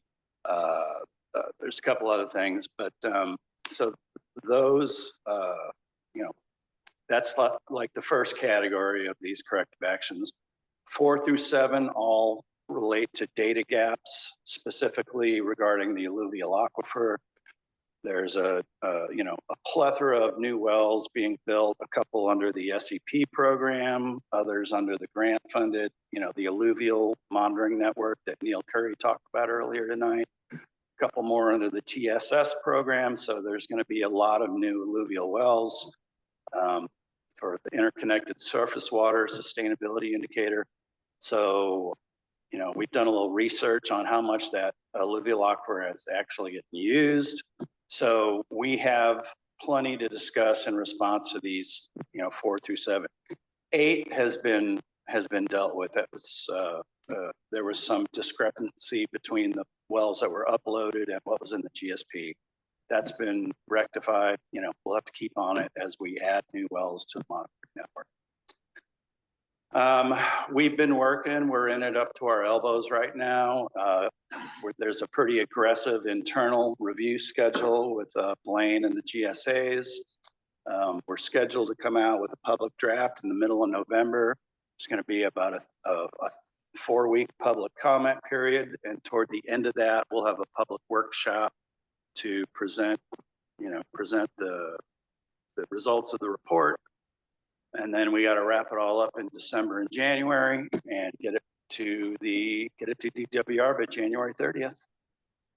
So again, it wasn't my intent to go into the details of the new analysis stuff, but we have an approach. We're working now. We got a plan. We got a schedule. You'll hear more about it, next time I'm here, but that's my presentation. Thank you, Dave. Any public comment on this item? Mr. Graywall. Yes, thank you. Greg Graywall. Real quick, I appreciate the work of GSA. I'm just sorry that because two of our main things were the interconnectivity of the water from the surface water to the groundwater and from the shallow well issues, that we didn't have monitoring already in place when we've been waiting for over a year, and that we've done nothing, even though there's emergency executive order from the governor that we could have done and self-certified what we were doing to have some stormwater projects in place instead of studying other stuff that we've already studied 5 or 6 times and hiring more consultants to do other things with state water and stuff that's beating a dead horse, and to show them that we can use what we have available, and we have the rain tolls for 150 years to show what happens here,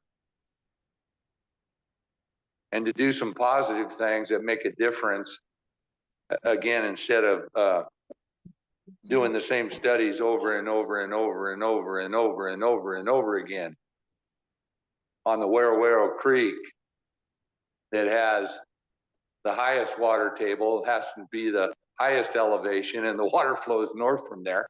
There's a reason why you can drill a well in Crescent 400 feet deep and get 1,000 gallons a minute, and why when you go to El Pomar or Jardine or some other place, it has to be 800 feet deep.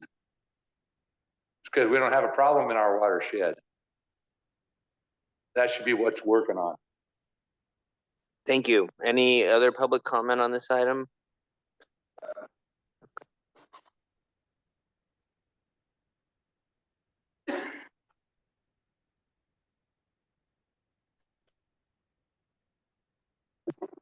So when the DWR finally accepted our GSP plan on June 30th, 2023, and I've got the whole memo here, about 45 pages. So my question is, at the end, they had 8 corrective action recommendations. So even though they accepted the plan, they still have problems. So in this 5-year, and I don't even know if this is whether it's an annual report that should be handled, or maybe both of them. In this 5-year plan that's coming up, in this agenda item, those 8 items need to be addressed, and I didn't hear it. There was a reference in the agenda to a May 2024 DWR letter, short letter with 2 items. But what happened to the 8th? And the one that, as you know, I'm a little concerned about domestic wells, and they ask about that. They want an explanation of some 10% metric that was in the plan, and they don't understand what it is. But the main one I'm concerned about is GSA should consider including mitigation strategies describing how drinking water impacts may occur due to continued overdraft. And it goes on from there. I'm not going to spend time reading the whole thing. But I believe that this 5-year plan needs to go back to this June 20th acceptance of the original plan and address all of these items in detail. Thank you. Any public comment online, Mr. Blakesley? None online. Okay, then close public comment. Any questions or comments from the committee members? Just a comment, I sent, this is a key puzzle piece to make sure we maintain local control. Yep. If we don't do this, again, that's why Sacramento is saying we're gonna come do it for you. So again, it's getting there. Thank you, Mr. Rook. Item 9, Mr. Reilly. Yeah, real quick, at your July PBCC meeting, at the last meeting, there was a unanimous request on the part of your body that the county bring back the FY 24-25 budget to the Board of Supervisors to approve the entire budget. We had approved just a partial of that budget prior to that. So we brought that back to the Board of Supervisors, and as of yesterday, the Board of Supervisors approved the entire budget. So per your request, the county has now approved the entire FY 24-25 budget. Okay, thank you. Any public comment on this item? Any online, Mr. Grewal? Real fast. Greg Graywall, item number 8, State Water Project Feasibility Project, $200,000. How can that be $200,000 when it costs $297,000? They approved $297,000, but on the budget is $200,000. So who's making up the other $97,000? That's what was approved at the Board of Supervisors back on July 9th or July 16th, whatever the date was. But in this budget, it only shows that it's costing $200,000. But the consultant is getting paid $297,000. So who's paying the other $97,000? That's what I want to know. Thank you. Any online public comment? None, Chair. Okay. Any committee member questions, comments, discussion? Item 10, Mr. Reilly.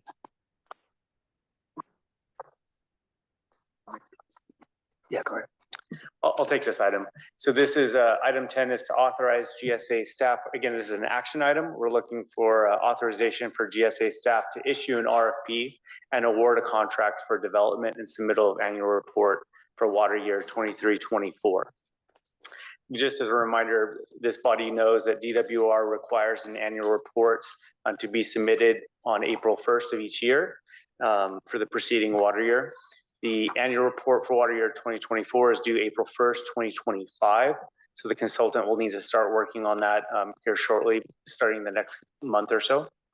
DWR provided feedback, just a reminder for you folks, and it was alluded to earlier, there was a letter providing feedback on our last water year 2023 annual report.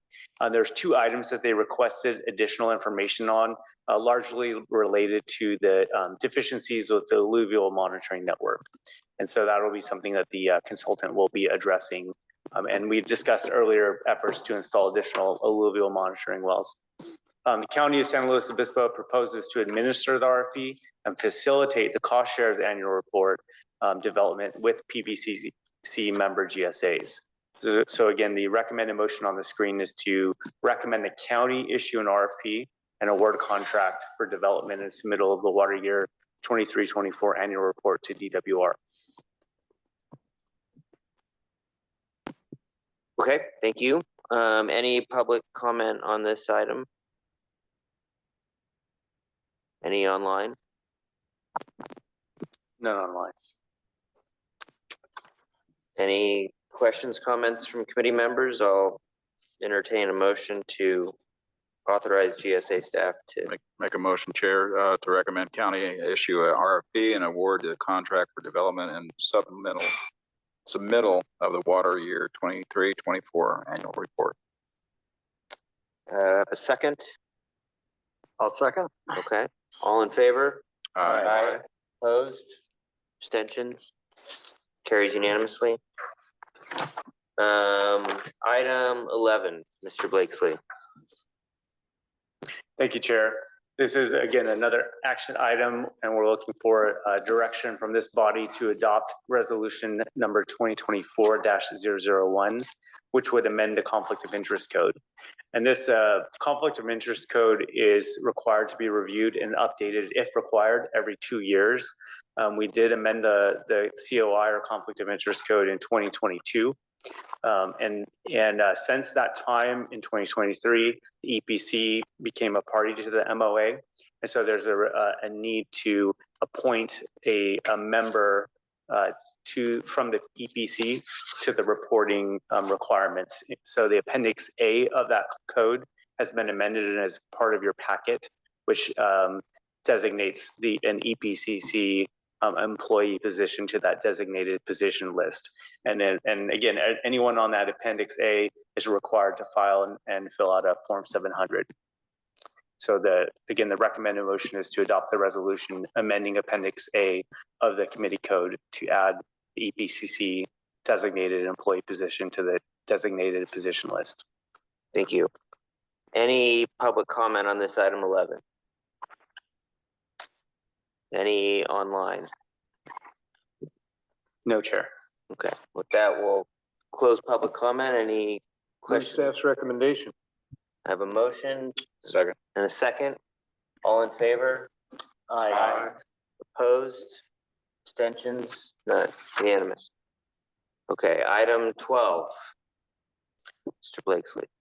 Thank you. This item is for approval of the July 24th regular meeting minutes and are included in your packet. Any public comment on item 12, our last meeting minutes? Any online? No, Chair. I'll Move staff's recommendation.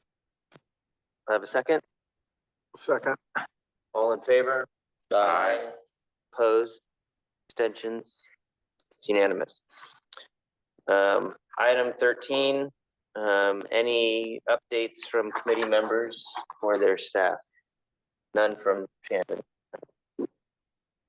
Blake, Blaine covered what I was going to say about our adoption of the budget. So all good. Okay. And I'm gonna look into that well that Greg talked about, or I got a text to it. I want to find out. What I understand though, that we haven't issued any well permits a long time, so. Item 14, upcoming meetings. I'll just say in advance here, I mean, I think we're gonna need to schedule some additional meetings in between our regularly scheduled ones. I don't think anyone wants meetings to actually go this late, and we have a lot of items to cover. So I think we'll be better off with more meetings and shorter meetings over the next 6 months there. But Mr. Blitt. So where are we on, I hate to bring up the topic again, but where are we on the, what has to be done for the Miller program? Does it need to come back and have a vote to be formally approved? Blaine's have started on a contract, or you gave a contract to somebody already, submitted it, or where are we on that exactly? We've drafted a contract. We've got county council has approved it. It's been delivered to the consultant for their review right now. I'm expecting that to be returned with their signature on it. And if that happens, then I will get that in an agenda packet for the October 8th Board of Supervisors meeting. I guess what I'm feeling like, and I know this is getting late, I don't want to make this thing any longer than it has to be, but I know we had some questions about Miller at our last board meeting. We had a member, I guess, of our district that asked him, was very concerned about it and wanted to know how, had some real questions about what we could do with it, what we couldn't do with it, and they really needed to know a lot more. And we weren't really in a position to say very much about it because we didn't know where the whole thing stood, other than hearing an introduction on it 6 months ago. And I've seen some stuff in the Ag Alert and things like that about the Miller program existing. But as relates to us here, we didn't have anything very specific to tell the woman. And so what I'm concerned about is whether this thing has gotten so ahead of itself that it's already in the hands of the consultant and they're just going to design the whole thing and that's that. And I don't feel like it has very much opportunity to be tailored for what we want to do here, because it's going to be too bad it's already ordered and it's going to come. I'm sure you'll think it's delicious when you try it. That's what I kind of feel like. And I think it's a really big program. It's a lot of money, has a lot of potential. And I feel like the whole thing is going to be done and there'll be very little you're going to be able to influence it here with any kind of input. And I'm wondering, I was even thinking that just looking at the agenda, that there would still be another step where we'd have to literally approve what it is we're going to do. We'd have to approve that contract. And it sounds to me like it's going to go to the consultant and it's all going to be done with. Is that right? Or is there still more? No, I think, Chair, if you don't mind. Yeah, please. I think the next step is to bring a consultant on, and the letter that you prepared and that you've submitted, I think lays out exactly, and I think Joel agreed to that. That's exactly the strategy that we're going to undertake. There's no definitive. We don't know yet what the Miller program is going to look like. That's why we brought in a consultant team of experts to help us design that program, and us not being just the county, us. Okay, so could I request that we, either we, our group and staff, or some combination, I don't think you need more than about 5 people to work on it, but I think we ought to early on talk to the, if a consultant's been retained and it's going to be done, fine, but I think we ought to be involved in it very early in the process. Not come back here in 6 months and here it is, it's all presented to you and this is what we've worked up for you. That's because I think this is a really big deal and I think you want to get participation. I think that means that there needs to be involvement. Dana, that's what I was mentioning, public workshops. That's what it's all about. He's going to bring you folks in to talk and listen and hear, and then develop a program that we're going to approve at a later point or not. So that's the process. I agree. We need to, but I want to make sure that happens, that it isn't just presented to us. And here it's all done and got a nice bow on it. And I'm sure you're going to like it. No, I say, well, I really don't like it. That's not what I don't think it'll work here. We want you know, your that kind of input, thing. that's for sure. So I just want to make sure that we get a chance to participate in this early on, not after it's all done. No, absolutely. I mean, that is the intent. And I don't think it would be successful if that wasn't the way it worked. We have to have each GSA's input, as well as other stakeholders, industry stakeholders. It's going to be a program that really has to be developed, designed, and by the folks that are going to ultimately implement it, right? So, yeah. And has to be approved by all GSAs or successor agency, DPCC. Yes. Yeah. Okay, so we tentatively have penciled in a special meeting for October 30th. Says if needed, I think it's likely to be needed. And our next regularly scheduled meeting is November 20th. Anything else to add to that, Mr. Blakesley? I would say that the October 30th, again, the primary items for that meeting would be a discussion on the governance issue and an update on the rate study. There may be other items, but that would be the main items for that. I think there will also be an update on the State Water Project study. Whatever you need to get done, let's get it booked. And we do have the October 30th as a date, but we, as always, we'll pull and ensure we find a date that works for this body. Okay. And then item 15, any future items that committee members want to see agendized? No. Okay. Well, with that, I'll adjourn this meeting at 8:37. Sir, Thank you. You're off. You're heading that way. Okay.